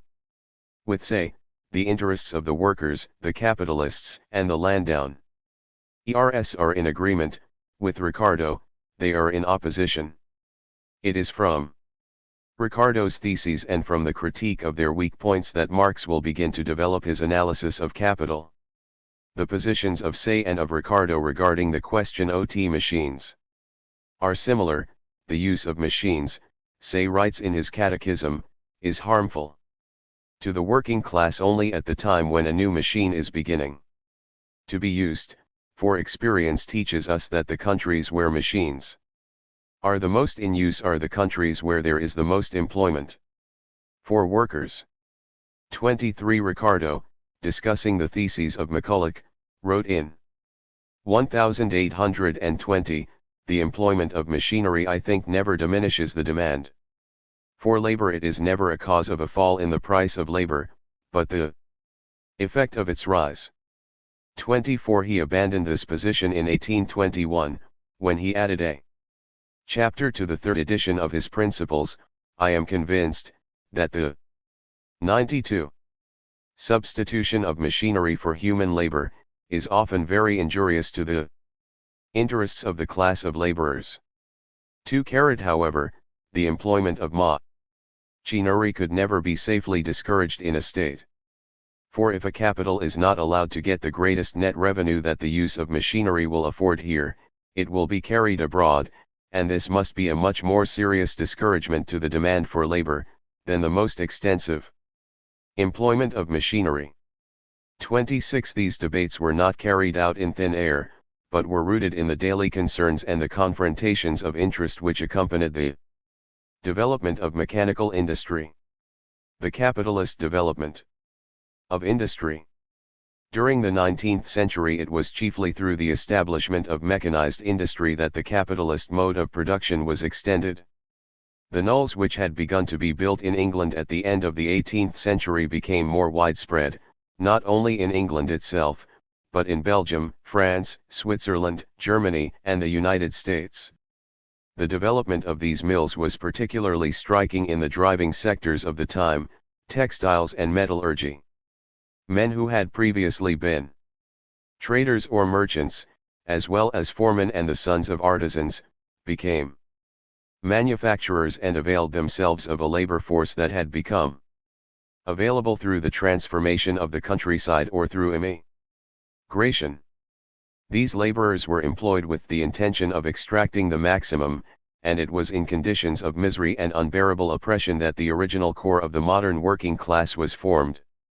This movement was an extension of what had begun in England during the previous century, but with a definite acceleration, which the increase in the annual rate of growth of world industry helps us to understand. The advance of British capitalism. Capitalist industrialization on a world scale occurred in three major successive flows, 1780-1880 and 1880-1950, with the third still in progress today. Each flux is characterized by a definite extension, both sectorial and geographic. For the period 1780-1880, three industries had an impact and a rate of growth such that they can be described as driving or propelling industries. The irresistible rise of industrial capitalism. 93. Table 3.1 World Industry and Trade, Average Annual Rates of Growth. World Industry, World Trade. 1/8th century 1-5 If 1780 to 1832.61.4 1820 to 42.92.8 1840 to 63 to 54.8 1860 to 72.92.8 Asterisk 1705 to 85 F 1720 80 Source: W. W. Rostow, The World Economy, p. 67. Cotton, iron, and railroad rails. It was in Great Britain that these industries underwent their earliest and most remarkable development. With water power and steam engines, which allowed mechanization to reach its full potential for productive output, and employment of a plentiful, cheap, and totally disarmed labor force, levels of production increased dramatically. The British advantage was overwhelming during the whole first half of the century, and remained important after 1850, though it was reduced in certain sectors. The figures indicating quantities of goods produced are eloquent. In England and, with some delay, in France and Germany, this evolution continued, intensified, and accelerated the movement begun in the 18th century.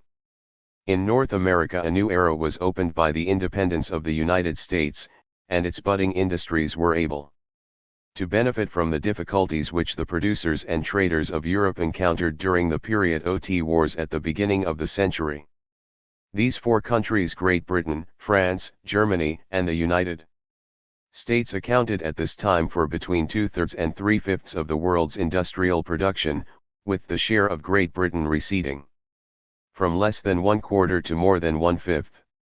This industrial development inaugurated and then accentuated the end of millennia of primarily agricultural production in overwhelmingly rural societies. A city, with its manufacturing and commercial activities, certainly might have been able to predominate in a small country.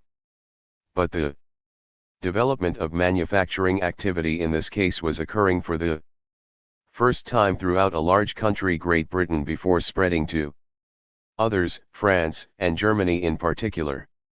94. Table 3.2 Leading first-generation industries, 4 principal capitalist countries. Cotton, cast iron, railroad rails. Great Britain. Maximum expansion 1780-89 1790-99 1830-39. Leading industry 1780-1869 1780-1889 1830-79. France. Maximum expansion 1815 1850-59 1840-49. Leading industry 1830-59 1840-89. Germany. Maximum expansion 1830-39 1850-59 1840-49. Leading industry 1850-59 1840-89. United States. Maximum expansion VIT 000 1840-49 1830-39. Leading industry 1820-79 1840 1920 1830-99. Source: compiled from Rostow, The World Economy, Tables 2, 7, 10, 13, 19. If material production is divided into two main sectors, agriculture and industry, this evolution appears most noticeably in Great Britain. The share of industry grew from 42% to 60% in 1831, and reached 73% in 1871.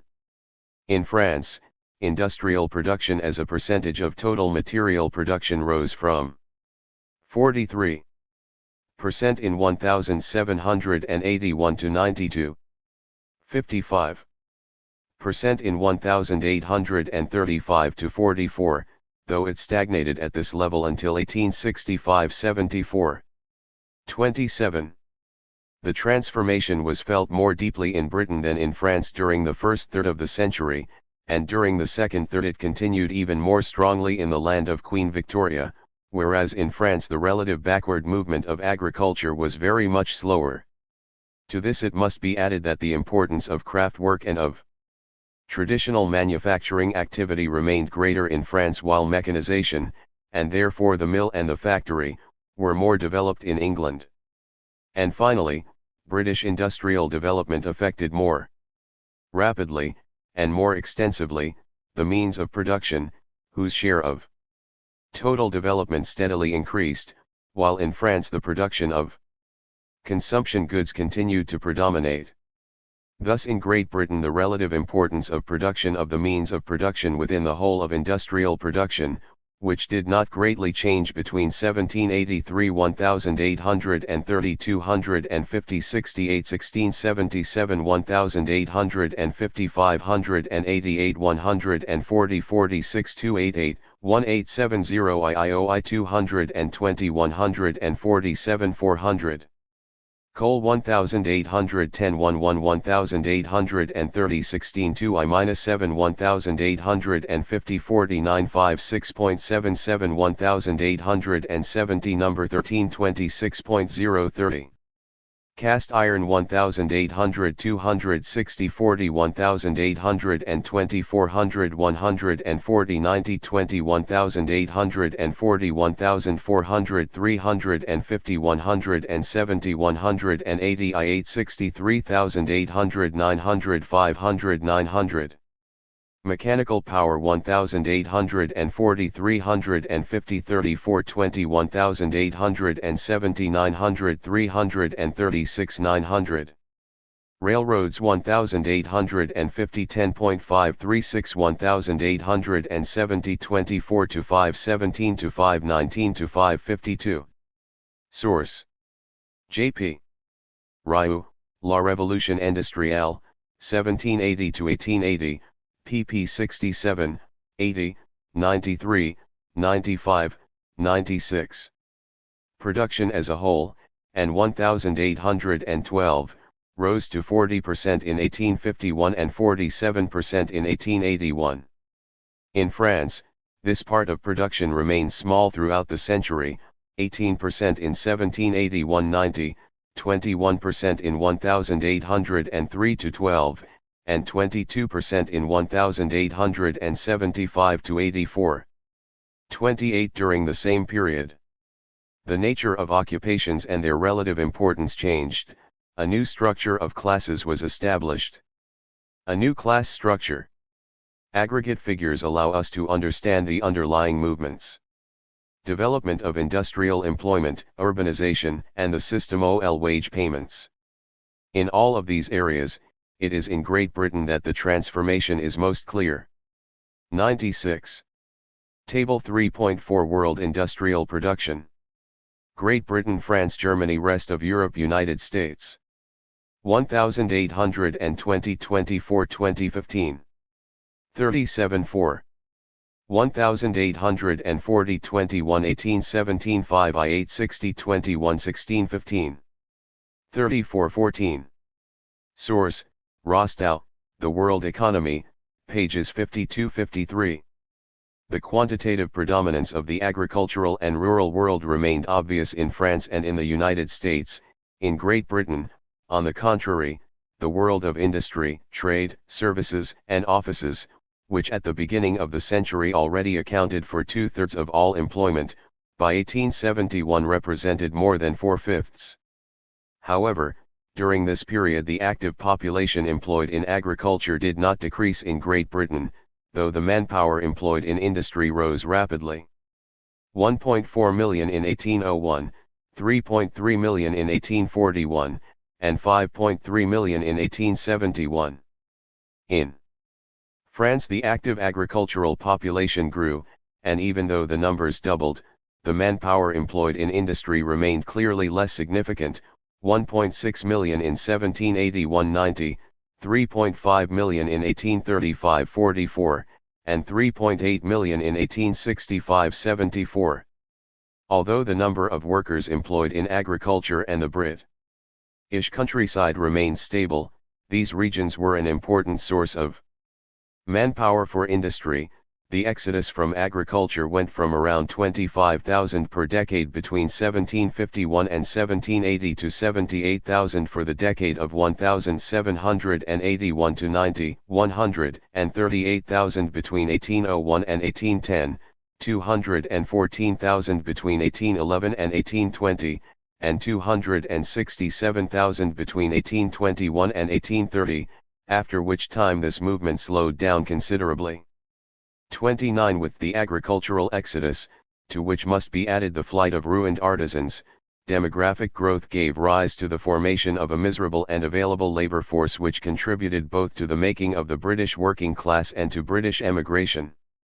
30 Famines were especially deadly in Ireland, as this observation by Fourier shows. The news papers of Dublin in 1826 say, an epidemic rages here among the people.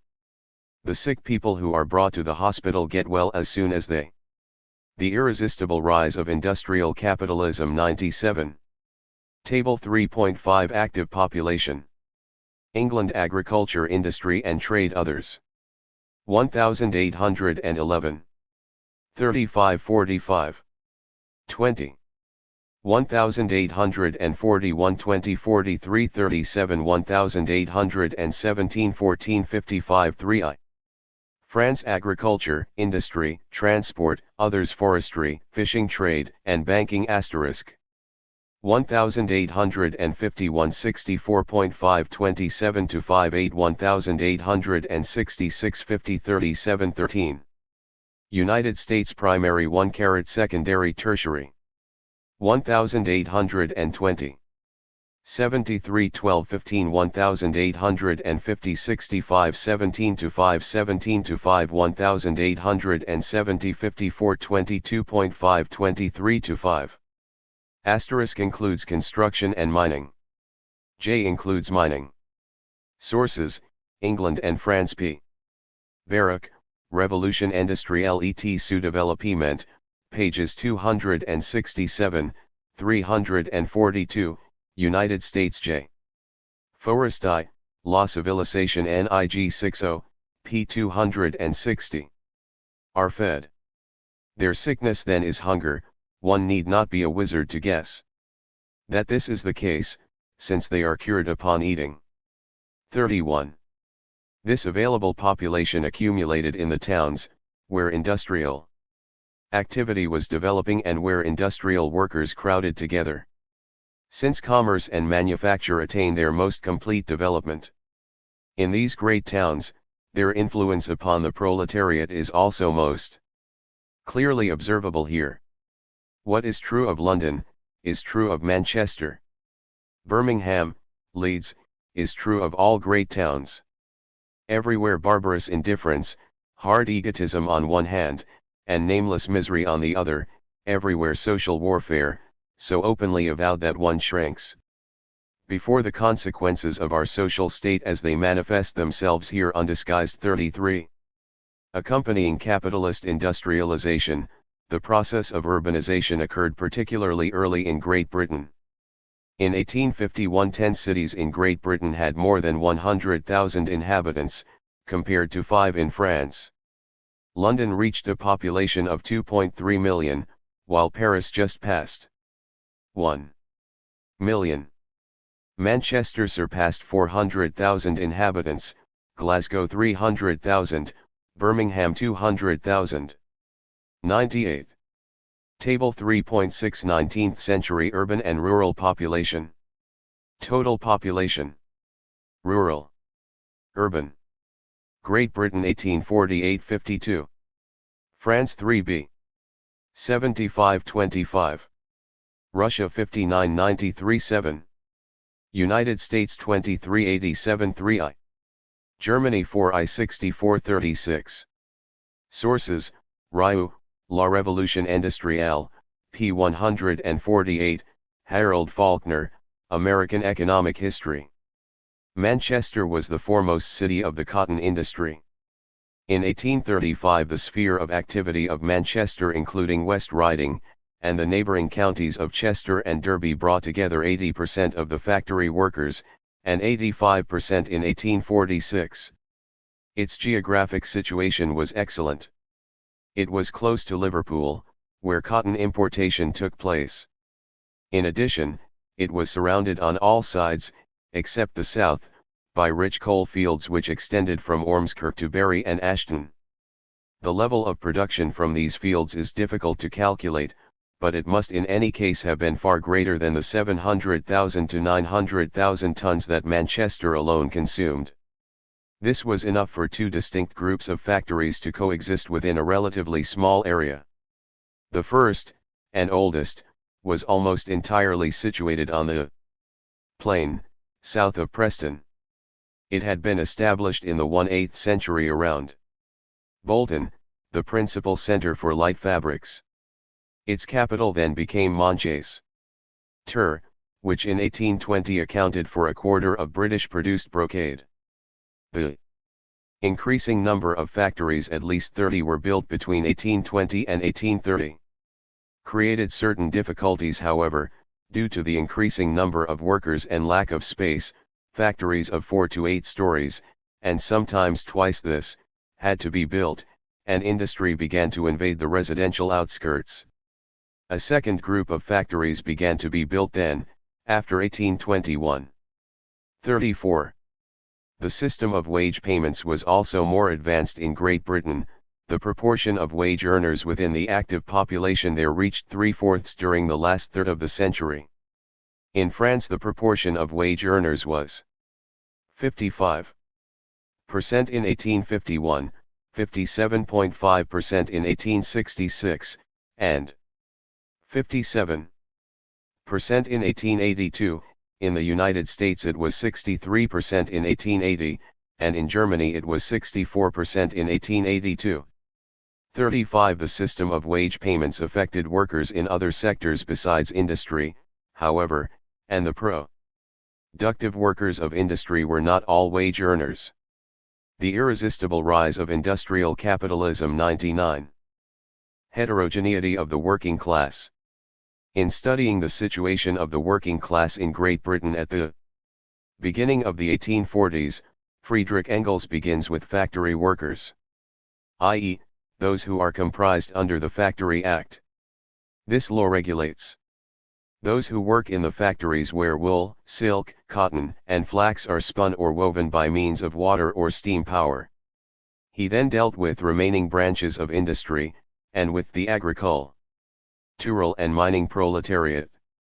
Along with many studies of this time, Engels brought to light the harshness of working and living conditions, and the meagerness of wages.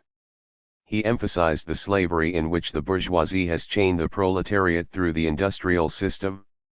The worker is, in law and in fact, the slave of the property-holding class, so effectually a slave that he is sold like a piece of goods, rises and falls in value like a commodity.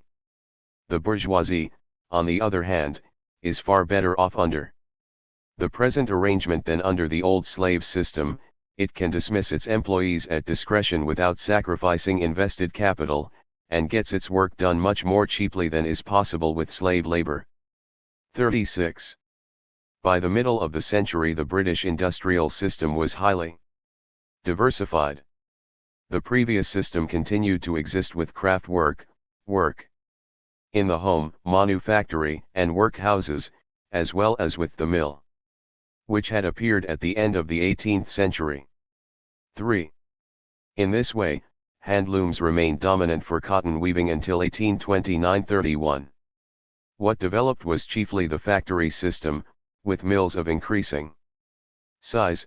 In addition, the putting out system, a new form of work in the home, became more prevalent. Utilizing a driving force, water power or steam engines, the mill grouped together a system of machines which a labor force composed in large part of women and children served. The grand object of the modern manufacturer is, through the union of capital and science, to reduce the task of his workpeople to the exercise of vigilance and dexterity faculties, when concentrated to one process, speedily brought to the young. 3K. In 1834 children younger than 13 represented 13% of the labor power in the English cotton industry. This figure fell to 5%. Around 1850, but rose again with the crises to 14% in 1874. Extremely severe mill regulations, repression by fines, wage reductions, or dismissal, unwholesomeness of the workplaces, harshness of the labor, length of the working day, sicknesses, accidents, all these attest to the sphere of material production, sphere of subsistence production. The figures in parentheses represent the number of people involved in each activity or category in 1861. Adapted from M. G. Mulhall, A Dictionary of Statistics, cited in P. Barak, Revolution Industrielle et su Développement. Diagram 8 Social classes and extraction of value in 19th century Britain. The irresistible rise of industrial capitalism IOI. In human exploitation, which was the basis for the development of British industry in the 19th century. The putting out system was a manifestation of work in the home, in which an entrepreneur gave tasks to poor families to carry out, though it developed into an extension of mill work, especially in the ready-made garment trade and the shoemaking business, the materials being first prepared in the factory. The workers of the putting out system received them and were to accomplish a certain type of operation. Payment was by the piece, at low rates, which forced these workers to work very long days. The diffusion of the pedal-operated sewing machine encouraged the extension of this kind of production. In London in 1830, one-third of the production of garments was carried on using this system. 40. In France, the world of craft and industrial production was also abundantly diversified. It encompassed traditional artisanship, peasant families working at home, journeymen of the Tour de France, construction work, ERS, specialized workers, and those not qualified for work in the mechanized mills. The old manufacturing system continued to exist, as Balzac noted in the Deputy of Arts. Almost all the knitwear of France, a considerable trade, is made around Troyes. The countryside for 10 leagues in all directions is covered with workers whose looms can be seen through the open doors, when passing through the villages. These workers corresponded to middlemen, which led to a speculator called a manufacturer. In the silk-making business of Lyons, 1,000 dealers or merchant manufacturers bought the raw material and gave it to the shop masters to be worked. These men were master workers who themselves owned the looms set up in the homes. There were 30,000 journeymen working these looms. They were paid by the piece and received generally half the price paid by the dealer to the shop master. 41. Finally, true mills developed, usually small or medium-sized. A few, however, were very large. Dolphus Meag & Co. by 1834 employed 4,200 workers on 26,000 spindles, 3,000 mechanized looms, and 120 printing tables. Schneider, in Le Creuset, had 230 workers in 1812, 3,250 in 1850, and 12,500 in 1870. Wendell, in Lorraine, had 9,000 wage-earning workers in 1870. 42. Thus in France under the Second Empire, employment in craft work was more than twice as important as industrial employment. Industrial enterprises remained generally small in size, with an average of 14 workers per employer. I02. Long working days, poor health, undernourishment, child labor, sicknesses, accidents, analogous to what was observed in Great Britain. The misery of the workers in France during the 19th century has been described many times. The subordination of the workers was solidly assured. The prohibition of strikes and coalitions in the law of l'Échappée was taken up again and made more strict by the Penal Code in 1811. Workers' record books were re-established in 1803, and in case of a dispute, the Civil Code established in advance on whose side the truth lay. The master is believed on his word as to the share and payment of wages, etc. A physician from Nantes in 1825 wrote this about the worker. To live, for him, is to not die. Beyond the piece of bread which is supposed to nourish his family and himself, beyond the bottle of wine which is supposed to relieve him for an instant from the awareness of his sorrows, he asks for nothing, he hopes for nothing. The proletarian returns home to his miserable room where the wind whistles through the cracks, and after having sweated through a working day of 14 hours, he does not change his clothes when he returns, because he has none to change into. 43. Thus in France as in Great Britain, the capitalist industrialization of the 19th century developed on the basis of a severe exploitation of the working masses in the leading industries of the time, textiles, metallurgy, coal mining. This was the case, with a greater or lesser time lag, in all the countries of Europe and America where the capitalist development of industry took place. Affirmation of the bourgeoisie. The formation of a national capitalism was simultaneously the establishment of a working class and the rise of a new ruling class. Great families of high finance and international trade, businessmen, manufacturers, shipowners, bankers, parliamentarians, jurists, men of law, families of the aristocracy and the gentry, among these groups, many connections were formed. There were bonds of marriage and kinship, of common education and enterprises carried out together, and of converging interests. Though these groups remained distinct, they tended, by the adoption of a relatively uniform conception of life and of society, by their attitude at the time of great social conflicts, and by their impact on the various aspects of national life, to impose themselves as the ruling class of capitalist society, the bourgeoisie. In Great Britain during the second third of the 19th century, a decisive change occurred in the composition of national capital, the irresistible rise of industrial capitalism 103. Table 3.7 National capital of Great Britain. 1798 1812 1832 1885 Landed inheritance 63 to 763 to 563 to 323 to 3. Land 55 to 054 to 254.118. 1. Farms 8.79 to 39.25 to 2. Buildings 13.8 14.9 14.1 22.1. Capital 20.8 19.8 20.9 48.9 Overseas securities NS 4 to 7 8.2 Railroads and domestic capital 20.8 19.8 16.2 30.2. Public property I-7 1.8 I-7 5 to 7. NS equals not significant. Source: Philistine and William Cole, British Economic Growth, 1688 to 1952, p. 271. Components of this capital that were linked to the development of capitalism became dominant in relation to the traditional landed inheritance. This evolution shows the relative economic decline of the former dominating class in relation to the rising class of the bourgeoisie.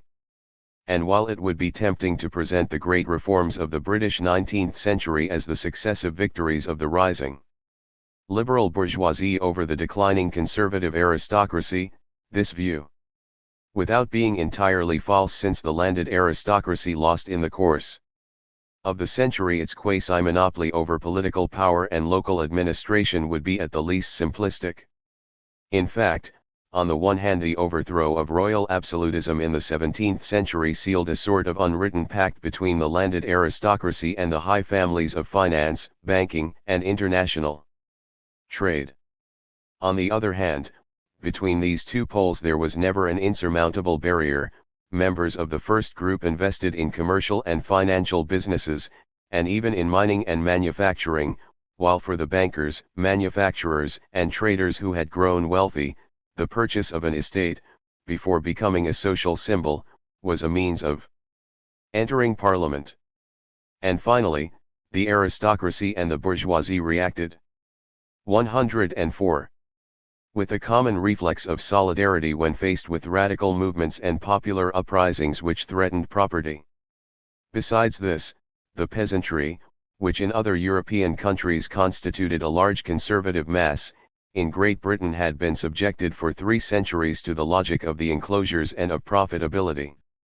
It was divided and weak in political impact. The heterogeneous working class competed among themselves and were still searching for their political expression. From then on, although conservatism was opposed to liberalism, this opposition did not correspond to a confrontation between two classes whose interests were irreducibly antagonistic. It was the Tory reformer Peel who in 1829 abolished the Bill of Test and allowed Catholics to enter public office. In the same way, the electoral reforms of 1832 were acceptable to a large part of the aristocracy.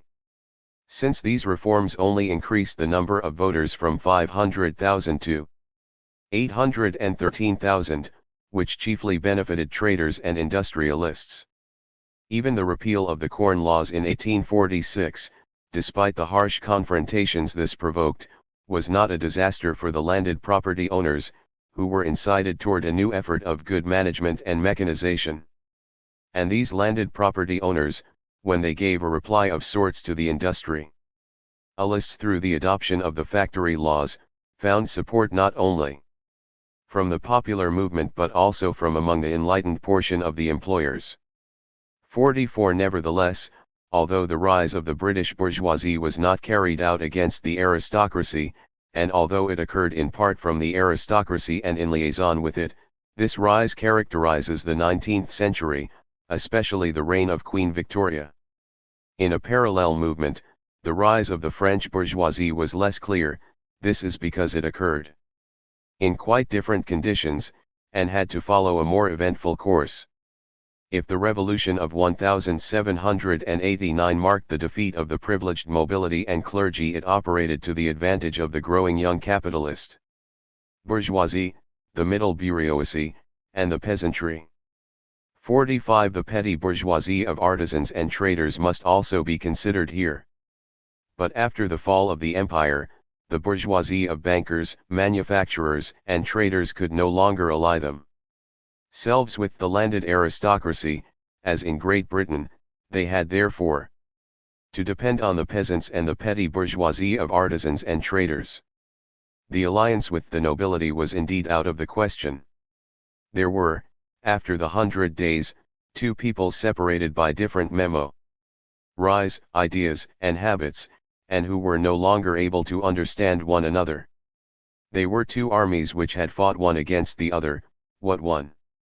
The irresistible rise of industrial capitalism 105. Celebrated as victories, the other deplored as defeats. Finally, two owners for the same house, for the same domain. 46. The landed aristocracy had lived too long in the hope of the return of the legitimate king, Louis XVIII. Disappointed by certain of his attitudes, the aristocracy placed their hopes in his successor, Charles X. They reserved their places by excluding the high bourgeoisie, rivals whose economic and financial power was expanding, while the aristocracy's was declining. And when Charles X was overthrown in 1830, a large part of the landed aristocracy resigned themselves by retiring to their estates or by closing themselves up in their salons, to their own decline. 47. From then on, the capitalist bourgeoisie had to rely upon the petty and middle bourgeoisie, either against the aristocracy, as in 1830, or later against the industrial proletariat. The binding elements of this alliance against the privileged were the ideas of freedom and democracy. Property functioned in this role against the sharers. The condition of the alliance was the protection of precisely those classes which would have been destroyed by a rapid development of capitalism, foreign protectionism, a slow utilization of new techniques, and survival of widespread agriculture and craft work were the price of the alliance. This is surely the principal cause of the slow development of industrial capitalism in France during the 19th century. The merchant wing of the industrial and banking bourgeoisie had to find under Louis Philippe, and then under Napoleon III, the support, the spur even, of the state, for attempts at development to be made. Sometimes these attempts succeeded, in certain cases spectacularly.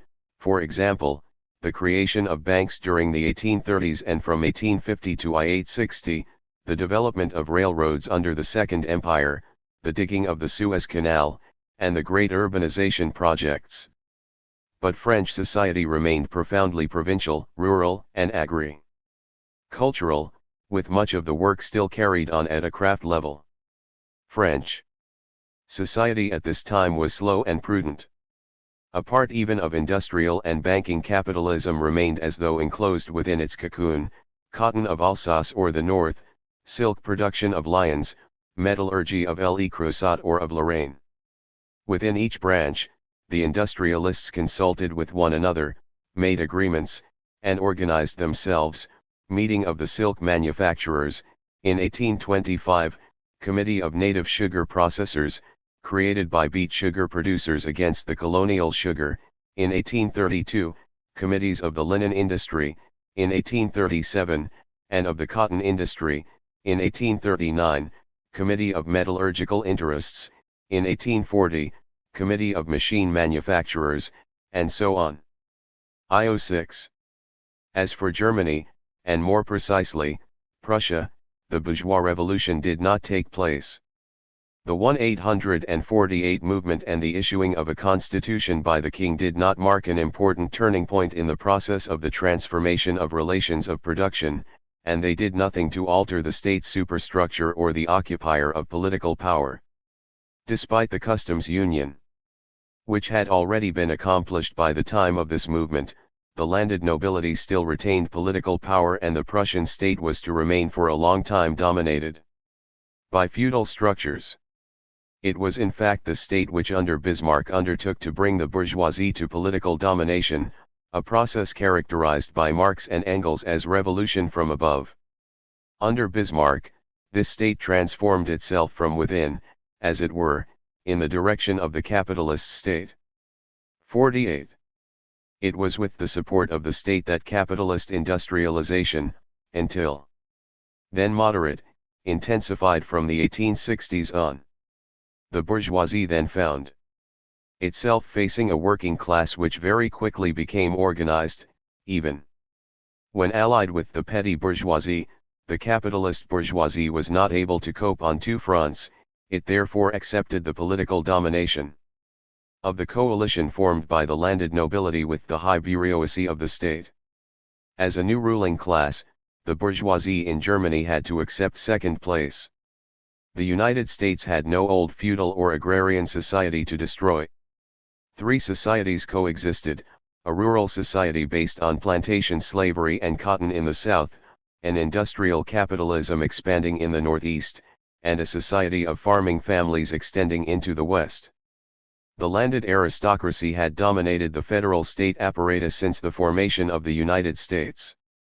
The creation of the Republican Party in 1854, and its success in I-860, questioned this domination to the advantage of the new ruling class of the Northeast.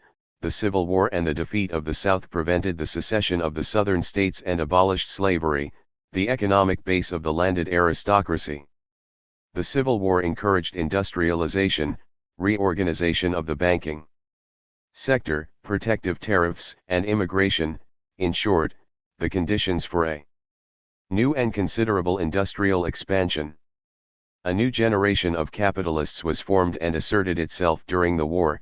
J.P. Morgan, who resold a stock of defective rifles to the U.S. Army and then speculated in gold; Jay Gould, another speculator; Jim Fisk, who sold blankets to the U.S. Army; Cornelius Vanderbilt, who rented boats to the federal government at high rates, and John D. Rockefeller, who already had begun to sell oil. 49. Thus during the 1860s, the bourgeoisie imposed itself as a dominating class only in Great Britain. In France the bourgeoisie still had to take into the irresistible rise of industrial capitalism 107. Account burdensome alliances with the petty bourgeoisie and the peasantry, and was only set loose, for brief favorable periods, with the support of the state. In Germany the bourgeoisie had to be both accepted by the landed nobility and supported by the state. In the United States, it was only after the Civil War that the bourgeoisie found the way open for its rise. Colonial domination and world market. England opens all of its ports, it has broken down all the barriers which separated it from other nations. England had 50 colonies, and now has only one, the universe. 50. England, mistress of the seas at the end of the Napoleonic Wars. England, extending over the entire world its empire and its trade. England, workshop for the world. England in the 19th century was clearly the premier merchant power. Not only was the British economy the most developed, but its process of development from the outset had been linked to colonial expansion and maritime trade. And already Britain was involved in the logic of specialization and international division of labor. This is evident in the structure of its exports, and increasingly apparent in the structure of its imports. In addition, the British economy's effort to export, which was already considerable during the 1820s and 1830s, grew decade by decade to reach 1/4 of all physical production in 1851, 1/3 in 1861, and 2/5 in 1871. These figures give a measure of how important the conquest of foreign markets was for British industry in the Victorian period. They also give a measure of what was at stake in the debate between supporters of protectionism and partisans of free trade.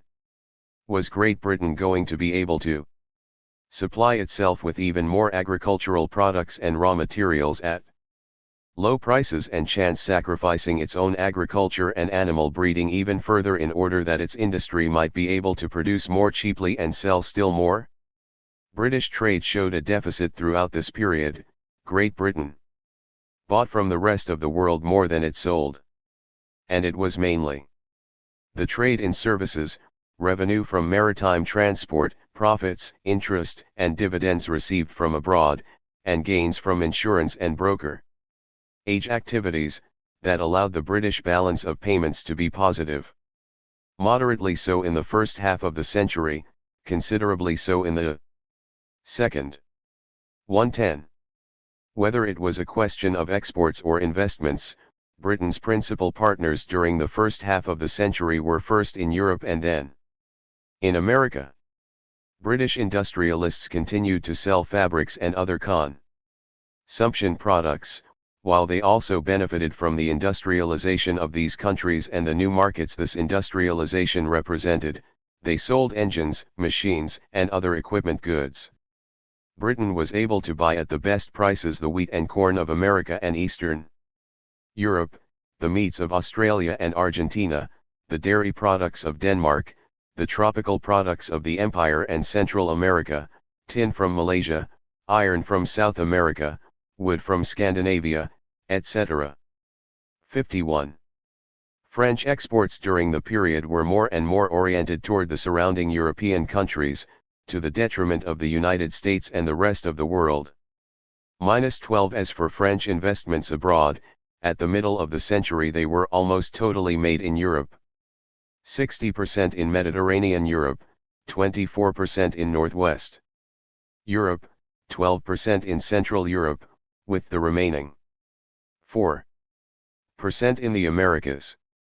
53. Mistress of the seas and dominating commercial power, Great Britain in the 19th century obtained the first colonial empire in the world. The Spanish and Portuguese empires were declining, the Dutch Empire had stabilized. Russia, though continuing its expansion, did so toward Asia, by way of the continent.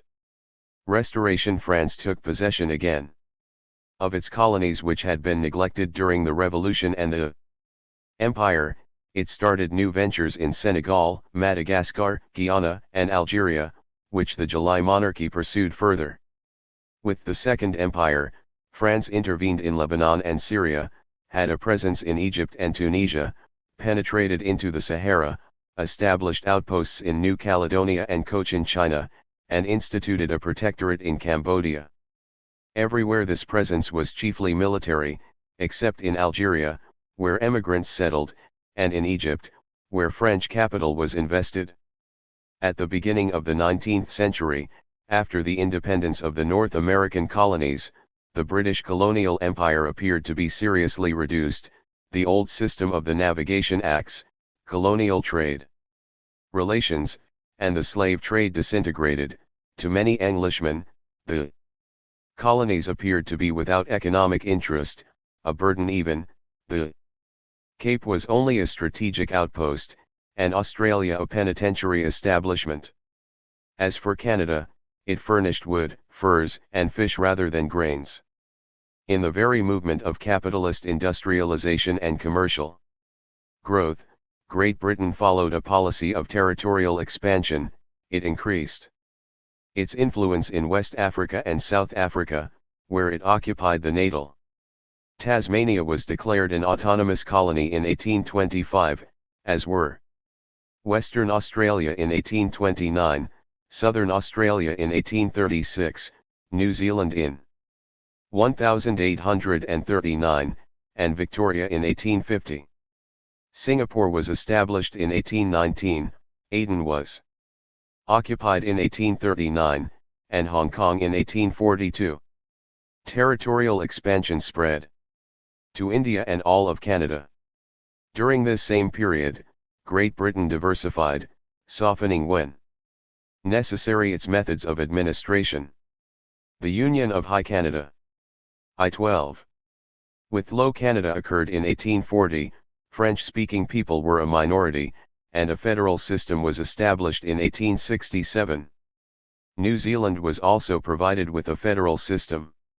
In South Africa, the colonies of the Cape and the Natal were separated, and each one received a representative government. In India, after the revolt of the sepoys in 1857, the East India Company was suppressed and India was given the status of a crown colony. Even though it was limited in relation to the economic changes in Great Britain as a whole, the economic aspect of colonization was strengthened.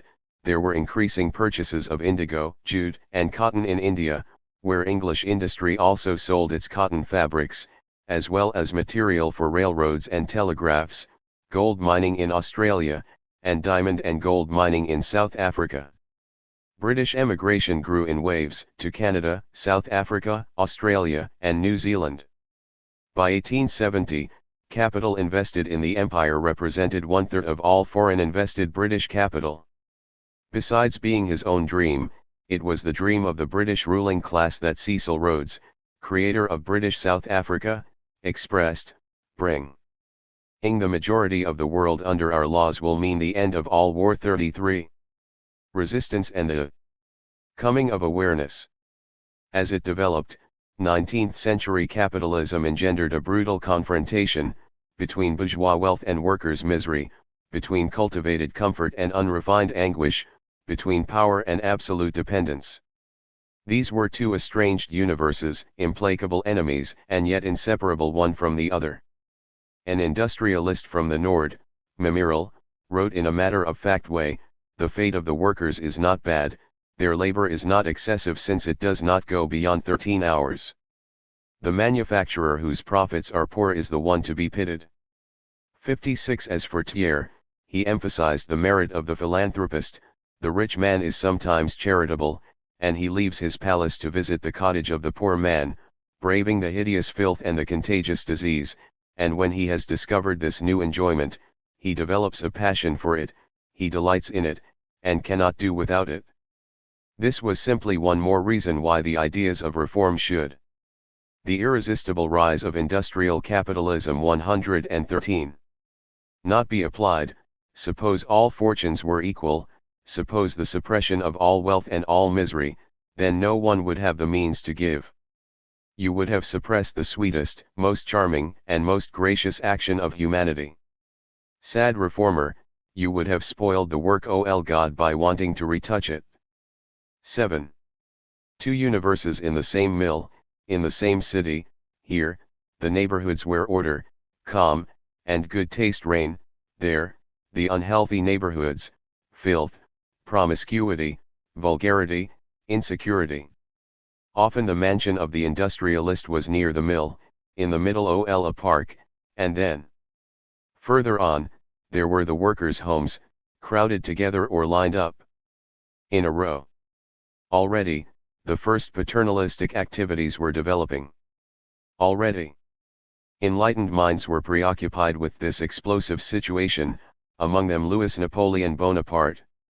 The working class, who own nothing, must become owners. Their arms are their only wealth, these arms must be given an employment useful to all. They must be given a place in society, and their interests must be attached to the interests of the soil. Finally, the working class is without organization and without ties, without rights and without a future. They must be given rights and a future, they must be lifted up, in their own eyes, by association, education, and discipline. 38. But after 1848 hatred burst out in France. Michel Beaud wrote to THIRD on April 7, 1849, "What brutal and ferocious beasts!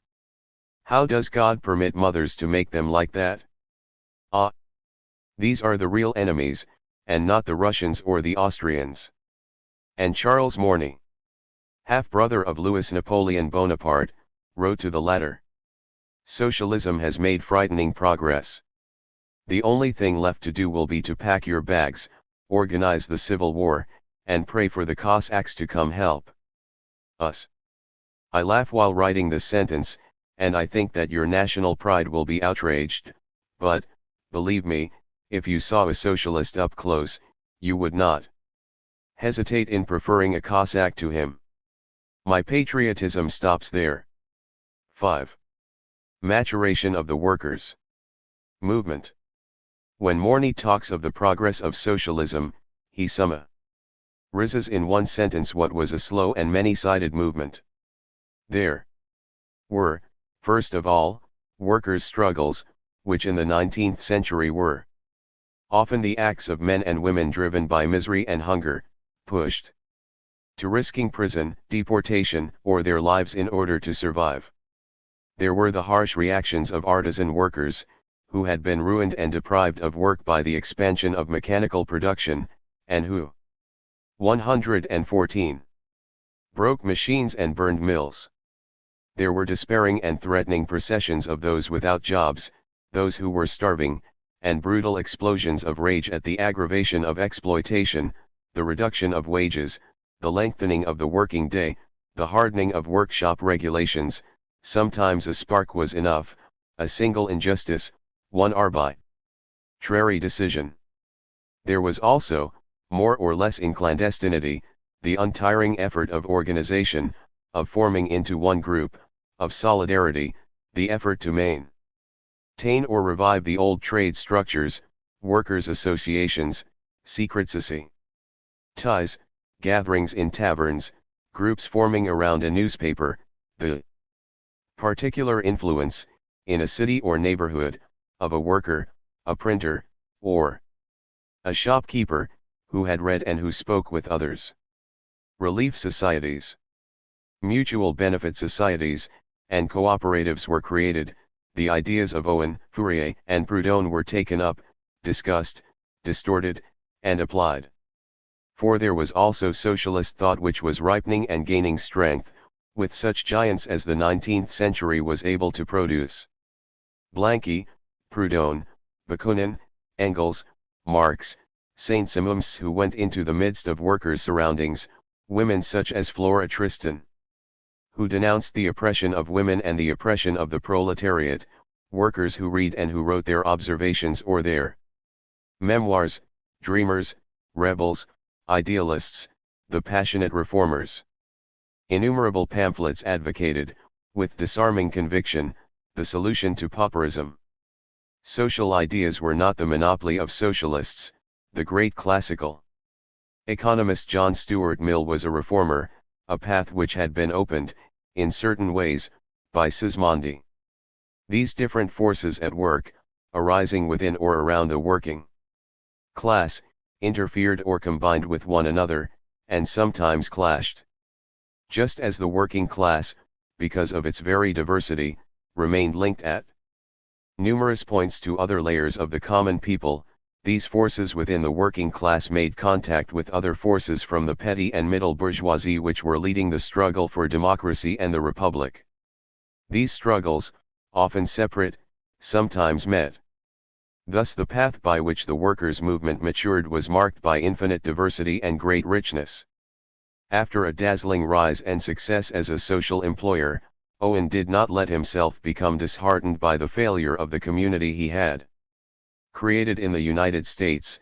At the time of the first organizational phase of the trade union movement in Great Britain, he became one of the principal figures in the workers' movement. The Grand National Consolidated Trade Unions reached 500,000 members in 1833 before being the irresistible rise of industrial capitalism 5. Dismantled. A large part of British workers' energies were invested in a great popular movement, the Chartist movement, inspired by William Lovett and Fergus O'Connor.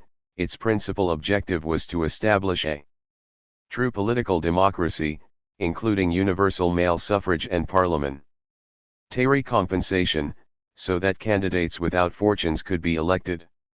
Adopted in 1839, by 1842 the chart had 2 to 3 million signatures, and in 1848, 5 to 6 million. But the movement divided, encountered parliamentary evasion, was threatened and repressed, and ended in confusion. Emigration functioned as an outlet throughout this period. After the middle of the century, a part of the working class saw their real wages increase and the conditions of exploitation become milder. Universal male suffrage was granted in 1867. A new and decisive phase of union organization was then in progress, which led to the foundation of the Trades Union Congress in 1868. Universal suffrage and trade union organization. The workers' movement was from this time on considered by the British bourgeoisie as a force to be taken into account. In 1830 French workers were active among the popular and republican forces which drove out Charles X. But they had not manned the barricades. For a Louis Philippe, besides, nothing diminished their oppression and the precariousness of their existence. Although quit rents were lowered, this concerned only a few tens of thousands of owners. 60. In strikes, riots, and street actions, popular and workers' discontent continued to be expressed. The silk workers of Lyons rose in rebellion. "We are fighting for bread and for work." Troops reconquered the city, killing or wounding 1,000 people. As agitation continued, the ruling class was ready for anything. "There must be no quarter," said Thiers. "All of them must be killed. No quarter at all. Be pitiless, we must make arms and legs out of 3,000 troublemakers," ordered Beaud. This was the massacre of the Rue Transnonain. In July 1830, all classes were united against the landed aristocracy. In February 1848 they were united against the high bourgeoisie, Louis Philippe and Guizot, but the Republican and workers' forces did not want to give up this victory. The Republic was indeed declared, as were universal suffrage and the right to work, although the decision for national work shops was made only under pressure, and workers' unrest continued. "It was," wrote de Tocqueville, "an extraordinary and painful thing to see the whole immense city, full of so many riches, in the hands of those who owned nothing." Anxiety and fear united all the property owners. From A History of Capitalism. 116. The largest to the smallest, the working people of Paris were isolated at the time when they were given over to the repression of General Cavaignac, who was charged with crushing the enemy. There were thousands of deaths, more than 11,000 arrests, a few who were sentenced to death or to lifelong forced labor, and many who were deported, most often to Algeria. The right to work was transformed into the freedom to work. A president was to be elected by universal suffrage. The first one to be elected was Louis Napoleon Bonaparte.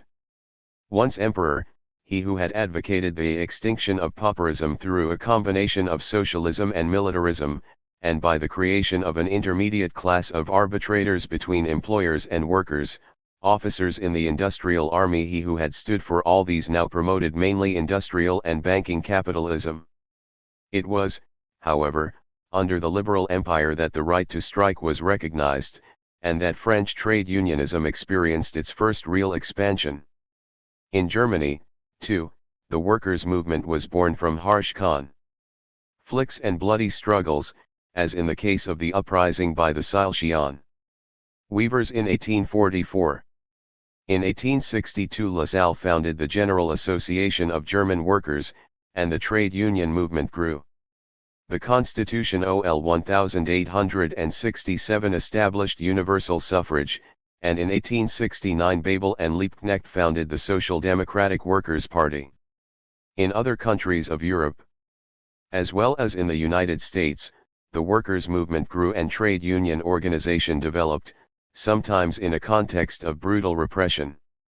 The first large centralized U.S. trade union, the National Labor Union, was founded by W. H. Silvis in 1866. In 1864 English trade unionists, militant French workers, and émigrés from Germany, Italy, Switzerland, and Poland created the International Workingmen's Association in London, which simultaneously opened a new dimension within the workers' movement and made it concrete, though in a limited way, internationalism. Thus hardly had the British bourgeoisie begun to impose itself as a dominating class on the basis of a flamboyant and conquering capitalism, and while the bourgeoisies of France, Germany, and the United States still had to rely on alliances which impeded their growth, the working classes compelled their own recognition as political and social forces. They who had been for so long crushed, disarmed, and subjected to daily oppression and brutal repression now organized, formed parties, trade unions, newspapers, and other autonomous means for their development. Neither oppression nor repression ceased, but from this time on the dominating.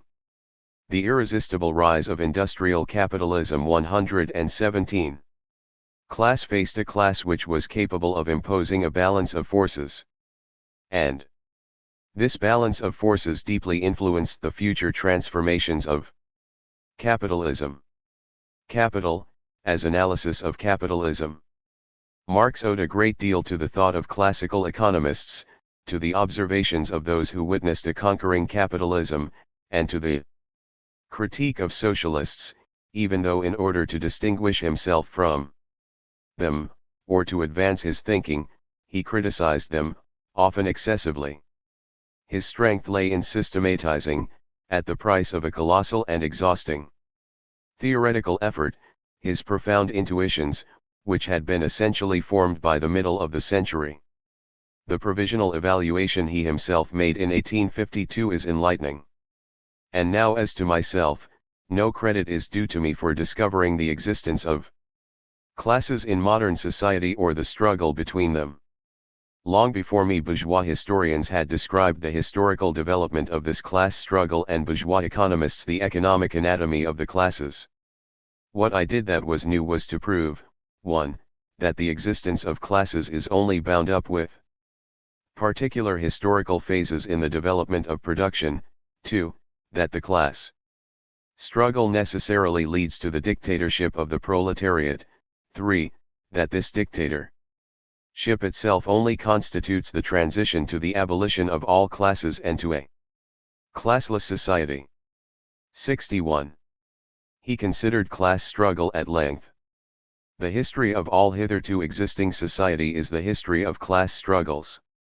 Freeman and slave, patrician and plebeian, lord and serf, guildmaster and journeyman, in a word, oppressor and oppressed, stood in constant opposition to one another, carried on an uninterrupted, now hidden, now open fight, a fight that each time ended either in a revolutionary reconstruction of society at large, or in the common ruin of the contending classes. 6. He demonstrated the basis of the class struggle. Men are the producers of their conceptions, ideas, etc., but these are real, active men, as they are conditioned by a definite development of their productive forces and of the relationships corresponding to these up to their highest forms. And he described its evolution. In broad outlines, we can designate the Asiatic, the ancient, the feudal, and the modern bourgeois methods of production as so many epochs in the progress of the economic formation of society. 14. For Marx, the class struggle reaches a paroxysm in capitalistic society. 1. 8. Our epoch. The epoch of the bourgeoisie possesses, however, this distinctive feature: it has simplified the class antagonisms. Society as a whole is more and more splitting up into two great hostile camps, into two great classes directly facing each other, bourgeoisie and proletariat. 65. Masses of laborers, crowded into the factory, are organized like soldiers. As privates of the industrial army, they are placed under the command of a perfect hierarchy of officers and sergeants. Not only are they the slaves of the bourgeois class, and of the bourgeois state, they are daily and hourly enslaved by the machine, by the overlooker, and, above all, by the individual bourgeois manufacturer himself. The more openly this despotism proclaims gain to be its end and aim, the more petty, the more hateful and the more embittering it is. 66. The contradictions deepen, which can only lead to the collapse of capitalism.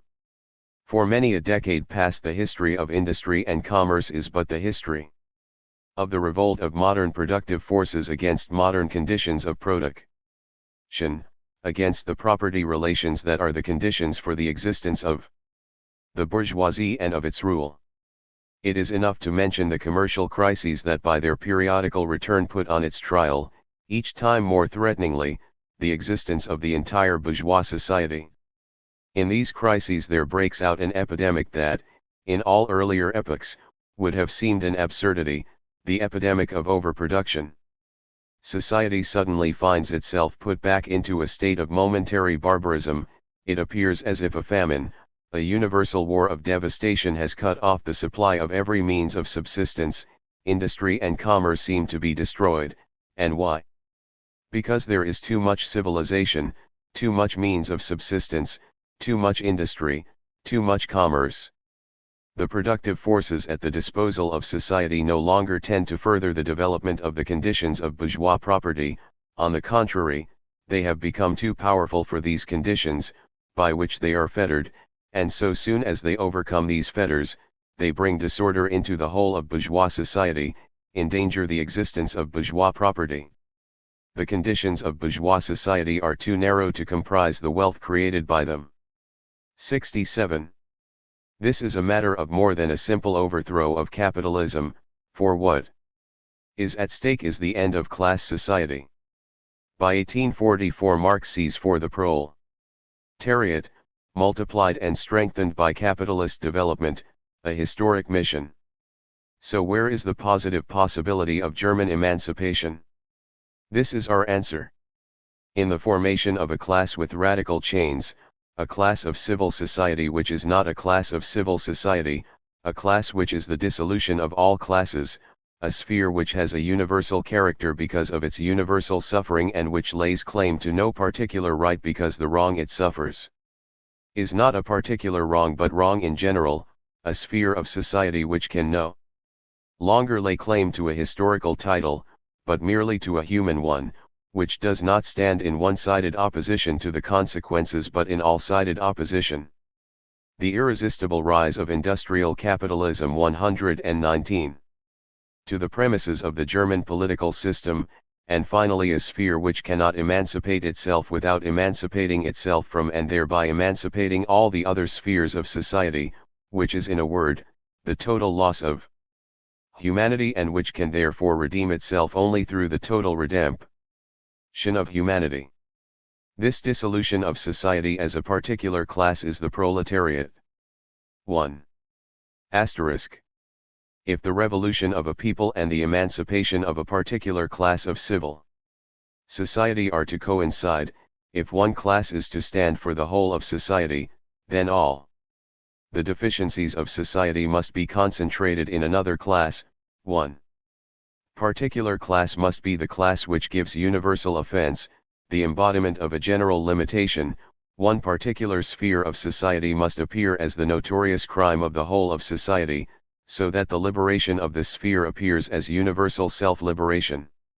If one class is to be the class of liberation par excellence, then another class must be the class of overt oppression / 1.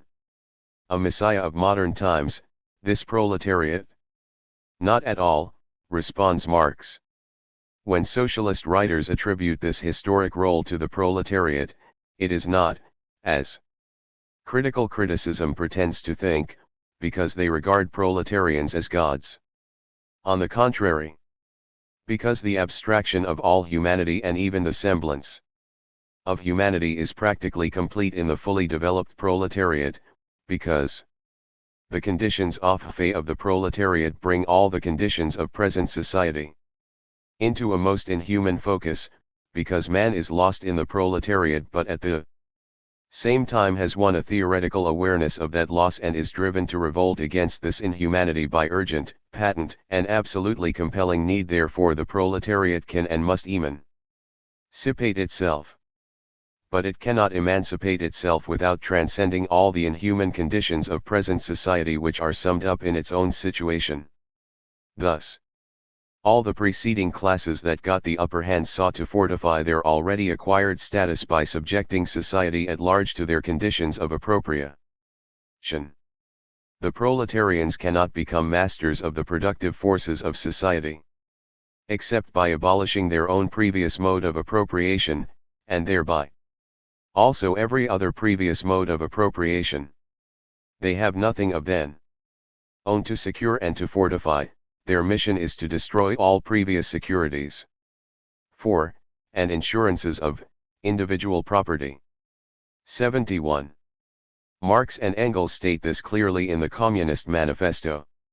The history of all past society has consisted in the development of class antagonisms that assume different forms at different epochs.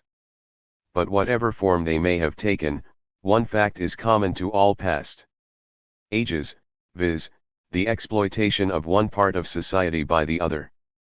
No wonder, then, that the social consciousness of past ages, despite all the multiplicity and variety it displays, moves within certain common forms, or general ideas, which cannot completely vanish except with the total disappearance of class antagonisms. 120. A History of Capitalism. The first step in the revolution by the working class, is to raise the proletariat to the position of ruling class, to win the battle of democracy. 72. This is a powerful certitude.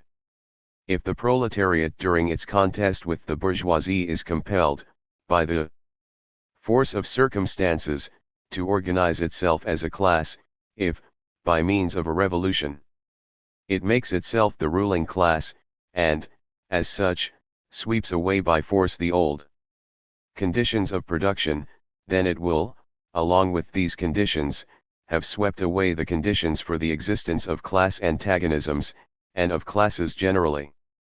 73. An admirable conviction, which underlay his entire life, and which Marx for decades sought to support scientifically through the study and critique of political economy.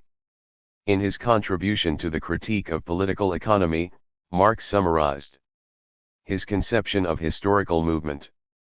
In the social production which men carry on, they enter into definite relations that are indispensable and independent of their will. These relations of production correspond to a definite stage of development of their material powers of production. The sum total of these relations of production constitutes the economic structure of society, the real foundation, on which rise legal and political superstructures and to which correspond definite forms of social consciousness. At a certain stage of their development, the material forces of production in society come in conflict with the existing relations of production, or what is but a legal expression for the same thing, with the property relations within which they had been at work before. From forms of development of the forces of production, these relations turn into their fetters. Then comes the period of social revolution. 74. With pen in hand, and a critically alert mind, he read the essentials of the economic literature then available. He worked on his economic notebooks and wrote out chapters on the real subordination of labor to capital, on productive and unproductive labor, on crises, and on the immediate process of production. In this last he gave himself the objective of studying 1. Commodities as products of capital, of capitalist production. 2. Capitalist production as production of surplus value. 3. Capitalist production as production and reproduction of the entire relation. It is this which confers on the immediate process of production its specifically capitalist character. It was, then, from an enormous amount of work and discussion, particularly with Engels, and from an active observation of history in the process of being made, that Capital was born. Volume 1, published in The Irresistible Rise of Industrial Capitalism 121. 1867, opens with a flourish. The wealth of those societies in which the capitalist mode of production prevails, presents itself as an immense accumulation of commodities, its unit being a single commodity. Our investigation must therefore begin with the analysis of a commodity. 0. Commodity use value, value, surplus value. The product appropriated by the capitalist is a use value, as yarn, for example, or boots. But, although boots are, in one sense, the basis of all social progress, and our capitalist is a decided progressist, yet he does not manufacture boots for their own sake. Use value is, by no means, the thing qu'on earn pour l'homme in the production of commodities. Use values are only produced by capitalists, because, and in so far as, they are the material substratum, the depositaries of exchange value. Our capitalist has two objects in view. In the first place, he wants to produce a use value that has a value in exchange, that is to say, an article destined to be sold, a commodity, and secondly, he desires to produce a commodity whose value shall be greater than the sum of the values of the commodities used in its production, that is, of the means of production and the labor power, that he purchased with his good money in the open market. His aim is to produce not only a use value, but a commodity also, not only use value, but value, not only value, but at the same time surplus value. 7. Thus, capital is dead labor, that, vampire-like, only lives by sucking living labor, and lives the more labor it sucks. The time during which the laborer works, is the time during which the capitalist consumes the labor power he has purchased of him. 7. After having hesitated for a long time, Marx did in fact clarify this point. It is not labor, but labor power, that the proletarian sells to the capitalist. 78. The value of this labor power is determined by the costs of maintaining the laborer and his family, and it is by being constrained to produce more than the value of his own labor power that the worker produces surplus value. The degree of exploitation of labor, the appropriation of surplus labor and surplus value, is raised notably by lengthening the working day and intensifying labor. Marx clarified the basis of capitalist accumulation, of expanded reproduction, of the tendency toward a falling rate of profit, of crises and proletarianization, and finally, of the necessary collapse of capitalism. Though it is not possible to take up every point in Marx's analysis here, we note a few of the major steps. Capitalist production, therefore, under its aspect of a continuous connected process, of a process of reproduction, produces not only commodities, not only surplus value, but it also produces and reproduces the capitalist relation, on the one side the capitalist, on the other the wage laborer. S. 122. A History of Capitalism. But if a surplus laboring population is a necessary product of accumulation or of the development of wealth on a capitalist basis, this surplus population becomes, conversely, the lever of capitalist accumulation, nay, a condition of existence of the capitalist mode of production. It forms a disposable industrial reserve army, that belongs to capital quite as absolutely as if the latter had bread it at its own cost. Independently of the limits of the actual increase of population, it creates, for the changing needs of the self-expansion of capital, a mass of human material always ready for exploitation. 81. The law, finally, that always equilibrates the relative surplus population, or industrial reserve army, to the extent and energy of accumulation. This law rivets the laborer to capital more firmly than the wedges of Vulcan did Prometheus to the rock. It establishes an accumulation of misery, corresponding with accumulation of capital.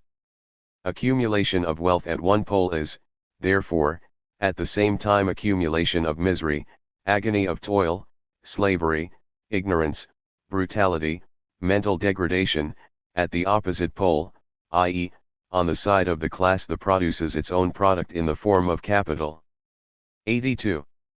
But, along with the constantly diminishing number of the magnates of capital, who usurp and monopolize all advantages of this process of transformation, grows the mass of misery, oppression, slavery, degradation, exploitation, but with this too grows the revolt of the working class, a class always increasing in numbers, and disciplined, united, organized by the very mechanism of the process of capitalist production itself. The monopoly of capital becomes a fetter upon the mode of production, which has sprung up and flourished along with, and under it. Centralization of the means of production and socialization of labor at last reach a point where they become incompatible with their capitalist int-egumment. This int-egumment is burst asunder. The knell of capitalist private property sounds. The expropriators are expropriated. 83. Here, demonstrated, is the profound and fundamental intuition which Marx had carried within him since the 1840s. He would come back to it untiringly, obstinately, with the will to elucidate the irreducible character of the contradiction which is at the heart of capitalism, and therefore the necessity of its overthrow. Thus in Volume 3 of Capital, the real barrier of capitalist production is capital itself. It is that capital and its cell expansion appear as the starting and the closing point, the motive and the purpose of production, that production is only production for capital and not vice versa. The means of production are not mere means for a constant expansion of the living process of the society of producers. The means unconditional development of the productive forces of society comes continually into conflict with the limited purpose, the self-expansion of the existing capital. The capitalist mode of production is, for this reason, a historical means of developing the material forces of production and creating an appropriate world market, and is, at the same time, a continual conflict between this its historical task and its own corresponding relations of social production. 84. The irresistible rise of industrial capitalism. 123. Bourgeoisie capitalists. Small-scale market production ruins small-scale producers. Asterisk 7. Shaded arrows equals flows of value, broken arrows equals flow of workers, sphere of production equals sphere of wage earning. The wages of irrational wage earners is not the price of their labor power, but is the counterpart of their unquantifiable abilities or talents. Diagram 9. Social classes and extraction of surplus value according to Marx. What has had the most effect, the few dozen pages of the Communist Manifesto, or the thousands of pages of study and critique of political economy? The flashing denunciation, or the powerful apparatus for the analysis of capitalist economy? The profound conviction, or the guarantee that the expose of the historical law provides to support the conviction? Everything, the best and the worst, has been able to flow from the thought of Marx, or to refer to it, generations of militants have found in 124. It a weapon, but it has also nourished its share of catechisms and dogmatisms, the yeast of so many revolts. It has been able also to be changed into the heavy cloak of state ideology, fruitful for philosophy and the whole of the social sciences. It can also dry up into economism and flat mechanism, a force always at work in the battles against capitalism and imperialism, damned by the possessing and ruling classes. It also has been used as the justification for the power of new dominating classes. At the end of the 19th century, the thought of Marx, not yet widely dispersed and only partially known, found in Engels its first propagandist. In Engels' view, the two great discoveries which we owe to Marx are the materialist conception of history and the revelation of the secret of capitalist production through surplus value. It is thanks to these that socialism became a science. 83 From then on, utopian socialism was opposed by scientific socialism. Summary. The first two-thirds of the 19th century were marked by the irresistible rise of capitalism, first of all in Great Britain. The old extortion of peasant surplus labor continued, to the profit of the landed property owners and the state. But what became dominant was the capitalist exploitation of labor in industry. This entailed what Marx called the formal submission of labor to capital and also the real submission of labor, that is, of wage earners, within the framework of manufactures and increasingly of mills. The development of textile and metallurgical industries, and then of materiel for railroads, were the principal supports for this exploitation of labor. Finally, the extortion of value on a world scale. Colonial exploitation and unequal exchange remained an important source of accumulation, especially for Great Britain, the first colonial and commercial power, first supplier of equipment goods, a true workshop to the world. With the mill, the logic of capitalist production became generalized. M.C.Nip. IP-P-C-M. A manufacturer uses a sum of money M in order to buy commodities C necessary for the production P which he wants to set in motion, means of the irresistible rise of industrial capitalism. 125. Production and labor power, he obtains a new commodity C whose value is greater than that of C, from which comes the profit AM equals MM. He may be brought to share the surplus value with the banker who lent him money, and with the dealer who sells his merchandise.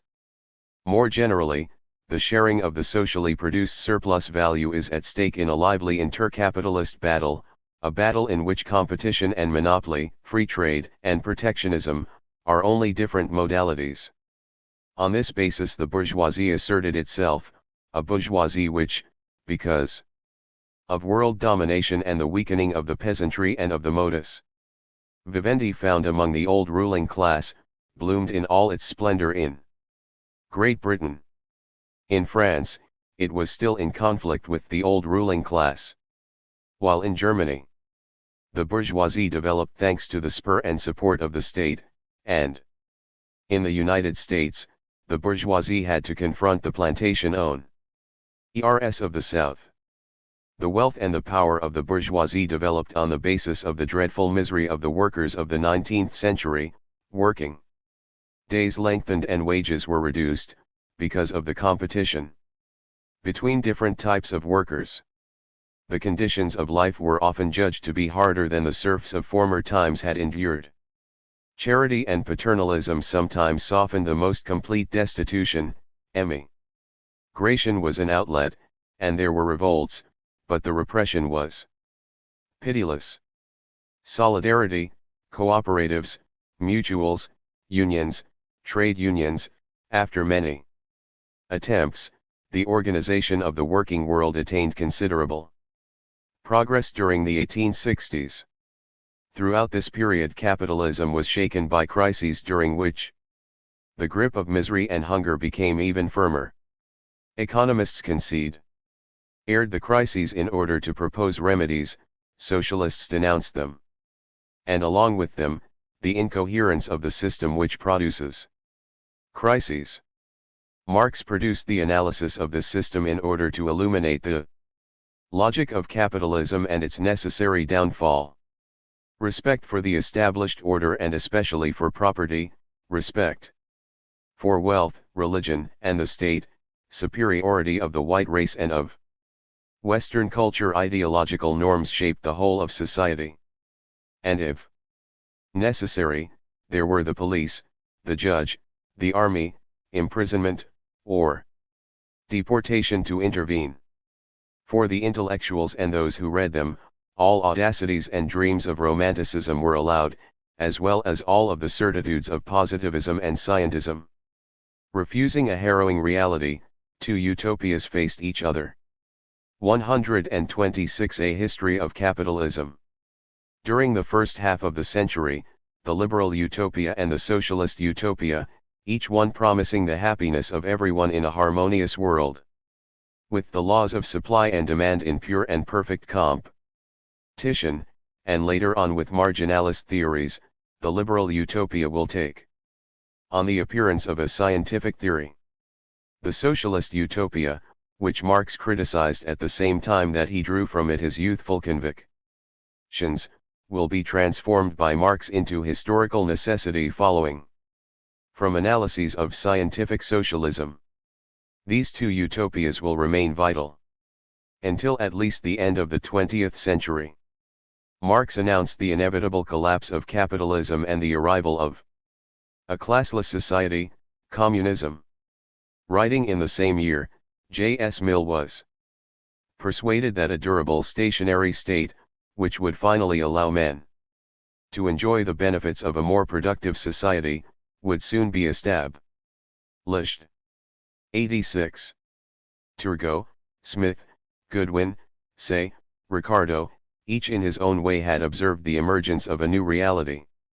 Marx's magisterial analysis of this reality made him the first reader of capitalism and the initiator of a new theoretical approach and vision of the world. His influence has been immense in part because of the importance of his analyses themselves, but also in part because the reality he dedicated himself to analyzing has continued to expand its scope, weighing more and more heavily on the destiny of man and human society. In Marx's footsteps have followed disciples, exegetes, continuators, catechists, orthodox followers, bearers of official Marxist truth, schism, furriers, reformers, renovators, commentators in both good and bad faith, critics of all kinds, broad-minded and narrow-minded adversaries, and every conceivable kind of enemy. In one way or another, every analysis of capitalism has been affected by Marx's analysis. This fact leads us to make the following specific comments. Marx's works, and especially Capital, have given rise to a huge literature on the political economy of capitalism. Some of this literature has helped explain the cycles of expansion and crisis, the twofold advance of wealth and poverty, and the development of monopolies and domination on a world level. But at the same time we have also witnessed an outpouring of stock phrases and discourse which have served only to deaden and dull thought, and which have in fact interfered with our understanding of unfolding trends. By reducing all phenomena to economics alone, and by neglecting actual history, many Marxists have failed to recognize the complexity of social relations, as well as the reality of politics and the state. The irresistible rise of industrial capitalism. 127. Once again, this has impeded our understanding of the whole, and has led to the progressive impoverishment of an entire section of Marxist thought. Above all, Capital's interpretive framework for understanding capitalism grew from observation of 19th-century industrial capitalism, which, for Marx, was the true capitalist mode of production. This framework was less useful for understanding other forms of capitalism: mercantile, banking, and manufacturing. 87. And it became less and less adequate for analyzing the industrial capitalism of the 20th century. Today, this interpretive framework hinders our ability to understand current mutations of capitalism and to analyze the new forms of capitalism that are based on control of technoscience. We must therefore continue our analysis of capitalism in general. The essential elements remain the quest for profit, accumulation, enlarged reproduction of production and circulation, and thus an ever wider market. What appears absolutely fundamental and central, however, is the transformative potential of capitalism, its tendency, as Marx put it, to revolutionize both production and society, or, in Schumpeter's phrase, its capacity for creative destruction. Through the Industrial Revolution and the process of industrialization, capitalism acquired an unprecedented transformative power. Great Britain was the first nation to experience this upheaval, which affected all aspects of society, productive systems, producing classes, mentalities, and values, transportation and communication, and ways of living and consuming. Other European countries followed the same path, at various rates of transformation. Toll regions of the world, India in particular, were affected by these changes, while some of the newer nations, including the United States, followed the path toward capitalist modernization. British predominance in the world during this period was uncontested. At many levels, ranging from industry and sea trade to banking. The appearance of steamships, railroads, and the telegraph deepened the global dimension of trade and interdependence, and thus of capitalism. From this point on, the revolutionizing of all social relations as well as the process of creative destruction in a single phrase, the transformative potential of capitalism, were carried out on a world scale. Part 2. The era of imperialism. Capitalism rules the world and makes our statesmen dance like puppets on a string. W. Sombart. Capitalism is neither a person nor an institution. It neither wills nor chooses. It is a logic at work through a mode of production, a blind, obstinate logic of accumulation. This is a logic which depends on the production of goods, in which use value is the support for the surplus value which must return to capital. Still, the value must be realized, the commodity must be sold, otherwise, accumulation is blocked and crisis may follow. This logic was extended, during the last third of the 18th century and the first third of the 19th century, at the time of the first industrialization, to clothing and textiles, machines, tools, and metal domestic utensils, railroads and armaments. It first developed in Great Britain and then, with some time lag, in the other countries of Europe and in the United States. From the time that one speaks of capitalism as it has been historically realized, one must go beyond the single formula of a mode of production and its logic. There are the nations in which capitalism has developed, and the rivalries between nations, though encouraged and characterized by the oppositions between national capitalisms, cannot be reduced to these oppositions. There are the classes which dissolve and reform en liaison with the large movement of capitalist development, with the struggles and alliances, all of these being specifically determined within each social formation. There is the state, an apparatus of domination and strategic. 130 A history of capitalism. Ground of class alliances and relations of force. There are ideas, beliefs, religions, the unstable duo of knowledge and ignorance, ideologies. There is racism, nationalism, militarism, the spirit of domination, and the spirit of profit. Expanding capitalism encountered these social realities, it conflicted with them or made use of them, it overturned or transformed them, it restrained or exacerbated them. All these factors must, then, be considered if one wishes to understand capitalism in its historical movement. But how can this be done without falling into reductionism and simplistic thinking? Consider the family. With capitalism it became the base unit for the reproduction and maintenance of labor power, without ceasing to be the complex ground for the reproduction of the society as a whole. It was through the family that the old and declining classes perpetuated themselves, it was also through the family that new classes formed out of the old classes, uprooted peasants or artisans who had become workers, as well as noble families allying themselves with bankers or traders in order to found a bourgeois dynasty linked to industry, trade, or banking. It is true that many of the fundamental norms of society have been transmitted by the family, but it is also true that without the family many of the struggles of the workers' movement could not have developed, and many strikes would not have succeeded. Consider the school. It is fashionable among those on the left after 1968 to denounce the capitalist school, and certainly the school has served to diffuse the values, ideas, and norms of capitalist society. But the school has also diffused the principles and ideals of legitimate government, of democracy, and often of socialism. Reading, writing, and knowledge are the basis of freedom and democratic life, even if these have allowed the development of writing which debilitates and new forms of propaganda. By the decade of the 1870s, capitalism had as yet revolutionized only a part of Great Britain, and had established firm ground only in strictly bounded zones of continental Europe and North America. In 1 century, it spread, became concentrated, and asserted itself with incredible strength. Through the rise of new techniques and new industries, on the basis of ever larger and more powerful concentrations of capital whose field of action expanded to include the entire world, with the decline of the first imperialisms and the rise of new ones, with the affirmation and acknowledgement of the workers' movement, and the establishment of new means of domination over the workers. The era of imperialism 13.1.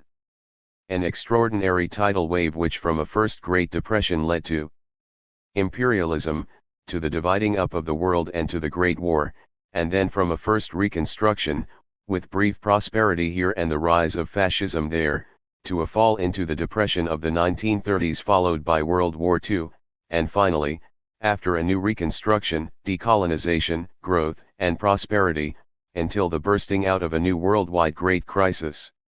And there are those who think this latest crisis may give rise to World War III.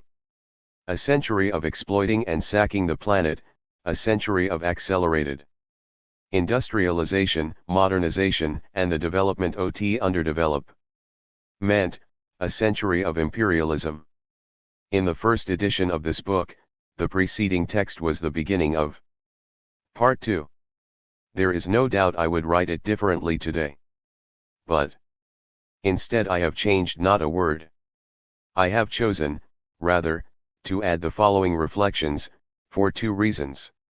The first is that in the last 20 years of the 20th century the capitalist transformation of the world deepened and widened. The second reason is simply that, during these 20 years, my own thinking has evolved. One result of the broadened perspective offered by these 20 years is the necessity to stress the significance of the rupture, within human history, represented by the emergence of mercantile and manufacturing capitalism, the transition from manufacturing capitalism to industrial capitalism and the capitalist industrialization of the 19th century. The effects of this historical break were evident in every area of life, from production to consumption, from transportation to communication. While the changes were relatively localized from the 16th through the 18th centuries, they expanded during the 19th and 20th centuries, and by the closing decades of the 20th century, had accelerated even further and become worldwide. In production per inhabitant of the planet, and to a greater extent when examining production per inhabitant of the rich countries, the rates of increase are startling. From the beginning of the 19th century to the end of the 20th, worldwide per capita production was multiplied by a factor of 6, since world population during this time span rose from 1 billion to 6 billion, we may estimate that total world production was multiplied by a factor of 36. These are huge figures, which have never been equaled or even approached during such a brief period within human history. 132. Per capita production. In the world. In the rich countries. In the poor countries. The shaded areas indicate that the deepening of overall world inequality has been accompanied by increased inequality in the rich countries as well as among the poorer nations. 3-10. 1000. 500. 100. Minus 2000 minus 1000 1820 1990. Per capita production for the years 1500, 1820 and 1990, where the civilizations of antiquity have the index value 1. On the same scale as the previous 170 years, the year 2000 would be located on the horizontal axis 20 centimeters to the left of the vertical axis. Diagram 10. Global per capita production as a multiple of the era of antiquity. In a similar movement, as is evident in diagram N, from the beginning of the 19th century to the end of the 20th, man's speed of movement over land increased by a factor of 14, the ability to make use of concentrated energy grew more than 300 million times over, the destructive capacity of the most powerful weapons increased by a factor of more than a billion, and the capacity to transmit information grew several trillion times over. These were changes which vastly increased the power of the already powerful, and opened up new possibilities for the various social strata who possessed adequate purchasing power. If one considers only the last 20 years of the 20th century, many important changes have taken place. Many of the new centers of industrialization and capitalist modernization, which had appeared in the era of imperialism 133. Base index, antiquity equals 1. In comparison with 20.00 BC, man's speed of movement on the Earth's surface was 2.5 times greater in 1820, and 35 times greater in 1990. Source: Michel Beaud, Le Basculement du Monde, p. 10i. Diagram 2. Selected human capabilities, a comparison between the time of the Industrial Revolution and the present. Third World following World War II, were caught up in the crisis of the 1980s. Several of the new dragons in East Asia and Southeast Asia were shaken by the crisis at the end of the 1990s. The USSR, the Soviet Empire, and the statist economic system, have collapsed, leaving capitalism in an uncontested position as worldwide transformative force. American leaders and economists, along with the International Monetary Fund and the World Bank, all speak of a market economy, but what they are in fact urging is that capitalism be given free rein everywhere. 134. During this same period, capitalism within the nations of the Triad has vastly increased its transformative strength by putting to work the results of scientific research. Increasingly this research is given direction and is even controlled by corporate capitalism. Beyond the industrial capitalism of the 20th century, a new, techno-scientistic capitalism is emerging. Exchanges and interdependences are growing, as are inequalities and disparities. The idea of globalization, while it describes certain undeniable realities, also fulfills an ideological function.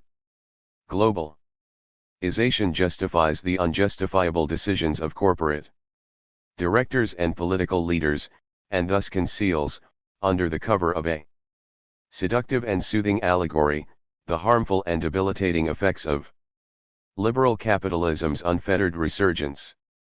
The first part of this book led us from the pillage of gold in the Americas to the accumulation of capital, and from mercantile to industrial capitalism.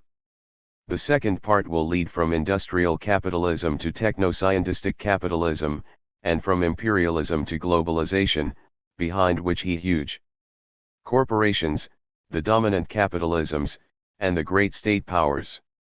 Chapter 4. From the Great Depression to the Great War. Before capitalism became dominant, economic life was shaken, more or less regularly, by changes in weather conditions, good and bad harvests, demographic changes, and wars. The whole phase of capitalist industrialization was accomplished through cyclical movements having a certain Regularity, periods of prosperity and euphoria checked by a recession or broken by a crisis. The crisis of the 19th century had multiple origins: the loss of outlets or supplies due to a war or reconversion following a war, the tightening of the market among rural populations because of one or several poor harvests, or, increasingly, because of the excessive development of production capacities, the sharpening of competition, and the toll in profits, linked both to the difficulty of realizing the produced value and to the fall in prices. 1. The Great Depression, which began with the crisis of 1873 and extended until 1895, opened what could be called the second period of capitalism, the period of imperialism.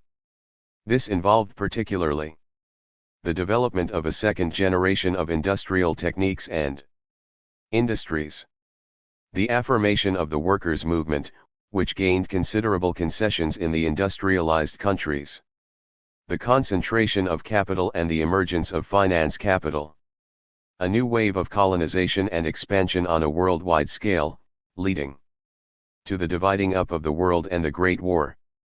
135. 136.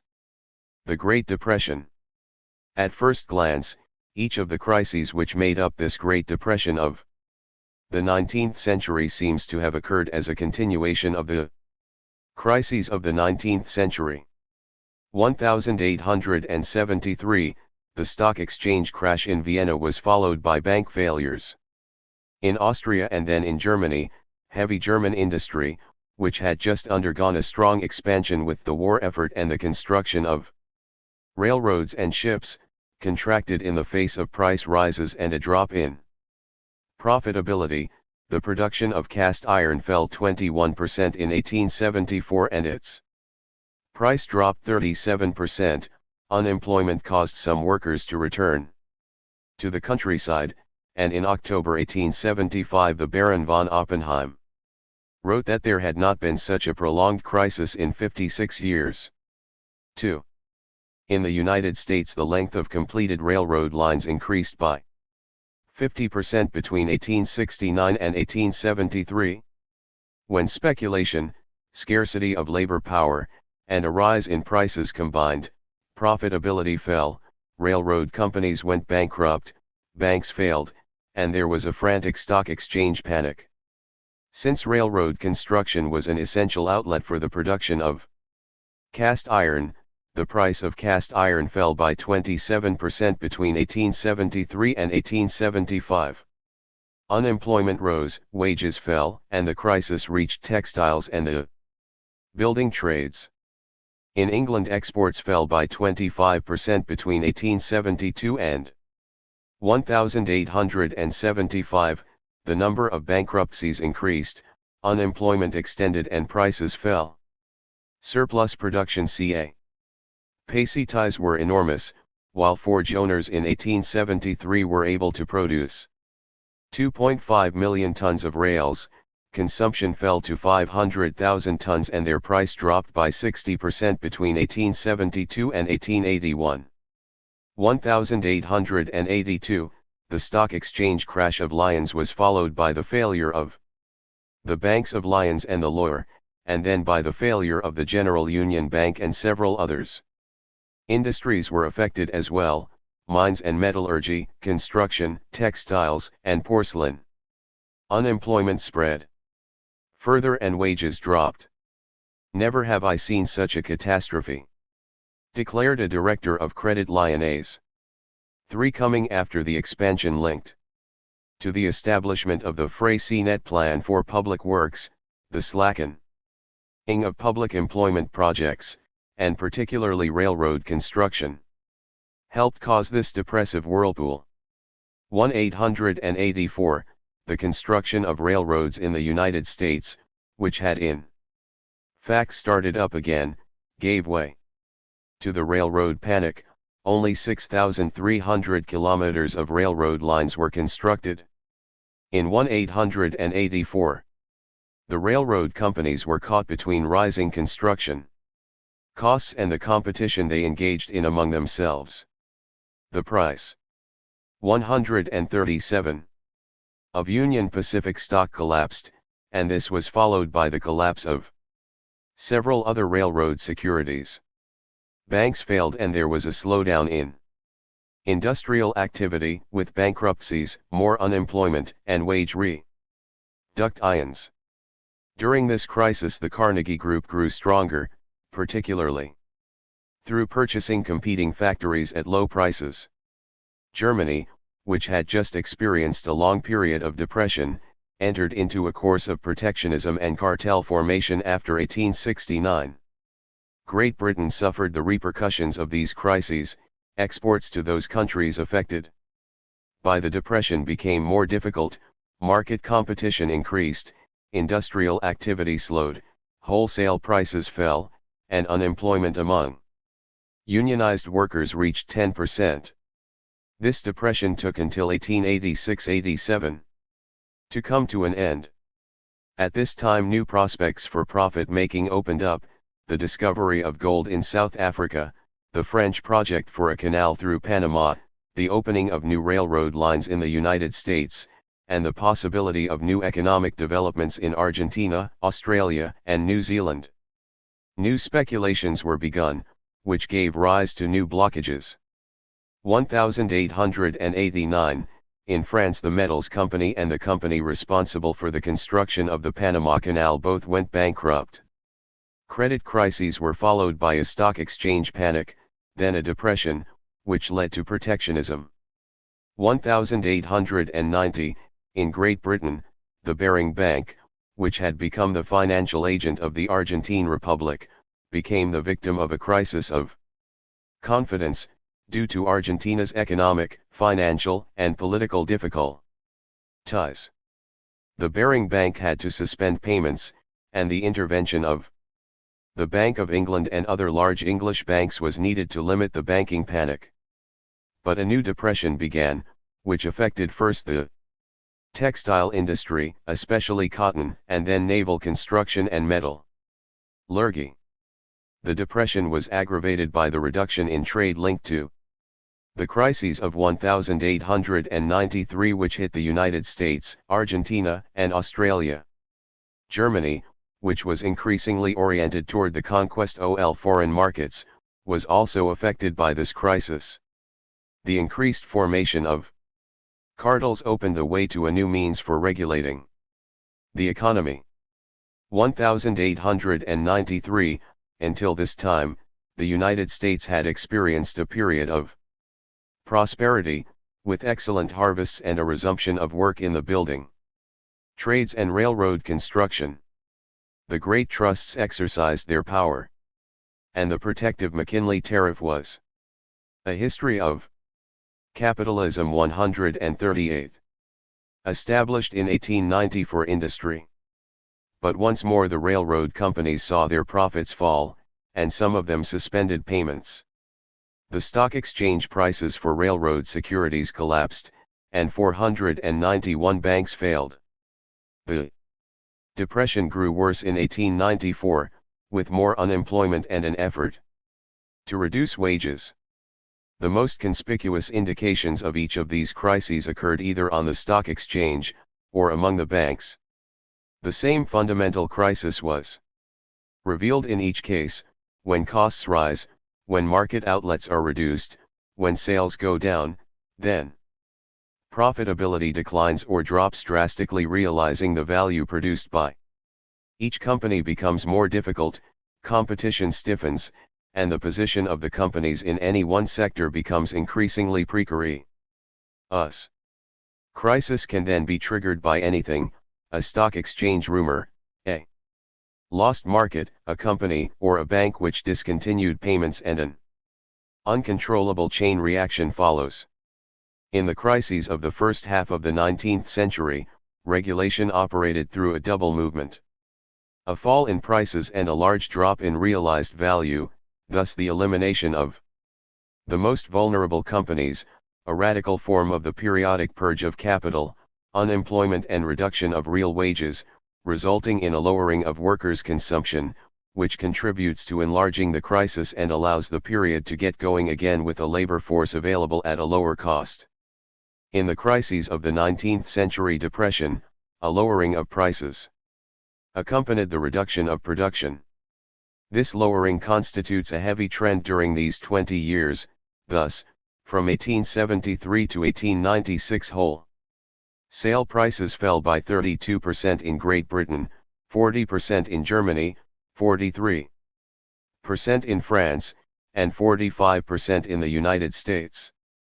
This movement affected some products more than others. The price of Scottish cast iron, for instance, fell by 60% between 1872 and 1886. 4. Increasing unemployment can also be observed. In Great Britain, the percentage of unionized workers affected by unemployment rose sharply with each crisis, from 1% in 1872 to more than 11% in 1879. From 2% in 1882 to more than 10% in 1886, and again from 2% in 1889-90 to 7.5% in 18,930 in the United States. Real salaries tended to go down in the affected sectors, which gave rise to harsh struggles. But this phenomenon was less clear in Great Britain and in France. In Britain, considering the real wage of the full-time worker to be 100 in 1850, this rose to 128 in 1873 and to 176 in 1896, though it dropped during the crises, from 137 in 1876 to 132 in 1878, from 137 in 1879 to 134 in 1880, from 136 in 1881 to 135 in 1882, and from 166 in 1890 to 163 in 1892. For the period as a whole, however, the real wage rose by 37%. 6. In France, real wages grew about 25% between 1873 and 1896. But this movement as a whole fluctuated with the crises, stagnation in 1873, a retreat in 1876 to 77, and stagnation again in 1883 and in 1887 to 92. 7. The increase in real wages as a whole remained less than the increase in productivity. 8. In all of this can be seen the beginning of a transformation in the means of capitalist regulation, for in the countries where the working class had succeeded in establishing themselves with sufficient strength, they reacted severely to the reduction in real wages during periods of crisis. At the same time, the employers were organizing capitalism through the formation of large companies or groups, cartels, and professional organizations. The elements for the establishment of a new means of regulating the capitalist economy were also present in this development. Certainly it would be excessive to contrast too radically the mode of economic regulation which can be observed during the Great Depression of 1873 to 96. 140. To the regulation which took place during the first two-thirds of the 19th century. It must be noted, however, that during this Great Depression the form of economic regulation sustained a fundamental transformation. How, then, can the depression at the end of the 19th century be characterized? All capitalist crises result from the interaction of four fundamental contradictions. 1. The contradiction between capital and labor, that is, concretely, between capitalist companies and the working classes. 2. The contradiction between capitalists. 3. The contradiction between national capitalisms. 4. The contradiction between dominant capitalisms and dominated peoples, countries, or regions. During this period, the first and third contradictions appear to be determining. The working classes organized and asserted themselves, and by the end of this period had a discernible effect in the functioning of national capitalisms. The rise of German and North American capitalisms challenged the hegemony of British capitalism, until then undisputed.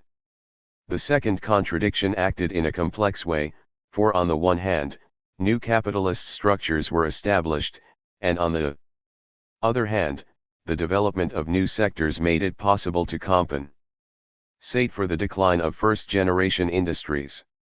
The fourth contradiction did not act here as a factor in crisis, it acted rather as a factor in its solution, with the expansion of capitalism on a world scale, capital exportation and colonization. The end of British hegemony. What gentleman could doubt the British superiority? The craze for Englishness saturated the wealthy classes of Europe. British fashion was the mark of masculine elegance.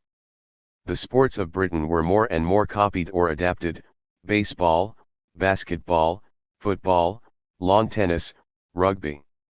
The era of matches and fair play opened up. The British influence was undeniable, though it was a Frenchman, Pierre de Coubertin, who launched the reborn Olympic Games in Athens in 1896.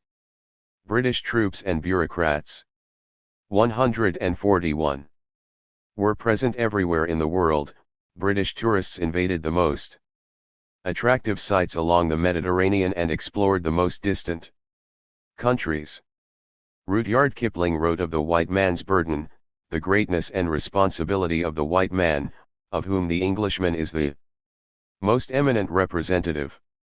Lord Baden-Powell, after taking part in the Boer War, founded Scouting and in 1908 published Scouting for Boys.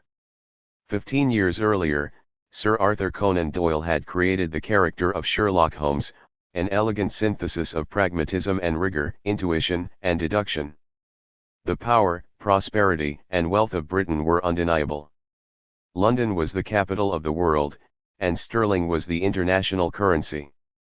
British domination extended over 5 continents, and British capitalism extracted considerable income from this domination. And yet a relative decline had begun, of which the crises of 1873 to 96 were the first tremors. These crises did not in fact have the same impact on the different national capitalisms. In the United States and in Germany they accompanied the vigorous growth of the railroads, coal, steel, and naval construction, while in Britain they indicated the waning of a fully mature capitalism at the height of its powers. The evolution of the base industries of the first industrialization, coal and steel, provide evidence of this. In 1871, and even in 1880, Britain produced more coal than the United States and Germany together, but by 1913 Britain's production was hardly more than half that of the United States. Britain was very quickly surpassed by the United States in steel, and after 1900 by Germany as well. More generally, the new German and North American capitalisms were benefiting by this time from a dynamic of growth which allowed them quite clearly to prevail over the old French and English capitalisms. From the Depression to the eve of the Great War, growth was 2 times more rapid in Germany than in France, and almost 2 times more rapid in the United States than in Britain. And, on average, the superiority of U.S. growth was maintained until the period directly following World War II. Thus the relative declines of British and French capitalisms began in the last third of the 19th century at the same time as the power of German and North American capitalisms increased. Also during this period, the share of Belgium fell from 3% to 1%, the share of Italy rose from 2% to 3%, and then fell back to 2%, and the share of Scandinavia rose from 1% to 2%, as did that of Canada. Britain represented 1/4 of world trade in 1880, 1/6 in 1913, and 1/8 in 1948. This decline, it must be repeated, was only relative. On the whole, production and trade kept increasing, foreign investments grew, and Britain was present, active, and influential throughout the world. But in the face of the leaps forward of German, North American, and then Japanese capitalism, it no longer had the means which would enable it to stay ahead of these other nations. The weakening of the spirit of enterprise and innovation, the development of a mentality common to those living off of an established income, These attitudes, no doubt linked to the advantages provided by regular and considerable foreign revenues, then manifested themselves. English agriculture, after a prolonged depression, survived at the price of transforming its most proven methods, but became incapable of satisfying more than 40% of the alimentary needs of the country, and, without experiencing a true decline in its income, had to resign itself to a secondary role. It lived in the hope of governmental aid, which it received only progressively during the war, and which was cut off after 1921. The large base industries operated more and more with already acquired techniques, and closed themselves to the most promising innovations. The steel makers were too loyal to the Bessemer and Siemens processes. The cotton producers after 1900 hesitated to adopt circular weaving, and later, automatic machines. The chemical industries, and the new companies producing electricity, rubber, bicycles, and automobiles developed at a slow speed. 9. In summary, during the period preceding World War I, the Old English and French capitalisms were overtaken and surpassed by the new German and North American capitalisms. This process occurred partly through the crises which affected the end of the 19th century. The affirmation of the working classes. The other underlying movement which marked this period was the rise of the working classes. Indeed, this was the most fundamental movement. For it indicated the passage of a phase in which capitalism was able to develop by utilizing a labor force that was uprooted, dependent, subjugated, and crushed. The new phase was one in which the capitalist bourgeoisie had to contend with a working class which was increasingly conscious of its own position, which organized itself, and which finally imposed a new balance of forces. 145. The working class movement developed within the framework of a more encompassing transformation of the whole society, which was also caused by capitalist industrialization. Notable were the following. The continuation of the process of paying wages. 80% of the A.C. population in Britain at the end of the 19th century received wages, while in the United States in 1880 the figure was 63%, in Germany in 1902, 66%, and in France in 1911, 58%. From this time on, wage earners in the capitalist world numbered in the tens of millions, outweighing the small independent producers in agriculture, trade, and craft work. The prominence of urbanization, at the beginning of the 20th century, London had more than 4 million inhabitants, while Glasgow, Manchester, Birmingham, and Liverpool each had 1 million, and more than 40 British cities had populations exceeding 100,000. The percentage of the U.S. population living in cities larger than 8,000 people rose from 23% in 1880 to 32% in 1900, and to 44% in 1920, while in Germany the percentage of the population living in towns larger than 2,000 people rose from 41% in 1880 to 60% in 1910, by which time this percentage was 78% in Britain, 46% in the United States, and 44% in France. Through this process of urbanization, the new conditions for collective action were created. In this context, the development of the working classes can be grasped with a few figures. In Britain the number of industrial workers grew from 5.7 million in 1881 to 8.6 million in 1911, to which must be added 1.5 million wage earners in transportation. In the United States the population employed in the secondary sector rose from 23% of the active population in 1870 to 31% in 1910, while the number of wage earners in industry increased from 2 million in 1870 to 4.5 million in 1899, to 6.2 million in 1909, and to 8.4 million in 1919. In Germany the percentage of the population working in industry grew from 41% in 1895 to 43% in 1907, while the number of workers increased from 5.9 million to 8.6 million, including 300,000 home workers throughout this period. 146. In France, the numbers in the working classes increased from 3 million at the end of the 19th century to 5 million just before World War I. The transformation of manufacturing employment was significant. Between 1850 and 1910, during which time employment in craft work fell from 2.5 million to 900,000, while the numbers working for industrial companies rose from 1.2 million to 4.5 million. Thus in the four large capitalist countries the working classes represented about 30 million men and women.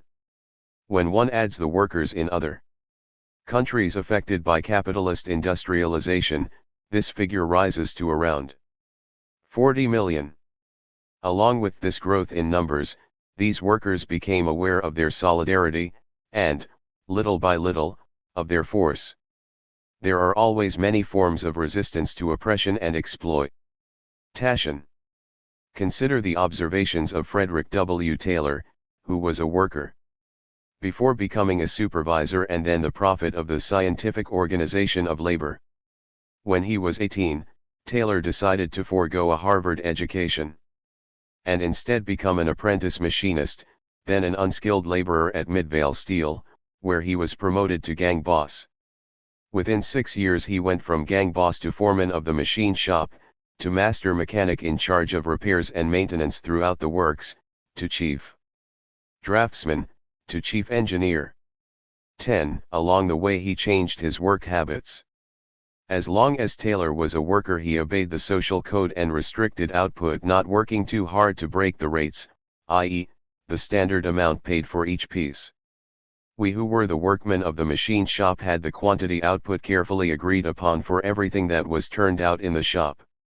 We limited the output to about, I should think, 1/3 of what we could very well have done.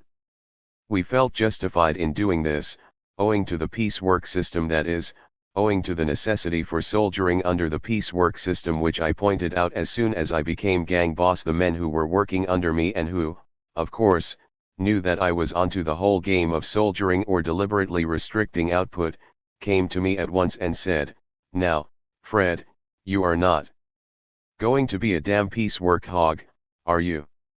I said, "If you fellows mean you are afraid I am going to try to get a larger output from these lathes," I said, "yes, I do propose to get more work out." I said, "You must remember I have been square with you fellows up to now and worked with you. I have not broken a single rate. I have been on your side of the fence. But now I have accepted a job under the management of this company and I am on the other side of the fence, and I will tell you perfectly frankly that I am going to try to get a bigger output from those lathes." They answered, "Then, you are going to be a damn hog." 147. Taylor made workers' resistance a key element in his analysis. Underworking, that is, deliberately working slowly so as to avoid doing a full day's work, soldiering, as it is called in this country, hanging it out, as it is called in England, Siakany, as it is called in Scotland, is almost universal in industrial establishments, and prevails also to a large extent in the building trades, and the writer asserts without fear of contradiction that this constitutes the greatest evil with which the working people of both England and America are now afflicted. 12. Particularly during these periods of crisis, strikes broke out, and these became longer and stronger. A series of strikes in the United States culminated in the Commune of Pittsburgh and the railroad workers' strike in 1877. In France there was a strike at Anzin in 1884, and in Decazeville in 1886. In the United States there were more than 3,000 strikes and more than 1 million strikers between 1881 and 1886. These strikes included the railroad strike of 1884-86 and the May 1886 strike for the 8-hour working day in Chicago. There were 80,000 strikers, and following the Haymarket Square riot the movement leaders were arrested, condemned, and hanged. During this same period there was also a dockers' strike which paralyzed the Port of London in 1885. Miners in the United States went on strike in 1893, and in 1894 the Pullman strike was broken by the application of the Sherman Antitrust Act and the imprisonment of the strike leaders. In France there was a strike by the weavers in Rouen and by the glassmakers of Carmaux. Both in 1895, and in Germany during this same year a new strategy was established which concentrated the workers' organization within a single body. American miners staged new strikes in 1899 and 1902, as did workers.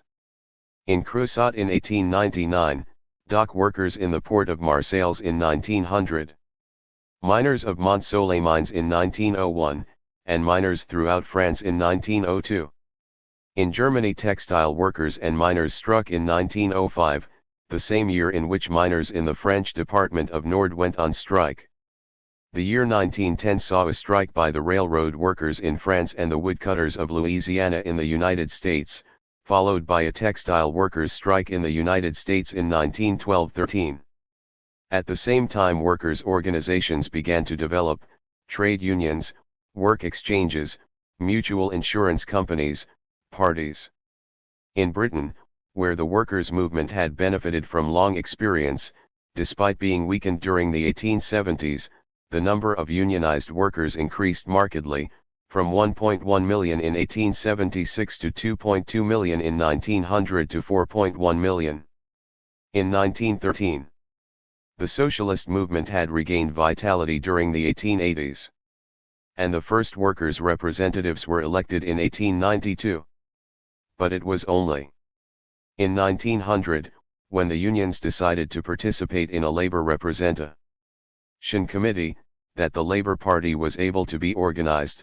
In 1914, out of 1,600,000 members, 1,570,000 were union workers. During these early years the Labour Party was not able to exert a strong influence within the British two-party system, however.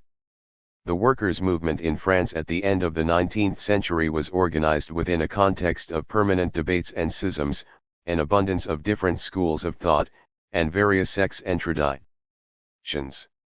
When the diverse socialist forces collected into the French section of the Workers' International, the General Congress of Work (ERS) affirmed the total autonomy of a trade union movement at the Congress of Amiens, which, with the weapon of the general strike, contained the potential force to overthrow capitalism.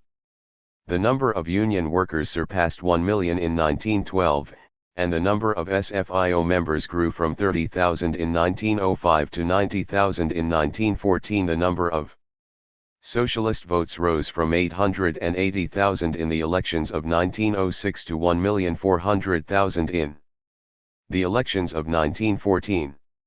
In Germany, after the 1878 socialist law prohibiting all organization, meetings, or publications by socialists or social democrats, and the subsequent period of semi-clandestine action, social democracy gained some initial success in 1884, with 550,000 votes and 24 elected representatives. Its influence widened considerably in the elections of 1903. With 3 million votes and 81 representatives, and again in the 1912 elections, with 4 million votes and no representatives. The trade unions developed. At the same time, there were 300,000 union members in 1890, 680,000 at the turn of the century, and 2.5 million in 1913. The agreement about parity, adopted by the Congress of Mannheim in 1906, obliged the party and the trade union organization to make essential decisions together. In the United States the trade union movement was formed through a series of crises, strikes, and repression. The Knights of Labor grew from 110,000 members in 1885 to 729,000 in 1885, but fell back in 1890 to 100,000. Some organizations swelled in numbers following a successful campaign, for example, the American Railway Union and the Federation of American Miners, while the American Federation of Labor developed more gradually and prudently, 100,000 members in 1886, 250,000 in 1892, and 2 million in 1912. Throughout the world, there were about 15 million unionized workers. In 1913, the effect of mass protest and electoral influence of street protests. 149. Strikes, and spilled blood, of trade union organizations, work exchanges, cooperatives, mutuals, parties, and movements was to shift the balance of forces in each country, according to each country's specific historical development. The working class from then on carried weight, though it was still excluded in many ways from local and national life. It is this new balance of forces, and this alone, which explains the conquests and new benefits which came to the working world at the end of the 19th and the beginning of the 20th centuries. The tendency toward a rise in real wages in the four principal capitalist countries resulted from this new balance of forces. Between the 1870s and the period preceding World War I, real wages rose on the average by 1/5 in Germany and 2/5 in France. 13. A parallel movement was the tendency toward a reduction in the length of the working day. Some authors have emphasized here that during this period gains in productivity were sufficiently large to make possible these concessions, from the point of view of capital. Now, while there is some truth in this, it is also true that without the new balance of forces these concessions in all probability would never have been made. The new balance of forces explains also the importance of the social laws which were voted at this time. In Britain the Employers and Workmen Act of 1875 replaced the Master and Servant Act of 1867. Laws of 1875 and 1876 authorized nonviolent strike pickets, and granted legal status to the trade unions. In Germany, Bismarck initiated laws with the aim of checking the demands of the workers, laws about medical insurance, accident insurance, and old age benefits, and retirement at 60 years of age. France passed a law granting freedom of association, laws regarding the length of the working day, cleanliness and safety, work-related accidents, retirement, and weekly rest. In Britain a 1906 law facilitated union action, a 1908 law dealt with workers' retirement, and another regulated work in the home, and a 1911 law established unemployment benefits and widened medical insurance. In the United States, many states adopted social laws concerned principally with an 8-hour working day for minors, child labor, and work-related accidents. This new balance of forces brought the Catholic Church to concern itself with the social question. In 1891 Leon XIII published his encyclical Rerum Novarum, in which he addressed himself to the rich and the employers. They must not treat the worker as a slave, it is just that they respect in him the dignity of man, which is heightened still further by his being Christian. Labor of the body, far from being a reason for 150. Shame, honors man. What is shameful and inhuman, is to use man as a vile instrument of lucre, and to value him only in proportion to the strength of his arms. 14. Leon XIII addressed himself also to the poor man, to the worker. He should provide completely and faithfully all the work for which he has been engaged through a free and equitable contract. He should harm neither his employer's goods, nor his person. His demands must be free from violence and must never take a seditious form. He must avoid the perverse men who, in their lying speeches, suggest to him exaggerated hopes. 4. In society the two classes are destined by nature to unite harmoniously and to hold each other in perfect equilibrium. They have an imperious need, one for the other. There cannot be capital without labor, or labor without capital. For the shrewd reader, this advice penetrates through the discretion. We believe, however, that it is more appropriate to the present conditions of social life to temper the work contract, so far as this is possible, with elements borrowed from the social contract. 15. This new balance of forces explains finally the conviction of innumerable socialists, anarchists, and communists that the overthrow of the capitalist system was imminent. Lafargue wrote in 1882, "The revolution is near, the collision of two clouds will suffice to cause the human explosion." Kropotkin wrote in 1883, "Gentlemen, believe me, the social revolution is close at hand. Within 10 years it will burst out. I live among the workers and I affirm this." Émile Pouget wrote in 1889, in Le Père Paynard, "Can you see what would happen if, in 15 days, there were no more coal? The factories would stop, the large cities would have no more gas, the railroads would sleep. And then, the common people would rest. This would give them time to think, they would understand that they are nastily cheated by the bosses, and so they might well come to shake the living daylights out of them." Guesde wrote in 1897, "The beginning of the next century will be the beginning of the new era." 16. More prudent, it was in the year 2000 that the American writer Edward Bellamy situated the socialist society which he described in Looking Backward. A new age of capitalism. Competition between capitalists stiffened, especially in the sectors of the first industrialization, the rivalry between the great national capitalisms hardened, the working classes became organized and forced capital to 1. Grant appreciable concessions, crises widened, and some people saw the death of capitalism close at hand. But already capitalism was adapting itself, transforming itself, opening new prospects, and modifying the areas of dispute. And this occurred in the face of the organized working classes. Social laws? There were always employers to condemn them, such as Henry Schneider, interviewed in Le Figaro in 1897. State intervention in workers' problems is very bad, I don't accept a prefect by any means in a strike. It is the same as regulating labor by women and children. They set up useless impediments which are too strict.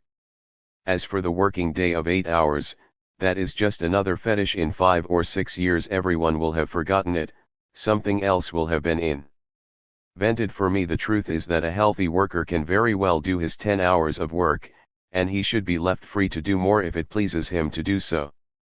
1. Some employers were ready to twist the laws around. But increasingly the employers were resigned to the social laws, or accepted them, some through calculation, some through philanthropy. Strikes. Strikes were combated vigorously. In France the employers appealed to the force of the police and the army. In the United States they called out detectives and militia, Orientals, and federal troops. 18 In 1907 the French Supreme Court of Appeal still confirmed that the employer was not obliged to rehire striking workers, since the worker who strikes willingly renders impossible the continuation of the execution of the labor contract which bound him to his employer.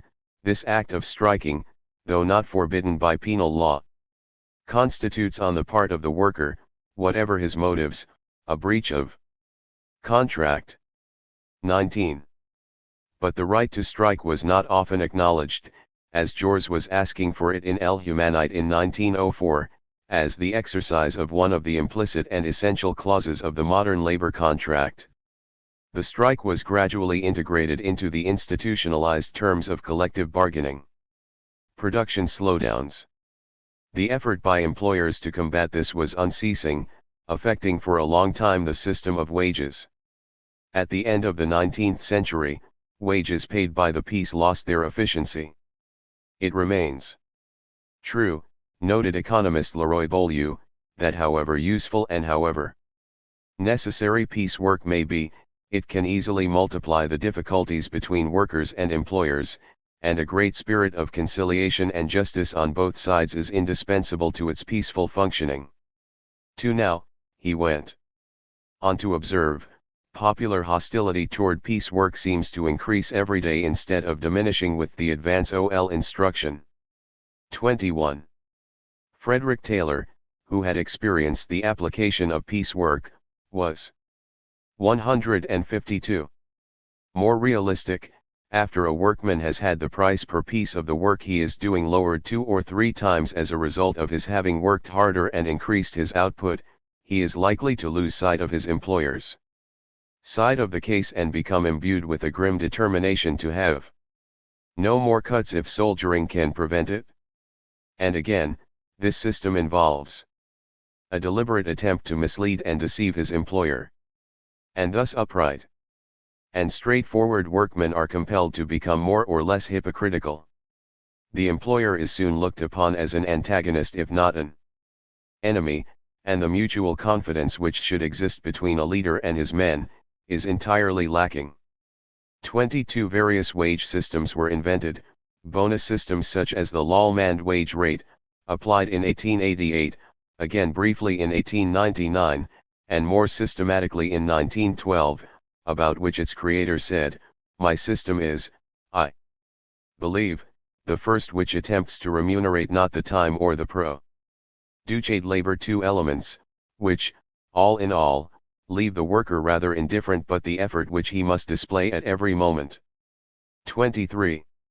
Regressive wage rates were applied in armories, but they led to poor results. Progressive wage rates were used in different sectors of the economy during the second half of the 19th century, and in some automobile factories at the beginning of the 20th century. Some employers already extolled workers' participation, and in 1889 the Society for the Practical Study of the Participation of Personnel in Profits was created. By 1911, 114 companies in France had put this to work, with 77 in England, 46 in Germany, and 43 in the United States. It was the organization of work which gave the employers the weapon they needed at this time.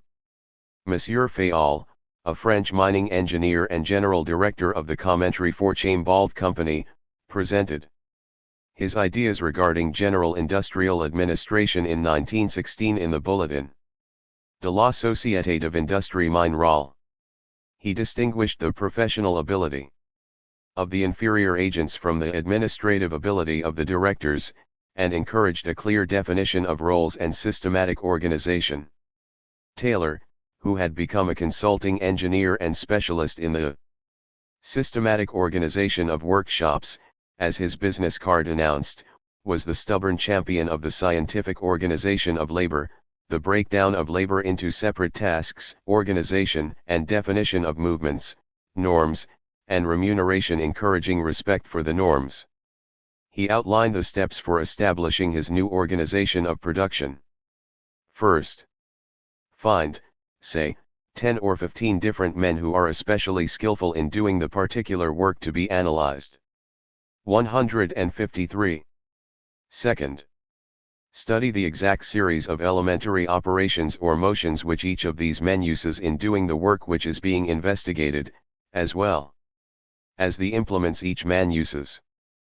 Third, study with a stopwatch the time required to make each of these elementary movements and then select the quickest way of doing each element of the work.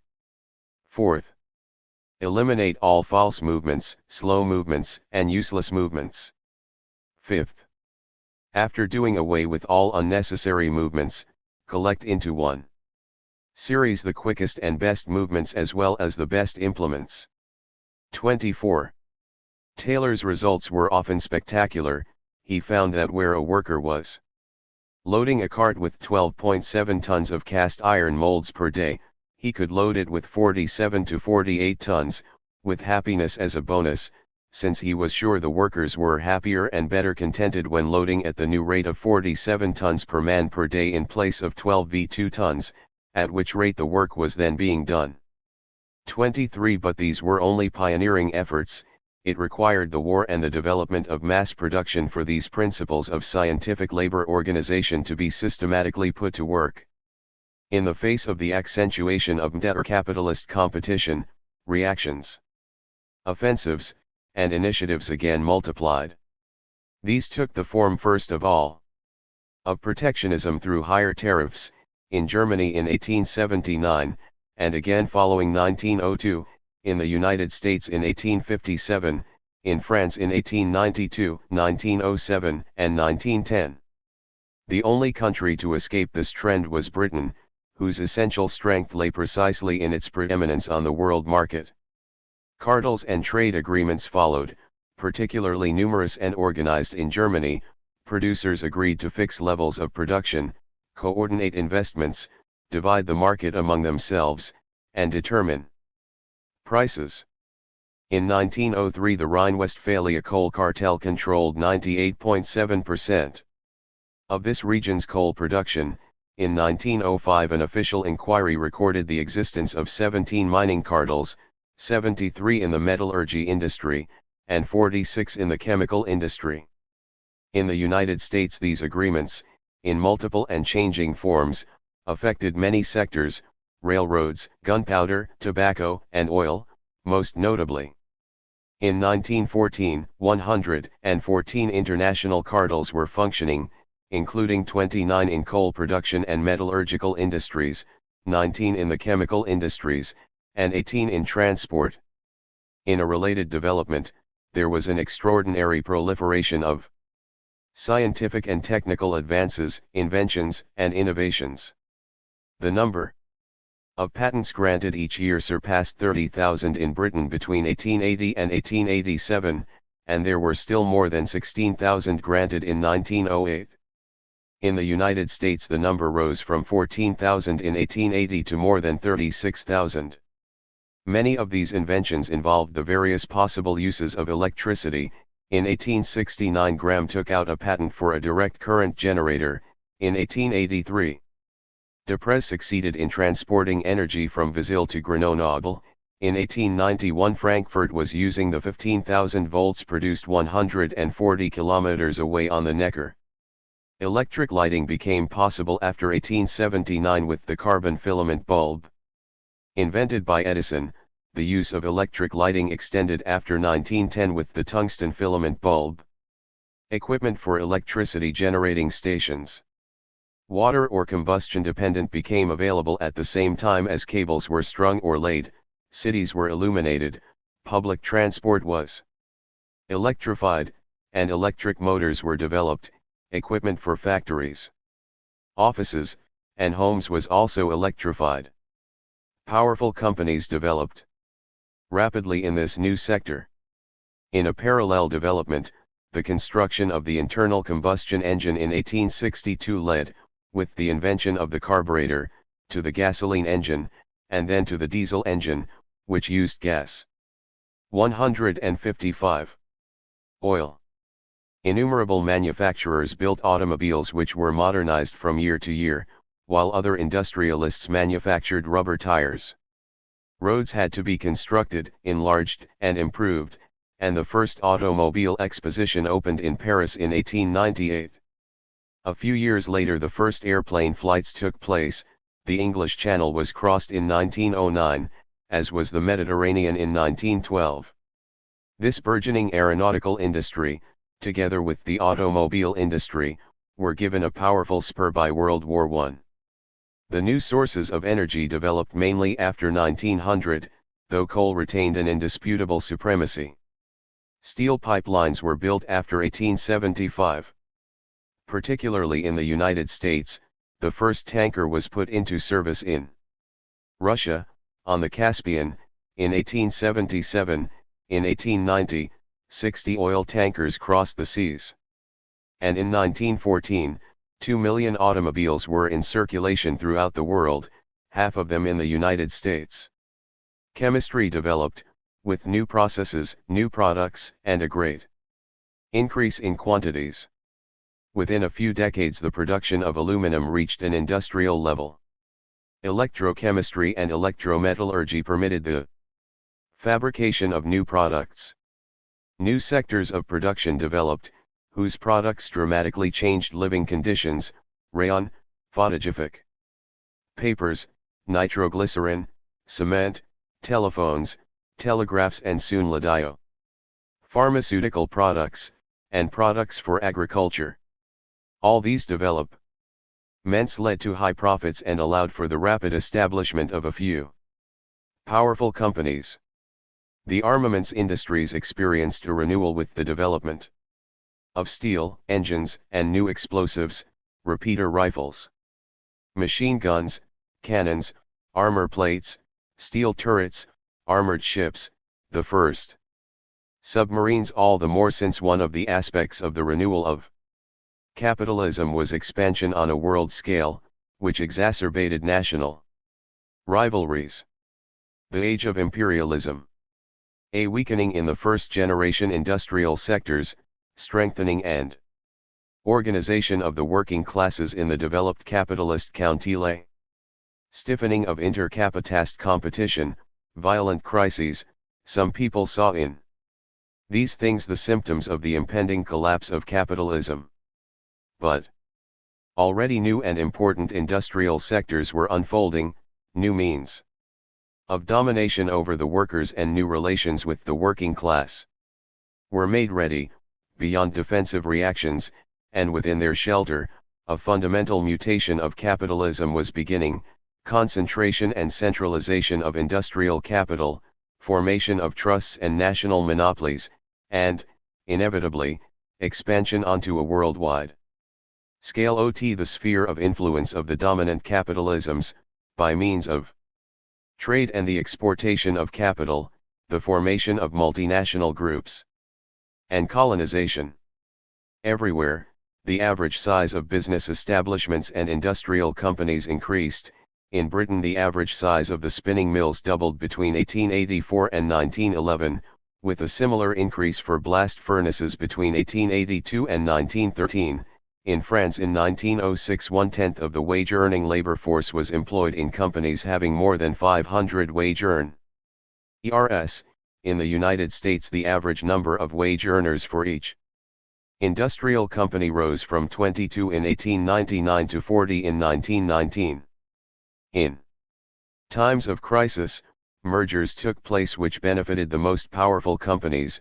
Thus, during the period 1880 to 1918 in Britain, 655 companies disappeared into 74 merger companies.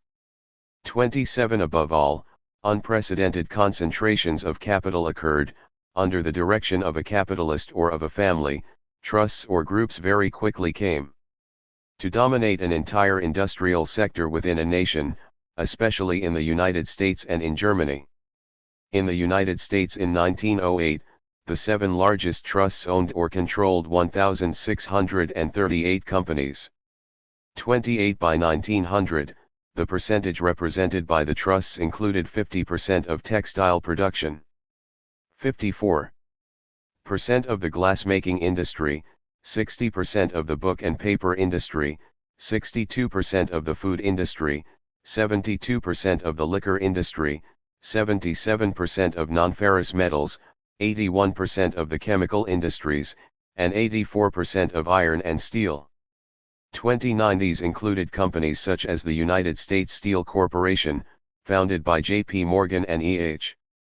Gary, which incorporated the Carnegie Steel Mills, and Standard Oil, founded in 1870 by J.D. Rockefeller, which in 1870 refined only 4% of American petroleum but by 1879 controlled 90% of the American refineries, and by 1904 controlled 85% of the domestic business and 90% of the export business as well. In Germany, the Krupp industrial empire employed 7,000 workers in 1873, and 78,000 in 1913. The AEG electrical industry, through an astonishing process of concentration, by 1911 controlled 175 to 200 companies, and employed more than 60,000 workers. After 1908 it cooperated with the other German company, Siemens, and divided up the world market with the US company General Electric. 11 In Britain this movement was less marked. 157. but even so there was a considerable degree of concentration within the banking world. 250 private banks in 1880 reduced to 48 in 1913, 120 joint stock banks in 1880 went to 43 in 1913. The same process occurred in Germany. At the time of the crisis of 1873, 70 banks failed, and there was another round of bank failings during the 1890-91 crisis. The crisis of 1901 was a true cleaning up crisis. The Deutsche Bank absorbed 49. Others, the Dresdner Bank absorbed 46, and the Diskonto Bank 28. Out of this there remained 5 or 6 very large banks, each bank being the financial core for a set of companies. In order to share the risks, however, several banks associated to sponsor the same company. 31. In the same way, in the United States 2 financial empires were founded, one formed by the First National Bank, General Electric, Rubber Trust, U.S. Steel, Vanderbilt's Railways, and various electrical companies, the other formed by Rockefeller's National City Bank, Standard Oil, the Tobacco Trust, the Ice Trust, Gould's Railways, and telephone companies. 32. The concentration of production, the monopoly arising therefrom. The merging or coalescence of banking with industry. This is the history of the rise of finance capital and what gives the term finance capital its content. 33. Wrote Lenin in Imperialism, the highest stage of capitalism. Like Bukharin, he took up the concepts developed by Hilferding, finance. Capital signifies the unification of capital. The previously separate spheres of industrial, commercial and bank capital are now brought under the common direction of high finance, which the masters of industry and of the banks are united in a close personal association. And elsewhere. Thus the specific character of capital is obliterated in finance capital. Capital now appears as a unitary power which exercises sovereign sway over the life process of society, a power which arises directly from ownership of the means of production, of natural resources, and of the whole accumulated labor of the past, and from command over living labor as a direct consequence of property relations. At the same time property, concentrated and centralized in the hands of a few giant capitalist groups, manifests itself in direct opposition to the mass of those who possess no capital. 35. Imperialism develops indissociably with finance capital, as Hilferding made clear.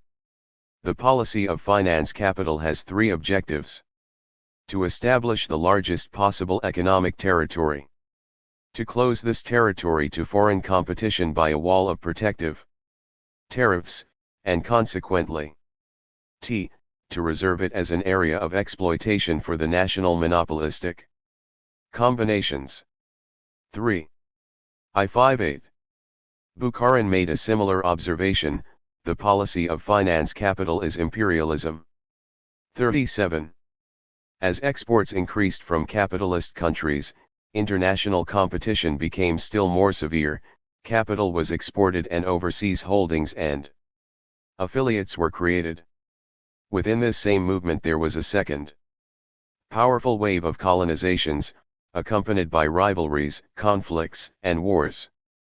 From 1875 to 1913, despite protectionism, German exports rose by a factor of 4 and U.S. exports by a factor close to 5. British exports were multiplied by only 2.2, and French exports by 1.8, but in both these countries the effort to export increased. In Great Britain the percentage of the physical product exported, which had risen from 26% in 1851 to 46% in 1871 and had then fallen after 1881, rose again after 1900, to reach 50% in 1911. In France this figure advanced more gradually, from 17% in the last third of the 19th century to 21% in 1905 to 13. 38. Britain exported 13% of the coal it produced in 1870, but 21% in 1890 and 33% in 1913. It exported 35 to 40% of the cast iron and steel which it produced in the second half of the 19th century, and 50% of what it produced in 1905-07. 39. In this, British industry continued to benefit from an advantage present in its industrial structure, since the proportion of the production of the means of production increased still more, from 47% in 1881 to 58% in 1907. 4. Followed by North America, Latin America, Asia, Africa, and Oceania. 43. Britain was clearly the chief world investor, though the direction of its 159 investments underwent a profound change, becoming oriented less toward Europe, the United States and India, and more toward the rest of the Commonwealth and Latin America. French assets remained principally in Europe, with a strong orientation toward Eastern Europe and especially Russia. They were not yet strongly invested in the colonies. German capital was also mainly invested in European countries, though it was also in some other countries, such as Japan, Mexico, and the Ottoman Empire. Capital from the United States stayed mainly in the Americas, Canada, Mexico, and Cuba. These overseas assets assumed many different forms: subscriptions to public loans, government loans, loans to banks and companies, shareholdings, or purchases in the various sectors of activity, or, for the trusts and groups, the creation of foreign affiliates. Thus Westinghouse created an English affiliate in 1903, and before 1912 AEG had affiliates in London, Petrograd, Pans, Genoa, Stockholm, Brussels, Vienna, Milan, and many cities in America. The banks played a decisive role in this movement. In 1913 the assets of the Société Générale de Belgique were divided between national stocks and foreign stocks, especially in Austria, Russia, Canada, Argentina, and New Caledonia. The Deutsche Bank had subsidiaries in South America and Spain, holdings in Switzerland, Iraq, and China, and interests in Austria, the Ottoman Empire, Central America, East Africa, and Southern Africa. The Disconto Bank had affiliates in Britain, Romania, Bulgaria, Brazil, and China, holdings in Belgium, Italy, Argentina, Brazil, the Cameroons, Guinea, and Asia, and interests in Europe and Africa. In 1910 British banks had more than 5,000 branch offices, 01 agencies throughout the world, while French banks had 140. German banks had 70, and Dutch banks had 68. 44 The various national strivings for colonization of this period took place. Within this expansion of national capitalisms, as indicated by what Cecil Rhodes said in 1895. I was in the East End of London yesterday and attended a meeting of the unemployed. I listened to the wild speeches, which were just a cry for bread. Bread, and on my way home I pondered over the scene and I became more than ever convinced of the importance of imperialism. My cherished idea is a solution for the social problem, i.e., in order to save the 40 million inhabitants of the United Kingdom from a bloody civil war, we colonial statesmen must acquire new lands for settling the surplus population, to provide new markets for the goods produced in the factories and mines. The empire, as I have always said, is a bread and butter question. If you want to avoid civil war, you must become imperialists. 45. And Joseph Chamberlain, Minister of the British Colonies, in a speech before the Birmingham Chamber of Commerce in 1896, stated, "If we had remained passive, the largest part of the African continent would have been occupied by our commercial rivals. Through our colonial policy, as soon as we acquire and develop a territory, we develop it as the Agents of Civilization, for the Growth of World Trade. And Jules Ferry. Colonial policy is the daughter of industrial policy. When Leroy Beaulieu, a member of the Institut, a professor at the Collège de France, and director of L'Économiste Francaise, published in 1891 his De la colonisation chez les peuples modernes, he placed this sentence from John Stuart Mill at the very beginning: it can be affirmed, in the present state of the world, that the founding of colonies is the best business in which the capital of an old and rich country can be invested. Leroy Beaulieu went on to write: colonization is the expansive force of a people, colonization is the reproductive power of a people, it is the people's expansion and multiplication through space. It is the submission of the universe, or a large part of it, to this people's land, gauge, ideas, and laws. A people who colonize cast the foundations of their greatness and supremacy into the future. It is impossible not to consider as one of the tasks which is imposed on civilized states. 4,1. Here economic realism and racism support each other. It is neither natural nor just that the civilized people of the West should be indefinitely crowded together and stifled in the restricted spaces that were their first homes, that they should accumulate there the wonders of science, art, and civilization, that they should see, for lack of profitable jobs, the interest rate of capital fall further every day for them, and that they should leave perhaps half the world to small groups of ignorant men, who are powerless, who are truly retarded children dispersed over boundless territories, or else to decrepit populations without energy and without direction, truly old men incapable of any effort, of any organized and far-seeing action. 4. The clear conscience of civilization or religion blessed this movement. Racism and the certitude of superiority removed the last scruples, interests compelled.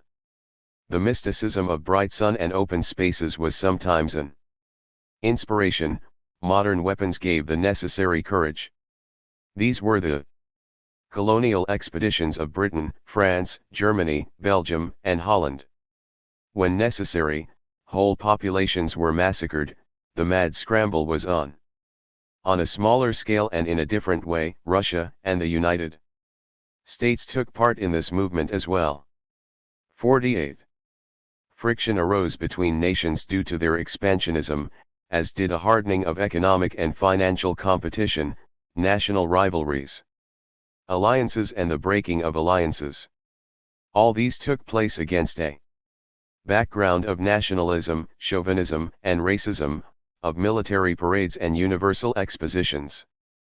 Military spending increased, providing the industrialists of each country with enlarged markets, and the military with the means for new conquests.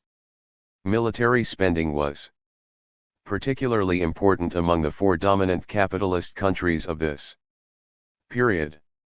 A new capitalism, which many people called by the name of imperialism, developed at the beginning of the 20th century.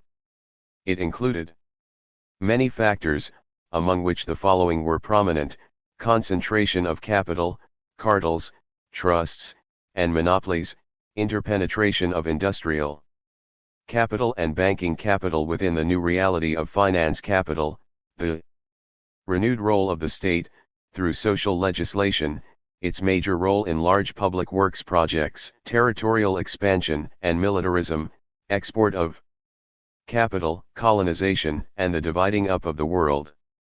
Thus Hobson wrote in 1902, "The new imperialism differs from the older, first in substituting for the ambition of a single growing empire the theory and the practice of competing empires, each motivated by similar lusts of political aggrandizement and commercial gain; secondly, in the dominance of financial, or investing, over mercantile interests." 49. Thanks to imperialism, finance capital was able for a while to surpass the contradictions inherent in the national framework. Hilferding wrote in 1910. In the Renault factories clearly demonstrated the intolerable situation and the exhausting labor the system would bring to any workers naive enough to accept it. The worker is reduced to the position of a brute, in which he is forbidden to think or reflect. He is reduced to a machine without a soul, producing intensely and excessively, until his premature exhaustion, by turning him into a non-value, throws him out of the workshop. Taylorism is pitiless, it eliminates the non-values and those who have surpassed the age of full muscular strength. 5. And Meraim, in the Vivriere of March 31, 1913, wrote, "Intelligence is chased away from the workshops and factories. What remain are only arms without brains and robots of flesh adapted to the robots of iron and steel." 6. But the war allowed for the implantation of scientific methods for organizing work. The army used these methods in its central automobile repair shop. Louis Renault emphasized in 1919, before the members of the Automobile Manufacturers Trade Association, that the advantage of the scientific organization of labor is that it permits the most delicate fabrications to be carried out without a specialized labor force. In a memorandum to his engineers as early as 1918, Renault stressed that almost all the necessary elements for a complete organization exist. At the same time, the Bulletin des Usines Renault warned the workers that their efforts, far from becoming lighter, had to continue and intensify. "You can be sure that when this war is over, the other war, the economic war, will begin. In this other war, you will be the front-line soldiers." 7. In the end, like the other classes, the working class was decimated. 10% of the men active in industry in 1913 were killed in World War I. 8. We must note here the attempt at communist revolution in Germany, which was drowned in blood, the crushed Hungarian Revolution, and then the break between communists and socialists at the Congress of Tours in France. At the time when for innumerable workers the Soviet Revolution had just given socialism a homeland, the workers' movement in the large capitalist countries of Western Europe found itself weakened, battered, and divided. These countries themselves were lifeless and in ruins, though some industries did develop during and because of the war. The war caused the Great Upheaval 171. Approximately 8 million deaths, 2.7 million in Germany, 1.7 million in France, 1.7 million in Russia, 1.5 million in Austria-Hungary, 930,000 in Britain, and 150,000 in the United States. In Germany as in France, 10% of the men of active age were killed, and in Britain, 5%.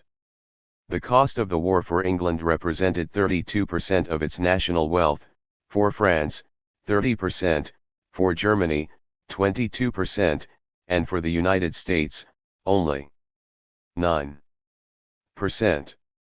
Each state involved in the war contracted an enormous public debt.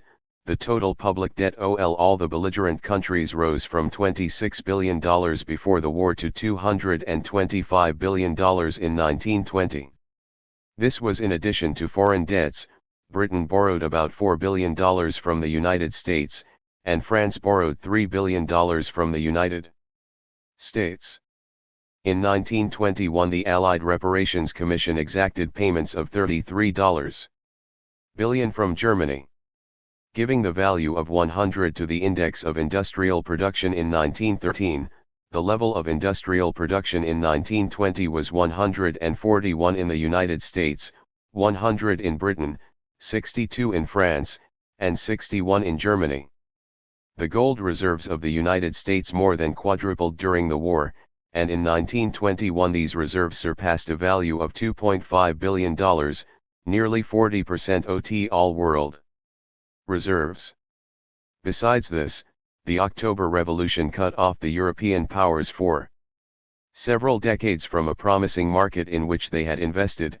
The socialist ideal inspired the rupture with capitalism as well as the West. New national dynamics arose in Turkey after the Ottoman Empire was divided up. New movements began in Persia and Afghanistan too. In Egypt, which had been occupied since 1882 and had become a British protectorate in 1914, there were strikes, boycotts, and attacks on trains. These actions led the British government to proclaim Egypt's independence in 1922, an independence which the British hoped would remain quite theoretical. And during the war Japan greatly increased its industrial production, its foreign trade, and its foreign assets. A new industrial power was gaining strength in Asia. It is impossible to dissociate the weakening of European capitalism and the decline of Europe. The United States was from this time on the leading economic power. Germany rebuilt its industrial strength, the USSR and Japan both began tremendous efforts to industrialize, though along different roads. Britain and France still retained great assets with their industrial apparatuses, their banking and financial networks, and their empires. As Louis Renault had foreseen, hardly had the peace treaties been signed than a formidable economic war began. 172. The crisis of the 1920s. Traditionally, this period is divided into four phases: the boom immediately after the war, the reconversion crisis of 1921, the period of prosperity, and then the crisis of 1929 and its continuation into the 1930s. Very often the monetary aspects are dissociated from the economic aspects. I propose the contrary hypothesis that it was a single crisis which developed under different forms during the 1920s. While the fundamental contradictions did not disappear, with the working class on the one hand and the dominated social formations on the other, it was in fact the contradictions between national capitalisms which give the key to the great crisis of this period. War damages, huge public debts, foreign debts toward the United States and Great Britain. In France the answer was always the same: Germany will pay. France had paid enough after the defeat of 1871. But the reparations demanded from Germany forced the industrialists of that country to export increased quantities of goods, particularly of coal, steel, metallurgical products, and mechanical products, which stiffened competition between Germany and Britain. During the war American economic power was strengthened. Along with its financial power, American foreign investments rose from $3.5 billion in 1913 to $6.5 billion in 1919, while British foreign investments fell from $18.3 billion to $15.7 billion.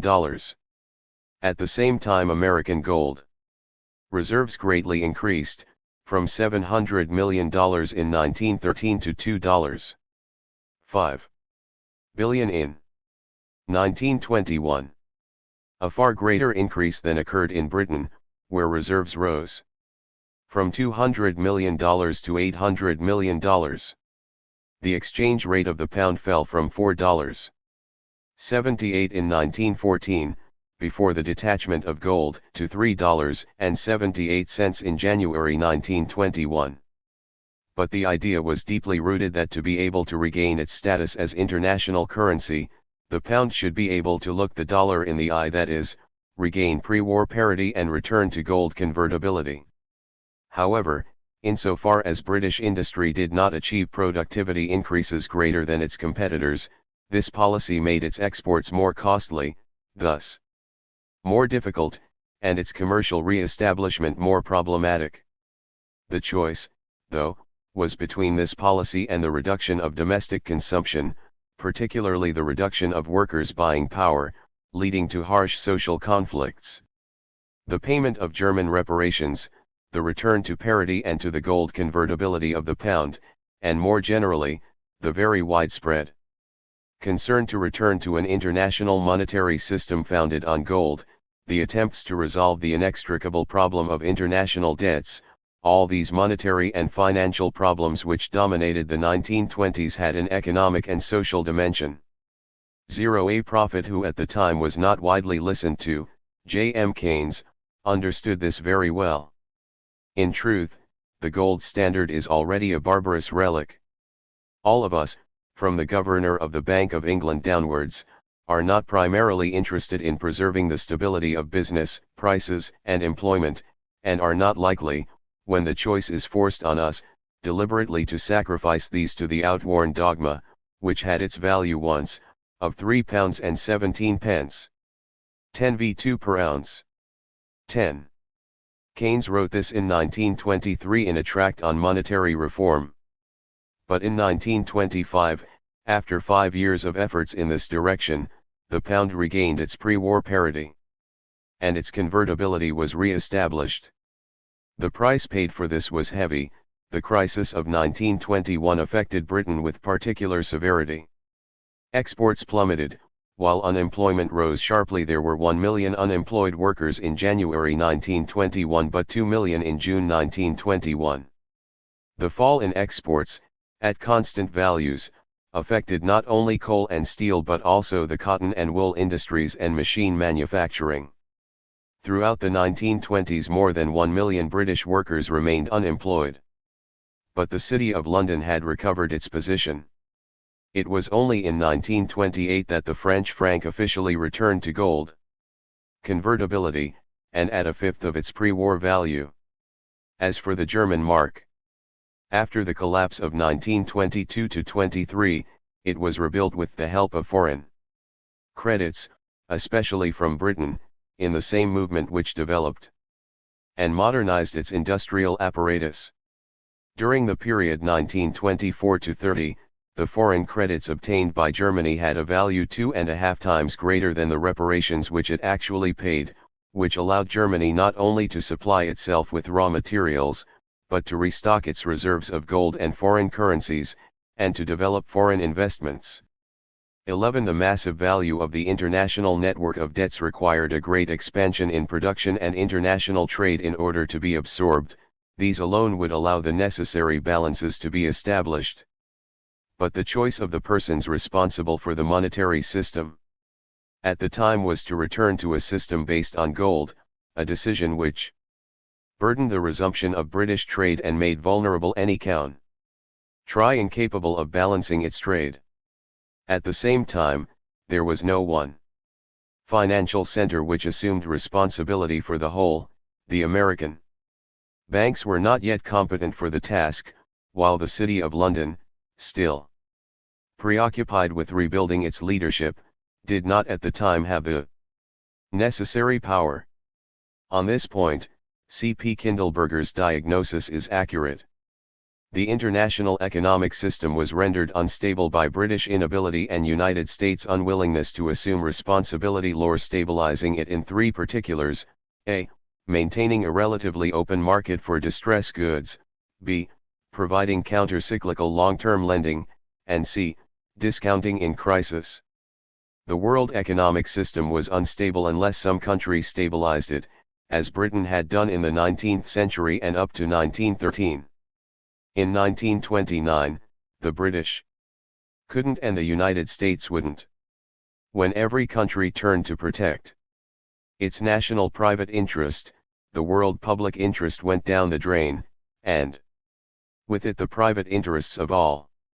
12.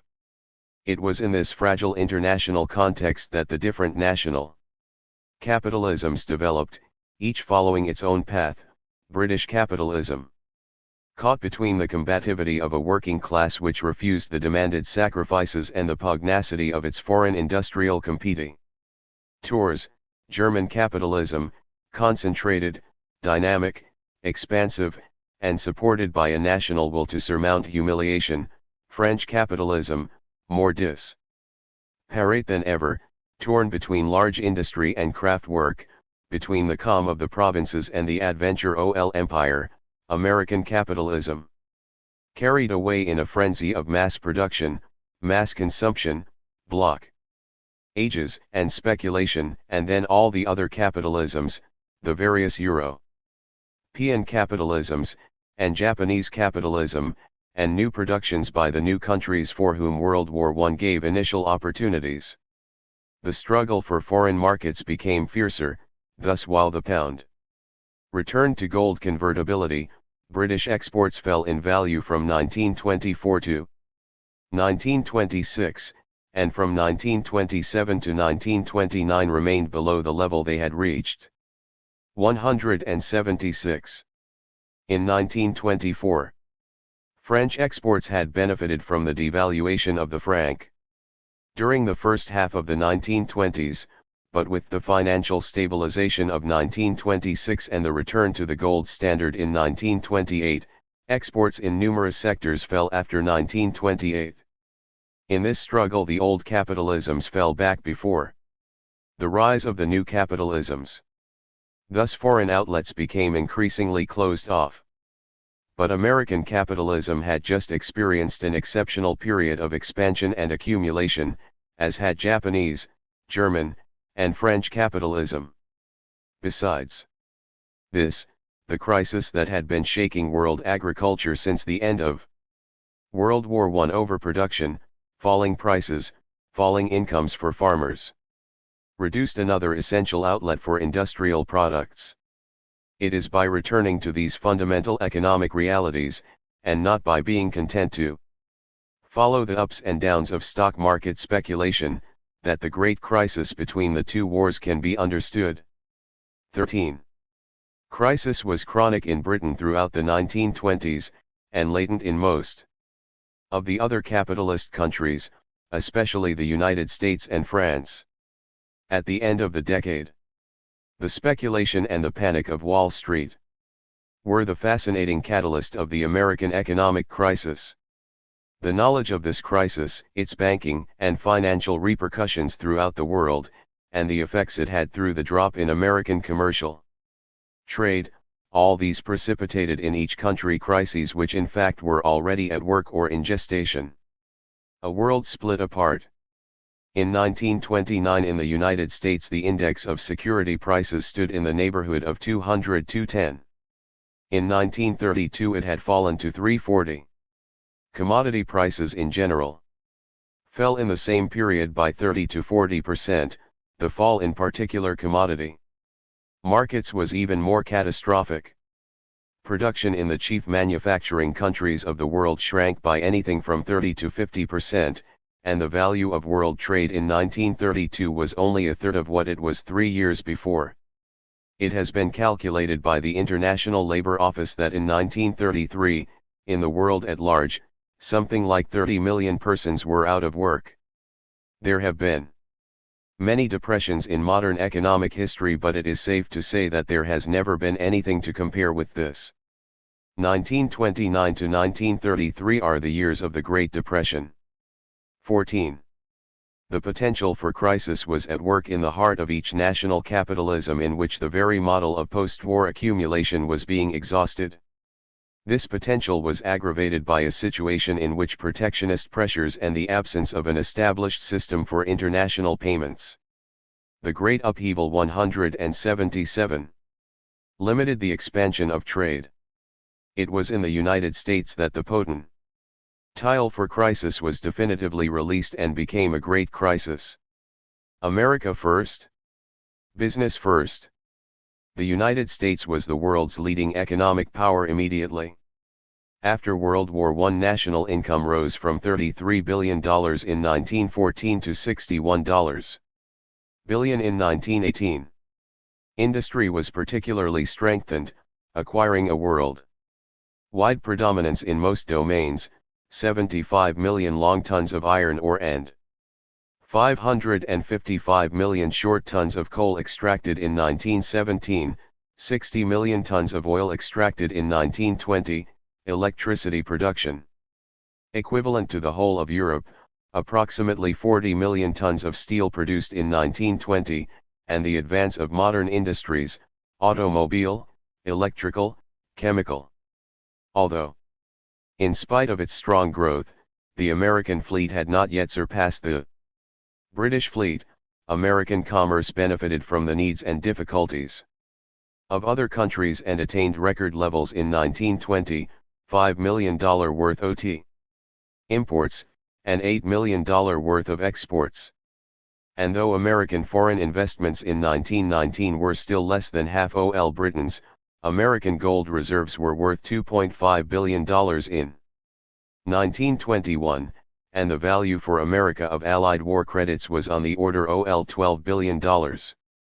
Moreover, American military intervention had been decisive to the outcome of the war, the participation of President Wilson in the negotiations for peace, and the part which he played in these negotiations, confirmed the rise of the United States to the first-rank world powers. But the U.S. Senate refused to ratify the Treaty of Versailles, and even rejected U.S. membership in the League of Nations, the organization to whose creation President Wilson had greatly contributed. In the 1918 elections the Republicans won a majority in the House of Representatives. And in 1920 it was a Republican, W.G. Harding, who was elected to the presidency. To the ideals of democracy and international cooperation which had inspired Wilson, Harding opposed his nationalist convictions. I have confidence in our America that requires no counsel of foreign powers to point the way to American duty, call it the selfishness of nationality if you will. I think it an inspiration to patriotic devotion. To safeguard America first, to think of America first, to exalt America first. America first. From 1922 to 1924 the United States protected itself against foreign commodities and a people composed of immigrants. Against immigration. Though the principal American banks had already begun to internationalize, banks in the United States felt neither obliged nor able to control a worldwide system of payments. 16 and American growth during the 1920s was able to take place largely on the basis of American resources and for American markets. America first. Although American capitalism was already an imperialism, its horizon for the most part was limited to the Americas. During the war the ties between British and Canadian capitalisms became slack, and Canada fell under American influence. In 1904-14, 8 times more Canadian debentures were placed in Britain than in the United States, but in the period 1921-30, 20 times more Canadian debentures were placed in the United States than in Britain. 17. From this time on, Canada and Latin America became the principal fields for the investment of American capital. And it was in Latin America that United States intervention and domination were most intense, with dollar diplomacy, the big stick policy, and the cover slogan of America for Americans. America first. The United States experienced tremendous growth and astonishing prosperity during the 1920s. And for this the American working class bore the major part of the burden. During the war the number of American workers grew from 10 million to 13 million in 1920, and by 1930 the number had reached 14 million. From 1913 to the Great Upheaval 179. 1919 real wages declined, and though the principle of the 8-hour working day had been declared, it was still far from being universal.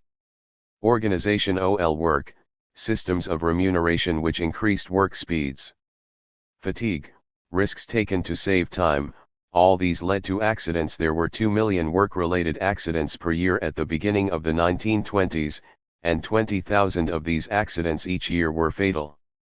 Although before the war the American workers' movement had been the least structured of the major capitalist countries, it was subjected to systematic attack after the war.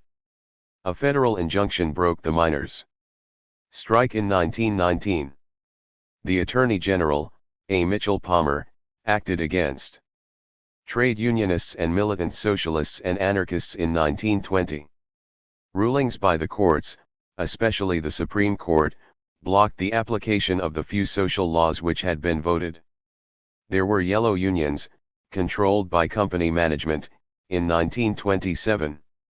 Several hundred large companies resorted to these unions, which had 1.4 million members.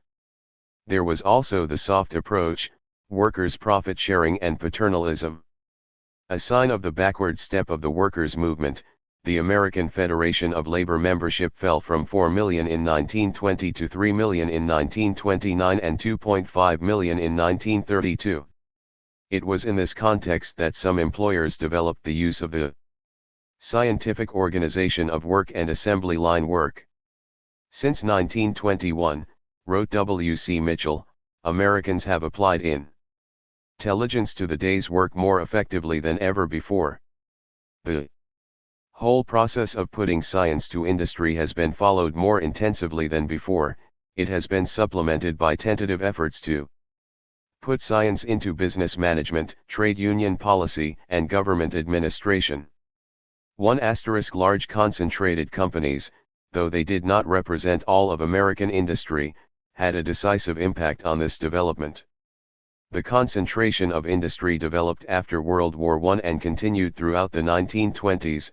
U.S. Steel, whose share in the production of steel fell in 1929 to 40%, because of the development of Bethlehem Steel and Republic Steel. The automobile industry, dominated by Ford, General Motors, and Chrysler.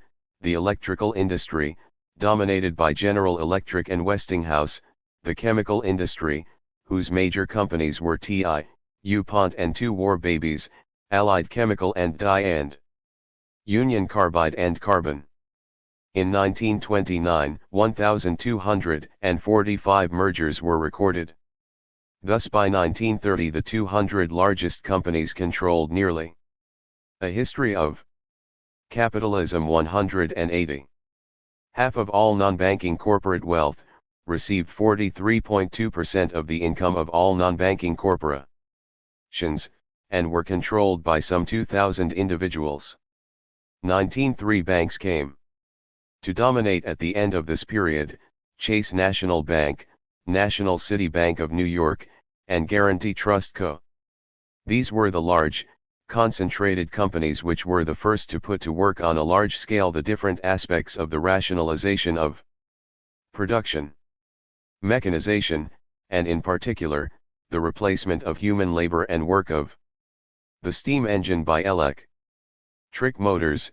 In 1914 30% of the energy-consuming machines in industry were electrical machines whose total power was 9 million horsepower. In 1929 70% of the production of energy was electrical in origin and represented 35 million horsepower. Standardization of products into a small number of proven types. In 1900 there were 55,000 different types of electric lamps, but in 1923 there were only 342. Work planning, in all workshops, large or small, the purchase of raw materials, the rhythm of work, and the maximal exploitation of machine capacities were minutely arranged by a production plan. Assembly line manufacturing, the method used in the armor slaughterhouses in Chicago, became widespread in the automobile industry, the electrical industry, the production of refrigerators and many others. The organization of offices, the same principles which were at the origin of the increase in factory productivity were applied in the offices and contributed to an increase in work efficiency there as well. 20.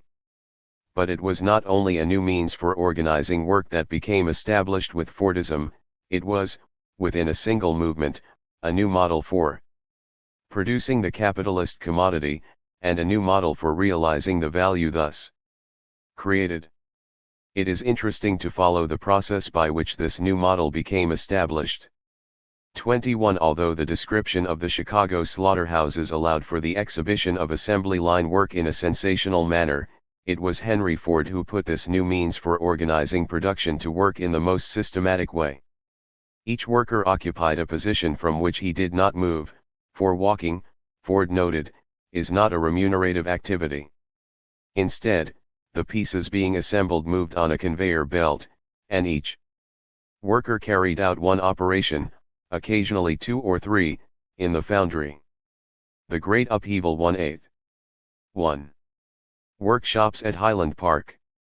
95% of the pattern makers and smelters were unskilled, or to put it more accurately, skilled in exactly one operation which the most stupid man could learn within 2 days. 22 in 1926, 79% of the workers employed in the Ford factories went through a training period of less than 1 week. The assembly line, by dividing up work operations to the greatest possible extent and by imposing a uniform speed upon all the workers, produced considerable increases in productivity. For example, the assembly of a magnetic flywheel, when carried out by one worker, required 25 minutes, with a conveyor belt and 29 specialized workers, each one performing a single operation. This assembly took at first only 13 minutes, then, with the conveyor belt speeded up, 7 minutes, and finally, with yet another increase in both the speed of the belt and the tempo of the work, 5 minutes. Productivity increased by a factor of 5. In order for this increase to take place, however, each worker had to repeat the same motion every 10 seconds, in a working day of 9 hours, this amounted to over 3,000 repetitions of the same movement, performed on an equal number of magnetic flywheels. Like Charlie Chaplin in modern times, there were many who did not accept this, who could not bear it, and who refused it. Absenteeism and turnover reached record levels. In 1913, Ford required between 13,000 and 14,000 workers to run his plants at any one time, and in that year over 50,000 workers quit. 23 at the end of this same year, in order to add 100 persons to the workforce in one factory, the company found it was necessary to hire 963 workers. 24 Moreover, the secretary of the Detroit Employers Association was getting worried. There is at this time more restlessness, more aggression among the workmen of Detroit and else where than there has been for several years past. There is a lot of inflammable matter scattered about the plants, and it is up to you, whether or not a spark ignites it, or it is cleared away before damage. Results 25. Henry Ford had an idea of what this something might be, and it was somewhat audacious. While the wages in the automobile industry ranged from $2 to $3 per day, Ford decided to raise wages to $5 per day on January 1, 1914.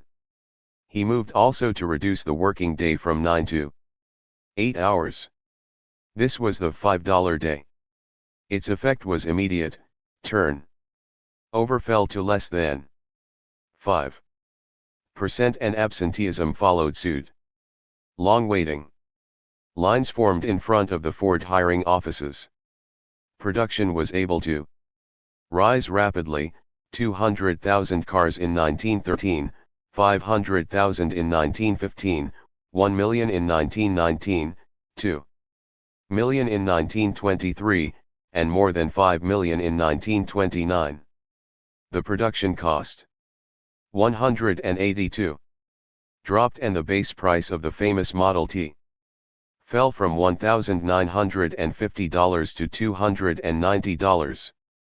Ford wrote, "The payment of $5 a day for an 8-hour day was one of the finest cost-cutting moves we ever made, and the $6 day wage is cheaper than the $5. And Ford did bring daily wages to $6 on January 1, 1919, and to $7 on December 1, 1929. But it was not only a question, for Ford, of ensuring for himself a disciplined and loyal labor force. It was primarily a question of opening breaches in the midst of the working class and of widening the differences between the workers, between those who worked for Ford and those who worked for other employers, and among Ford's workers, between those who were able to benefit from the $5 per day and those who were not worthy of it. For not all of Ford's workers received this wage. Among those who did not have the right to the $5 day were workers having less than 6 months tenure, young workers less than 21 years of age, and women. Moreover, good morals were necessary, cleanliness and discretion, no smoking, no drinking, no gambling, no frequenting of the bars. The $5 day was thus an instrument of control and, in a way, of breaking in the workers. But it was also a question of allowing these good workers to reach a good level of consumption and of creating sturdy children. In Ford's words, "I believe in the first place that, all other considerations aside, our own sales depend in a measure upon the wages we pay. If we can distribute high wages, then that money is going to be spent and it will serve to make storekeepers and distributors and manufacturers and workers in other lines more prosperous, and their prosperity will be reflected in our sales." 2. In 1929, a survey carried out in Detroit at the request of the Ford Company found that out of 100 working families, 98 owned an electric iron, 76 a sewing machine, 51 a washing machine, 49 a phonograph, 47 an automobile, 36 a radio, and 21 a vacuum cleaner. During this same year there were 23 million automobiles in circulation in the United States. More than 4 million jobs were linked to the automobile through tires, supplies, gasoline, repairs, and so on. In a parallel movement, the construction of roads and highways and the extraction of oil developed. Towns sprawled and housing construction the Great Upheaval 183 progressed at an unprecedented speed. Electrical and telephone equipment advanced also, and the production of electricity doubled within 10 years. There was at this time, then, the exploitation of a part of the working class using pre-1914 methods, but there was also mass production, the rational organization of work, and a policy of high wages for a certain group among the workers, and consequently mass consumption reached by a fraction of the working class. These were the basis for the prosperity in the United States during the 1920s. The years 1921 to 1929 saw the following developments: an increase of 90% in industrial production, a rate of investment which exceeded 20% of the GNP. An increase of 47% in the hourly productivity of labor. One of the slogans of Calvin Coolidge, the Republican president elected in 1924, was "The business of America is business." But this model became exhausted toward the end of the decade. Although it had been accepted thanks to the carrot of high wages and access to certain consumption spending, assembly line work remained extremely fatiguing, and the effect of Ford's innovations became less pronounced. Productivity increases slowed down. Some segments of the market became saturated. Besides these factors, the agricultural crisis, which brought a reduction in prices and incomes, affected an important outlet. Foreign markets were bitterly disputed. During the second half of 1929, the profits of the automobile industry went down. Stock market speculation became feverish, and was inflamed by the thirst for gaining more and more. The infernal spiral began, and then came the crisis. This was the crisis which, in the euphoria of the 1920s, the American economists were convinced could never happen again. For example, Irving Fisher, in 1928, nothing resembling a crash can occur. In 1929, there may be a recession in the price of stocks, but nothing in the nature of a catastrophe. In 1930, for the immediate future, at least, the perspective is brilliant.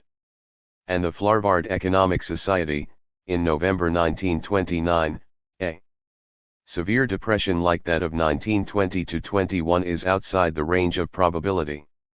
In January, there are indications that the severest phase of the recession is over. In November 1930, we are now at the end of the declining phase of the depression. And in October 1931, a stabilization at levels is clearly possible. 184.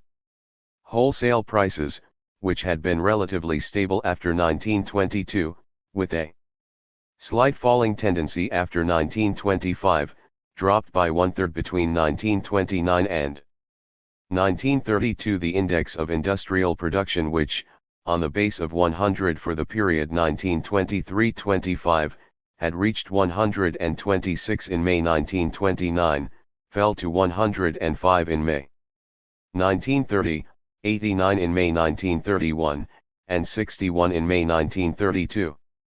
The number of unemployed workers in all sectors of activity reached 3 million in 1930, exceeded 6 million in 1931, 10 million in 1932, and 13 million in 1933.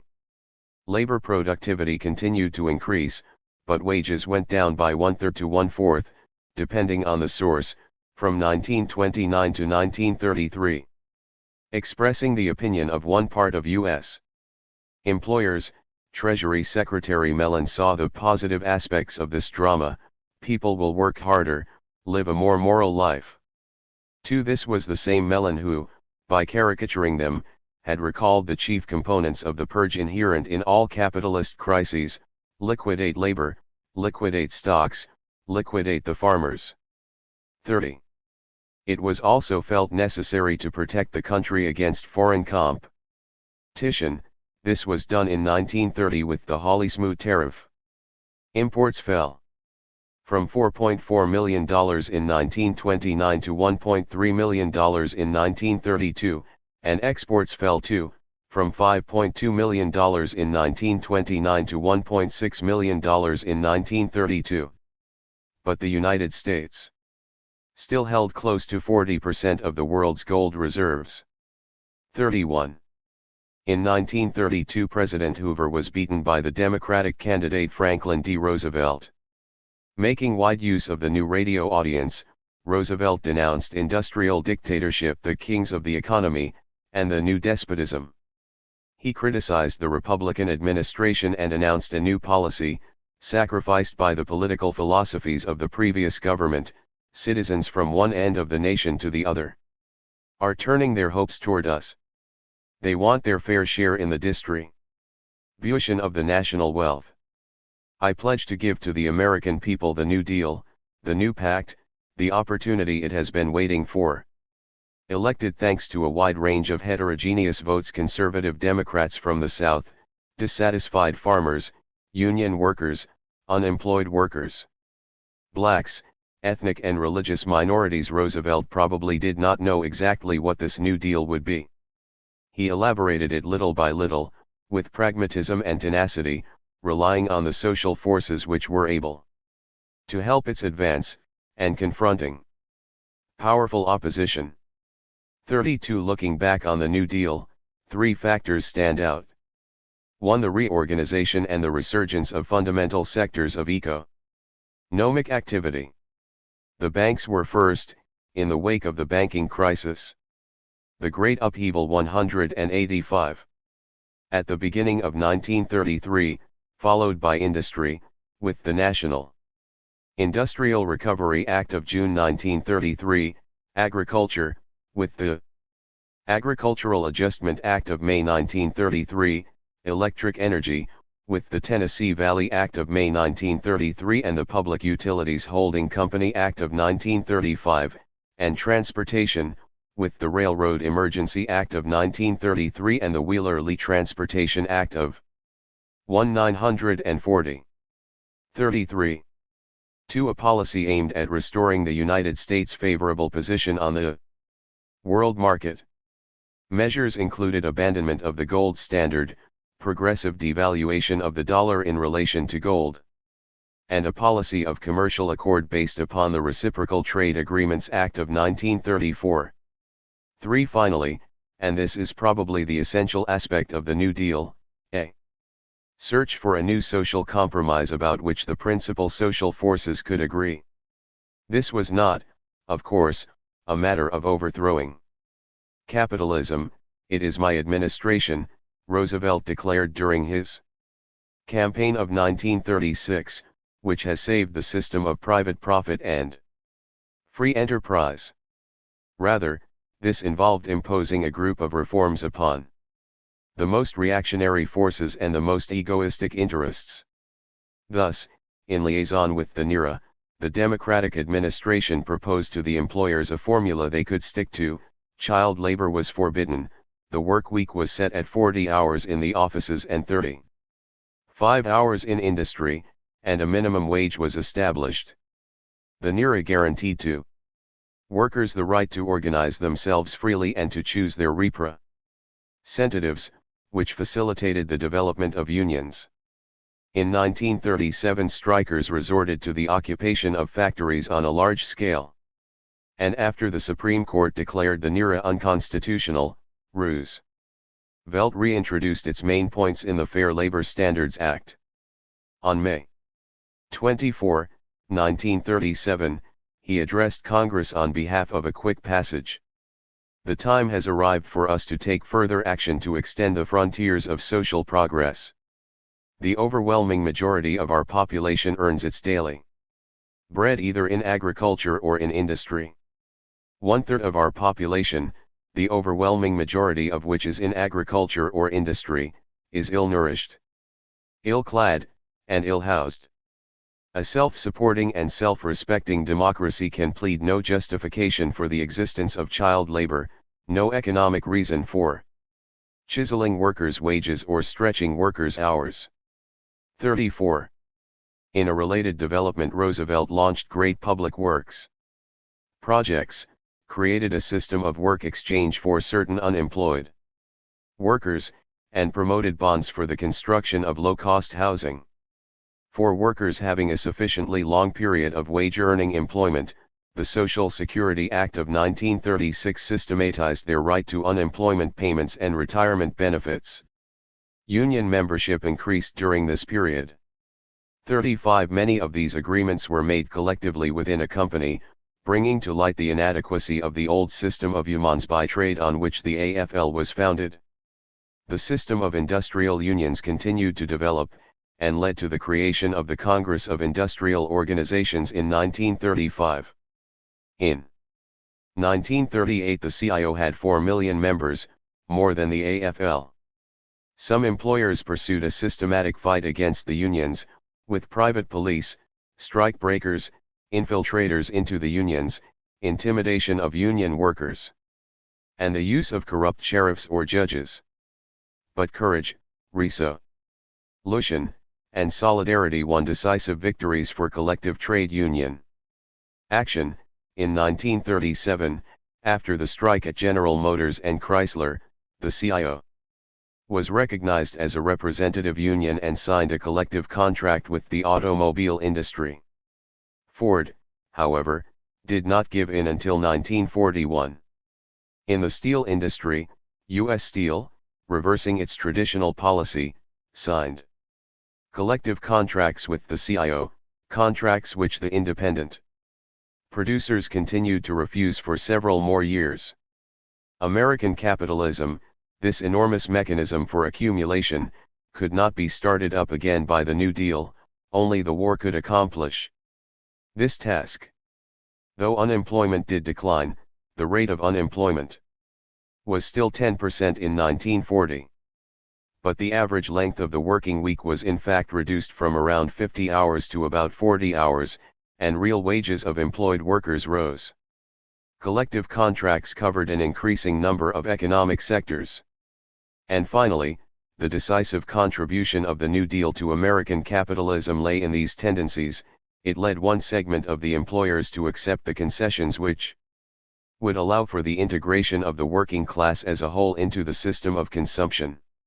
It marked a rupture with the old Republican principle, less government in business and more business in government, and opened the way for a fruitful cooperation between government and business. 4. From the moment when it came to be said that what's good for General Motors is good for America, the slogan America First could just as well be pronounced Business First. The Great Upheaval 187. Sterling First. The corollary to the rise of American power was the decline of Europe, a decline which particularly affected the two oldest capitalisms, the British, which had dominated the world in the 19th century, and the French, which had never succeeded in breaking away completely from its provincial and rural roots. Both persisted unremittingly after World War I in restoring their currencies, which were both instruments and symbols of their power. The price for accomplishing currency restoration was paid largely by the working classes and by drawing resources and wealth from overseas empires. the British economy was engaged in the immediate post-war period in a policy of bringing the pound back to its former parity and to gold convertibility. Then it was profoundly affected by the crisis of 1920-21, and remained caught up in a masked crisis throughout the 1920s. Keynes had clearly criticized the implications of such monetary policies. The policy of improving the foreign exchange value of sterling up to its pre-war value in gold from being about 10% below it, means that, whenever we sell anything abroad, either the foreign buyer has to pay 10% more in his money or we have to accept 10% less in our money. That is to say, we have to reduce our sterling prices for coal or iron or shipping freights or whatever it may be, by 10% in order to be on a competitive level. Thus, Mr. Churchill's policy of improving the exchange by 10% was, sooner or later, a policy of reducing everyone's wages by 2sh in the pound. Deflation does not reduce wages automatically. It reduces them by causing unemployment. Woe to those whose faith leads them to use it to aggravate depression. 3*. And Keynes proposed another policy. What we need to restore prosperity today is an easy credit policy. We want to encourage businessmen to enter on new enterprises, not, as we are doing, to discourage them. 3. In 1925 the pound recovered its pre-war parity and gold convertibility was re-established. But at what a price for the working class? Directly after the war the working class appeared to be at the height of its powers, with more than 8 million union members and a Labour Party which was winning votes from the Liberal Party with each election. But the employers were resolute and relied upon a powerful Conservative Party. Faced with the railroad workers' strike in 1919, the London Times wrote, as was the war with Germany, this must be a war to the end. In 1920 the striking railroad workers did not obtain nationalization of the mines, but they did get a work week of 48 hours and wage increases. But the crisis of 1920-21 raised the number of unemployed workers, 1 million in January 1921, 2.5 million in July. Unemployment hit 1/8. One-half the workers in metallurgy, and one-third in naval construction. Mine owners tried to reduce wages, sometimes by as much as 35%. The workers' movement came up against the determination of the employers and the government which, resolved to confront a situation analogous to civil war, sent in the armed forces. The workers were divided, suffered from the indecision of their leaders, and finally were defeated. The minority Labour government of 1924 was unable to begin the slightest social reform. And when, after the return of the pound to gold convertibility, the employers attempted a new reduction in wages, the miners went out on strike again. The General Trades Union Congress decided to support them with a general strike, but the Conservative government had the King decree a state of exceptional circumstances, and declared the strike to be illegal. Once more the workers' movement was divided and was defeated. Confidence in the unions weakened and the number of union workers fell to fewer than 5 million. After 1927 the Conservatives consolidated their advantage by passing a law which limited the rights of unions. Civil servants were forbidden to strike, and were no longer allowed to be members of the trades union. Congress. Solidarity strikes were prohibited, as were strikes aiming at bringing pressure to bear upon the government. The general strike was declared illegal, and the exercise of the right to strike was itself strictly controlled. In addition, the payment of membership fees to the Labour Party was made more difficult.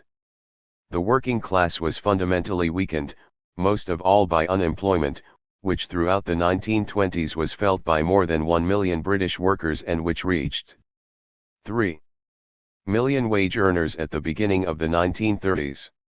The working class was also weakened by its considerable heterogeneity, corresponding to the great diversity of British capitalism, its wage inequalities, status differences, and trade traditions. For example, in 1926 the majority of the railroad workers, the public service workers, and mine workers were paid by time, but half the textile workers were paid by the piece, as were 40% of the mine workers and the ready-made garment workers, and one-third of the workers in the mechanical, chemical, pottery, and glass-making industries. Moreover, multiple systems of regressive or progressive wages, of bonuses and penalties, work to expand specificities and divisions to a very high degree. 38. This explains the strong drop in nominal wages from 1920 to 1922, and their quasi-stagnation from 1922 to 1929, and the parallel increase in productivity, and thus the slow but constant reduction in wages considered as a proportion of net production in the processing industries. But the reduction of wholesale prices, especially of food commodities, suggests that some wage earners were able to maintain their buying power, some even were able to improve their buying power. From 1924 to 1939, real wages rose by 15%. Besides, during the 1930s such measures as the 8-hour day and an annual week of holiday were accomplished and became widespread. The poorest citizens were able to receive something, though it was often very little. Less than half the old people received a pension at all, and those who did found that it rarely assured a decent minimum. Heads of households who became ill could receive slim compensation, and the conditions for allocating unemployment benefits remained differentiated and restrictive throughout the 1930s. Out of this situation arose the hunger marches, particularly in 1932, which were put down harshly by the police. Unemployment, pressure on buying power, increased productivity, misery for the weakest. The British working class paid heavily for the policy of restoring the pound during the 1920s, and they paid again for the effects on British capitalism of the world crisis of the 1930s. It can be seen then, underlying the muffled debates of the British economists, what huge stakes were at issue for the ruling class. While Keynes and a few isolated thinkers called for an increase in public spending, less restrictive credit policies, and public works projects, and were opposed to the systematic attempt to reduce nominal wages, the economists in authority saw in this latter course the key solution. For example, A.C. Pigou, a student of Marshall and tutor of Keynes, wrote that with perfectly free competition among workpeople and labor perfectly mobile, there will always be at work a strong tendency for wage rates to be so related to demand that everybody is employed. Hence, in stable conditions, everyone will actually be employed. Thus in a stable situation, everyone will in fact find employment. 39 and Robbins used even more explicit terms. But in general it is true to say that a greater flexibility of wage rates would considerably reduce unemployment if it had not been for the prevalence of the view that wage rates must at all costs be maintained in order to maintain the purchasing power of the consumer. The violence of the present depression and the magnitude of the unemployment which has accompanied it would have been considerably less. 40. Keynes' general theory was designed to refute and replace the classical vision. 190. A History of Capitalism. I have criticized at length Professor Pigou's theory of unemployment not because he seems to me to be more open to criticism than other economists of the classical school, but because his is the only attempt with which I am acquainted to write down the classical theory of unemployment precisely. Thus it has become incumbent on me to raise my objections to this theory in the most formidable presentment in which it has been advanced. 41.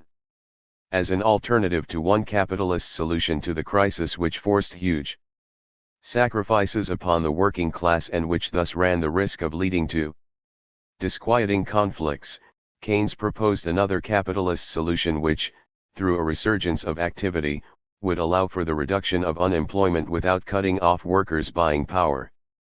In this sense, and 20 years after Ford's $5 day, Keynes stated an economic theory which helped to justify new policies by means of which the integration of the working world into capitalist society would be sought and in part accomplished. This is already going on in the United States, but still appears largely unrealistic in Europe. The lengthy crisis of the 1920s and 1930s struck particularly at the economic sectors of the first industrialization which had formed the strength of British capitalism in the 19th century, coal, metallurgy, and textiles. On the other hand, second-generation industries were given impetus to develop: the electrical industry, the automobile industry, highway transportation, artificial silk, and food industries. This restructuring was strengthened by considerable operations of sectorial organization and concentration. The coal industry included more than 1,000 companies. After 1930, a reorganization commission was given control over production and exportation, and a central council of coal mines facilitated reorganizations and mergers. In the steel industry, the reorganization committee provided the merger of 2,000 companies into the one British Iron and Steel in 1932. The textile industry remained dispersed and inefficient. For example, in 1927 there were 57 million spindles in Britain compared to 38 million in the United States and 6 million in Japan. Yet British production was only half that of the United States, and Japan was on the way to equaling its British competitors. In the modern industries, powerful companies were formed. In chemistry, the Imperial Chemical Industries, with the participation of the English Nobel Company.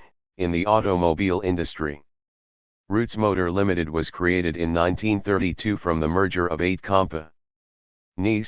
Courtauld dominated rayon and leather in 1929, linked with the Dutch company United Margarine to form the Unilever Group, of which Unilever Limited held 46% of the capital and Unilever NV 54%.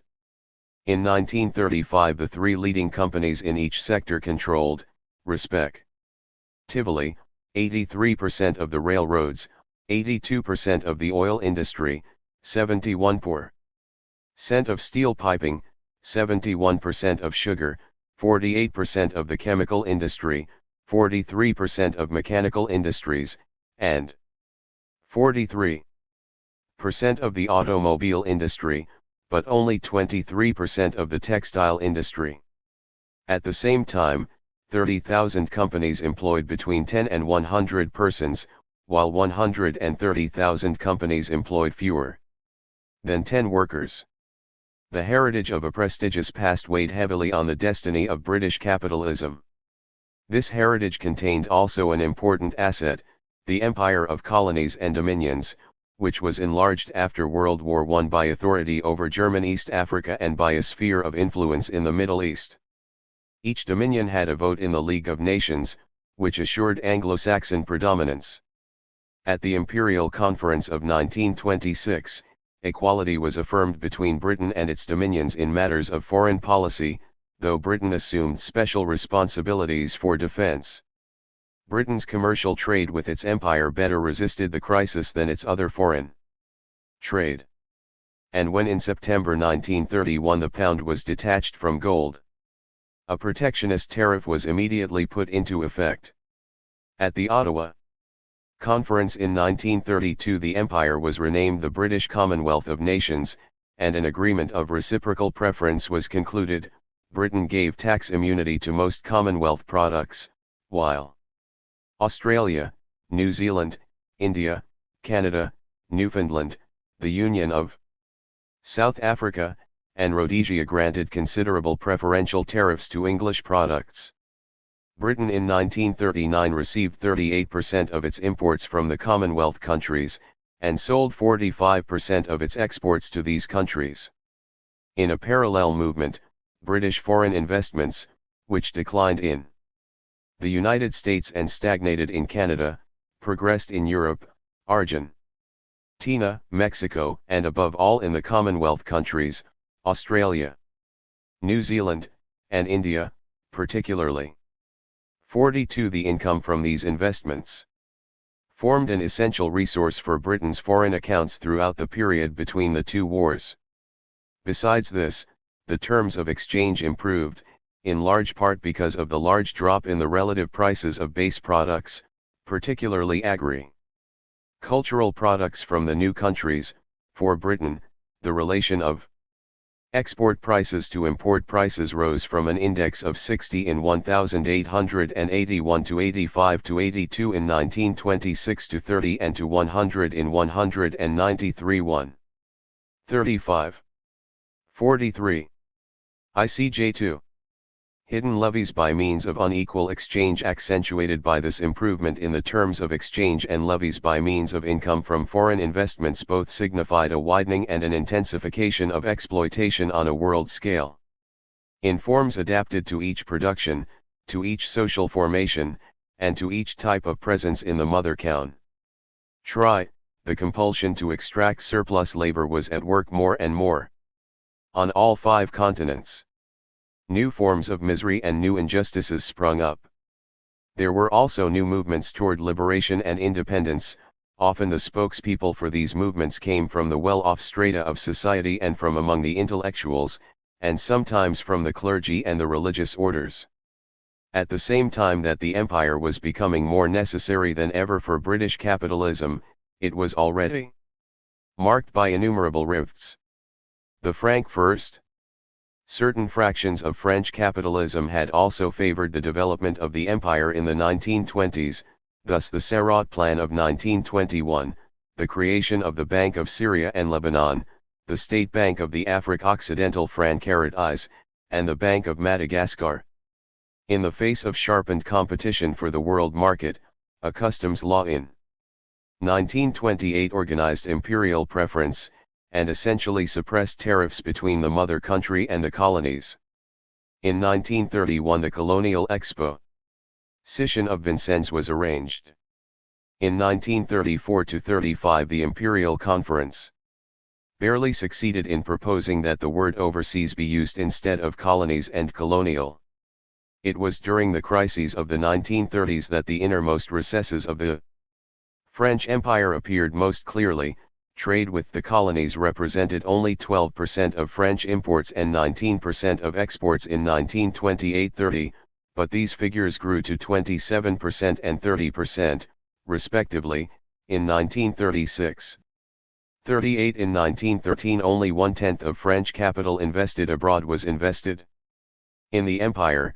This proportion did not change a great deal between the 2 wars, despite the active presence of a few large financial groups, such as the Compagnie Francaise de l'Afrique de l'Ouest, the Société Coloniale de l'Ouest Africaine, the Parisian Union Bank, the Bank of Indochina, and the Bank of Paris and the Netherlands. Expressive of the state of mind of French capitalists, investments in the empire were made primarily in commerce and banking and real estate. Magdoff F. The Age of Imperialism, p. 56. But relatively little in industry and mining. This investment in the colonies ultimately had little impact, for from this period onward France's foreign investments declined. Cracks had already appeared in the French Empire, though it is easier to understand their importance in retrospect. There were troubles in Tunisia. In 1920-21, a revolt by Abd el-Krim in Morocco, an uprising at Yenbei and peasant revolts in Indochina, and movements again put down, in Tunisia and Morocco in 1937-38. These movements were not tolerable not only because they conflicted with colonial interests, but because French opinion to a high degree mixed colonial ideas with ideas of legitimate government in a way which today may appear strange. The following remark by a high official offers an example.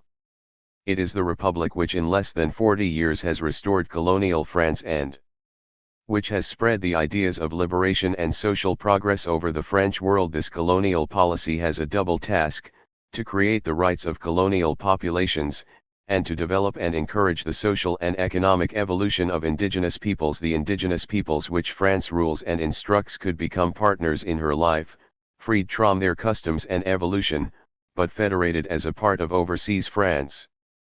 44. Although the empire allowed for the partial absorption of the effects of the 1930s crisis, the expansion which French capitalism enjoyed during the 1920s was not based primarily upon exploitation of the empire. This expansion was indeed undeniable. On the base of 100 in 1913, industrial production was 57 in 1919, 55 in 1921, because of that year's crisis, 109 in 1924, and 127 in 1928. Between 1922 and 1929, the rate of growth of production was 5.8% per year, a rate comparable to that of Germany, inferior only to that of Japan, and greater than the growth rates of the UMJ states, Great Britain, and Italy. This growth was stronger for capital goods industries than for consumer goods industries. Thus, while the place occupied by the sector of the means of production was strengthened in French industry, a movement in the opposite direction took place in British industry, which had been very much ahead in this sector before World War I. This growth was above all due to second-generation industries. The production of electricity quadrupled. Between 1920 and 1928, Ernest Mercier, supported by the Rothschilds, regrouped the companies in the Parisian region into an electrical union and strengthened the bonds with companies which manufactured electricity. Cal Material, between the General Company of Electricity and Alstom. The automobile industry built 250,000 vehicles in 1928, which was a large number for Europe, though small in comparison to the United States. More than half of these automobiles were built by Renault, Peugeot. The Great Upheaval. 195. And Citroën. The rubber industry, whose production in 1929 was 8.5 times greater than in 1913, was dominated by Michelin. There were important advances also in the chemical industry, which was dominated by Coleman, but several newcomers arose as a result of reparations, the National Office of Nitrogen, the Rhone Company, and Progil. There was rapid progress in aluminum and electrometallurgy, with Pecini and Ugmy. Even the production of iron and steel products, always dominated by Schneider and Wendel, increased during this period. 45. This growth was stimulated by a strong rise in exports, encouraged by the devaluation of the franc until 1926-28, the percentage of manufacturing production exported stood at 7% at the end of the 19th century and at 8% in 1905-13, rising to 10% in 1920-24, and falling back to 4% in 1935-38. In 1930, 10% of France's coal production was exported, with the following percentages for other industries: rubber, 15%, automobiles, 17%, chemical industries, 25%, and steel products, 29%.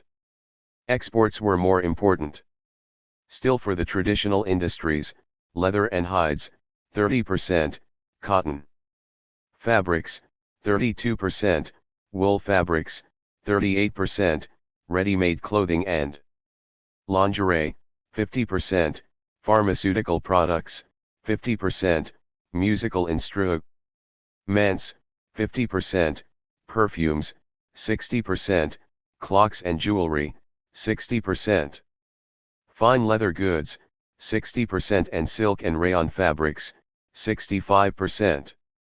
46. This growth was then partially supported by a relative devaluation of French labor in relation to American or British labor.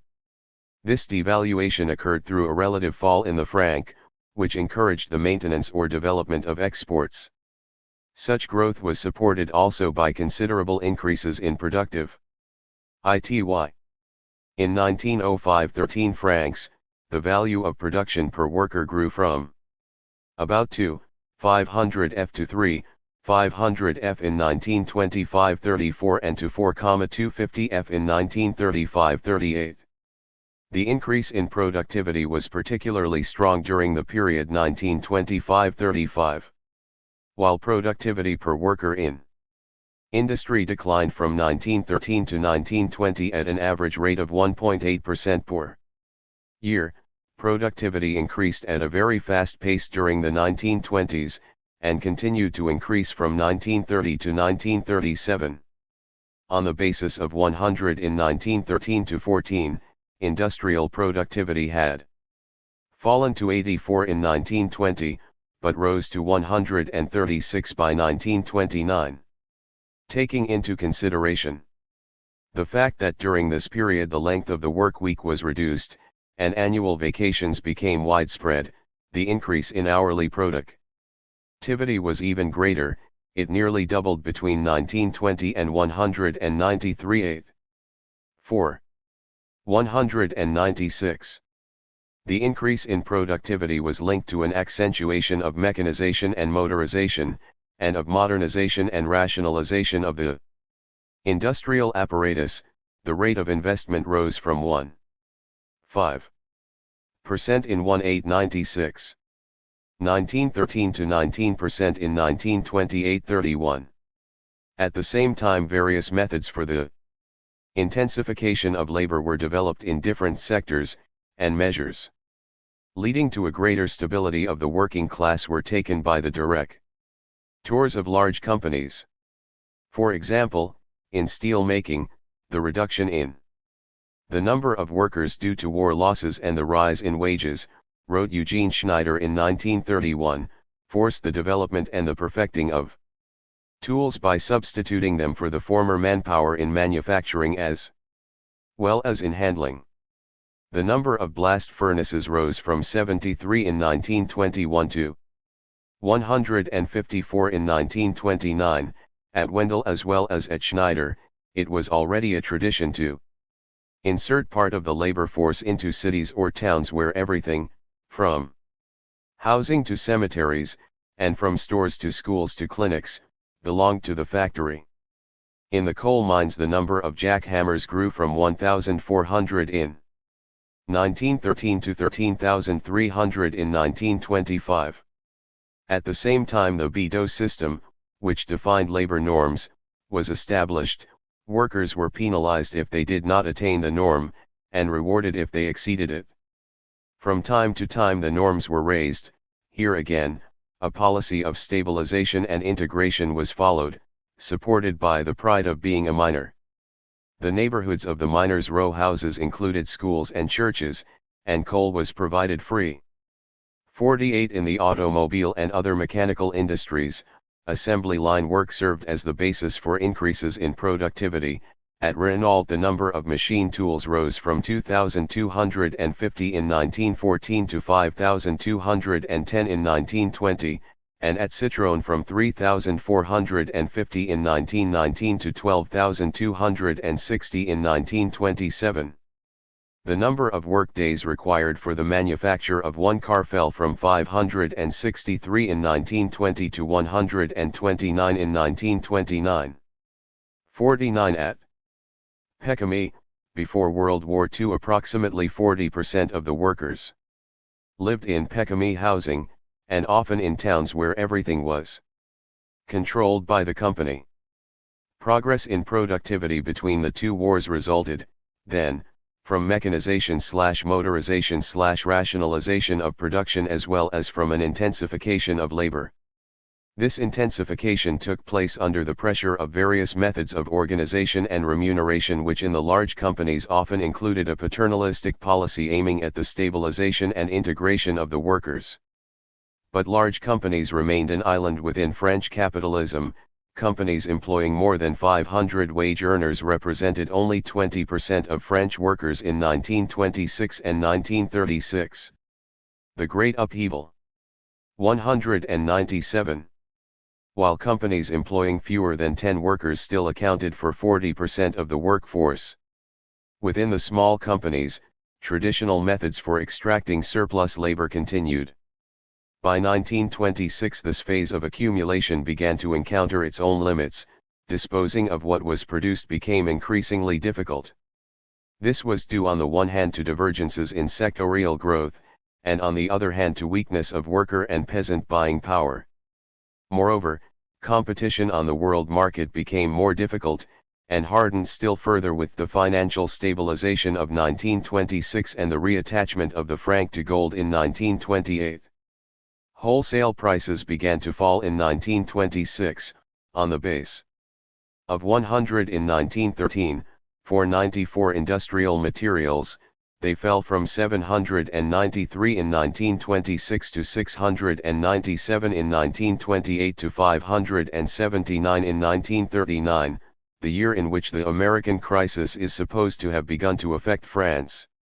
This fall in wholesale prices was especially marked in minerals and metals, textiles and leather, chemical products, and rubber. In a parallel movement, the value of exports began to decline, for wool and silk fabrics, lingerie and clothing, automobiles, and metal tools. This decline had begun by 1926. For cotton fabrics and wool yarn, it began in 1927. And in 1926 profit rates for all sectors climbed to levels which would not be reached again for the next 15 years. 50. A crisis, then, was already very much at work in France by the time the French economy felt the after effects of the American crisis. The stubborn policy of maintaining the gold convertibility of the franc and of attempted deflation contributed to making the crisis a lengthy one. The maximum number of unemployed workers receiving aid was attained in 193. 536. There was a slight but constant lowering of nominal wages until 1936, and prices fell until 1935. There was a continuing stagnation of industrial production at levels 10 to 25% less than those of 1928. And exports also dropped, in volume until 1932, and in value until 1936. 51. With these came protectionism, Malthusianism, the rise of the right, 1934, and then, in the face of the mounting fascist movement, came the Popular Front. Twice during this period the French workers' movement found itself in a position of strength, first, directly after the war, when the Confédération Générale du Travail recovered its 1913 membership levels and the working class proved to be combative, and again at the time of the Popular Front, with the great movement of 1936, and the unprecedented pressure for unionization.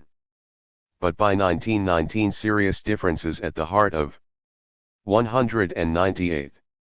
Base index 100 equals 1900. Diagram 14. Change over time in number of hours worked per year in France. The workers' movement came to light. Some workers struck basically for the 8-hour day, while others struck for a radical change in society. Another breach developed between those who saw the USSR as the homeland of socialism and those who saw the matter differently. These divergent views led to a break within the French section of the Workers' International, and then within the CGT, and a subsequent long period of conflicts and weakening of the workers' movement. This division continued to be an important part of the difficulties encountered by the Popular Front as World War II approached. However, as a whole, the French working class during this period succeeded in maintaining a balance of power which enabled them to benefit in part from the productivity increases they endured. This occurred in two forms, as a reduction in the length of the working day, and as a defense and advance of real wages. In 1919 the law on the 8-hour working day was passed, leading to a distinct drop in the length of the working day in 1920 and 1921. The slowdown in economic activity brought a new and noticeable reduction in the annual duration of labor after 1929. The 40-hour work week and the annual week's vacation in 1936 caused still another reduction. Compared to the slow diminution of the period between 1896 and 1913, and the grudging reductions in the 1960s, the reductions of the Great Upheaval 199. The 193 OS were marked. One can imagine the satisfaction that might have been experienced by the workers when they recovered some time in which to live. Between 1920 and 1930 real wages per worker increased by 2.2% per year, and between 1930 and 1937 they increased by 1.5% per year. In 1930 the buying power of different categories of workers had advanced from 14% to 50% over 1914, the structure of food consumption among working families changed, the percentage of cereal-based products went down from 19% in 1905 to 12% in 1930, while the share of poultry and pork products increased from 9% to 10%, and the percentage of fruits and vegetables rose from 10% to 16%. The proportion of egg, dairy, and fat products remained the same, as did the share of beverages. 52. In the industrial towns, the ladies of the house among the middle bourgeoisie were offended. Imagine that workers' wives are beginning to buy chickens. The 1919 law on collective bargaining hardly applied for long. The 1928 law on social insurance led to an initial enlargement of indirect wages which represented 1/4 of the mass of wages in 1937. In 1936, besides the rise in wages, the 40-hour week, and paid vacations, the rights of unions became broader and stronger, the system of collective bargaining became generalized, and company delegates were created. Thus, for the period as a whole, the working class managed to obtain the institutionalization of important gains at the same time as it benefited from one part of the increase in production which this class sustained. As for the employers, although they had to make these concessions, they also obtained an intensification of labor within the framework of modernization and rationalization. Besides this, their paternalistic policies enabled them to insert though not integrate fractions of the working class in numerous regions or industrial zones. Although everyone in France rejected social democracy, those on the left as well as those on the right, the bases for a social democratic compromise were in fact established between the two wars. Such a compromise was not achieved at this time in Germany, the cradle of social democracy. Deutschland über alles. An amputated imperialism blocked in its expansion, a mutilated capitalism, heavily penalized to the profit of its rivals. Indeed. However, not 200-day history of capitalism. Everything can be reduced to capitalism, to its manifestations and jolts. There was a defeated army and its military caste. There was a humiliated people and there was nationalism. The uncontrollable ferment of racism mixed with chauvinism and xenophobia. And then there was the encounter of an uncommon demagogue with this wounded people and these greedy interests and their enchantment through radio, propaganda, monumental staging, and mass violence. Ideology had its impact, for men, Arbeit. Mocked free and for women, Kinder, Quiche, Kirche. There were fierce attacks, strokes of luck, unrestrained and threatening violence, and various different factions. On the other side there were errors of judgment, a succession of cowardly acts, and poor calculations. But wasn't there also a large share of complicity on the part of the ruling classes as a whole? From the moment when evil became synonymous with the USSR, communism, the Reds, couldn't Nazi Germany serve as a useful counter? Wouldn't Germany find useful compensations for a new thrust toward the East? For a time, the German-Soviet pact broke that dream and the conflagration set the world on fire.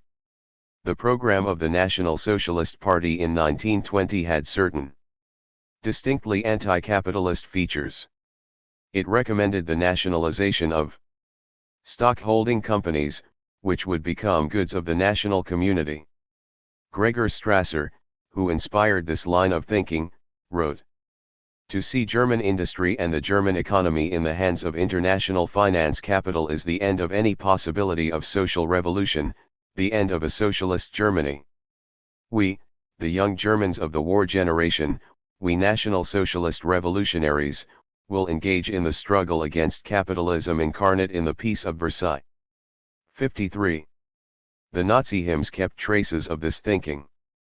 We are the army of the swastika. Raise the red flags. For the German workers, we want to smooth the paths of freedom. And Hitler, in Mein Kampf. As National Socialists we see our program in our flag. In the red we see the social idea of the movement, in the white the national idea, in the swastika the mission of the fight for the victory of Aryan man, and at the same time also the great upheaval 201. Victory or the idea of creative work which in itself is and will always be anti-Semitic. 54. And Goebbels, in Revolution of the Germans. What is the aim of the German socialist? He wants the future Germany to have no proletariat. What is the aim of the German nationalist? He wants the future Germany no longer to be the proletarian of the universe. National Socialism is nothing but the synthesis of these two concepts. 55. The National Socialist movement took root in the middle and petty bourgeoisie, and among the middle and petty bureaucracy.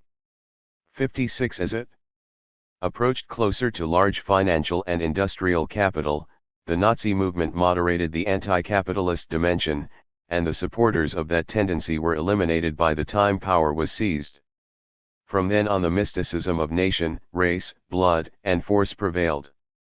Hitler, it is not hair-splitting intelligence which has pulled Germany from its distress, but our faith. Reason would have advised you against coming to me, and only faith commanded you. 37. And Goebbels to Hitler. In our profound despair, we have found in you the one who showed the road of faith. You were for us the fulfillment of a mysterious desire. You addressed to our anguish words of deliverance. You forged our confidence in the miracle to come. 38. Hysteria was inflamed with the words, Germany, wake up. Deutschland liber alles. A people who give up maintaining the purity of their race give up, by the same token, the unity of their soul. The role of the strongest is to dominate and not to blend in with the weakest. 3. These were simple ideas, shock formulas hammered at and repeated again and again by the propaganda. Hitler, I have always been extraordinarily interested in the activity of propaganda, an art which has remained almost unknown among the bourgeois parties. And again, propaganda must be maintained at the level of the masses, and one must not measure its value except through the results obtained. And Goebbels. Propaganda has only one goal, the conquest of the masses. And all means which serve this goal are good. There was violence organized, systematized, and programmed by the SA, the SS, persecutions and then attacks against the Jews, attacks against union workers, against the Reds. The SS eliminated the SA, and then arrived the SS state. One must of course consider Germany's defeat, and its humiliation. There were war debts, the occupation of the Ruhr, absolute inflation which destroyed the currency, the burden of reparations, the austerity. 202. A history of capitalism. Efforts. And the crisis in the United States struck directly at Germany's extremely fragile economic revival, domestically as well as in its foreign relations.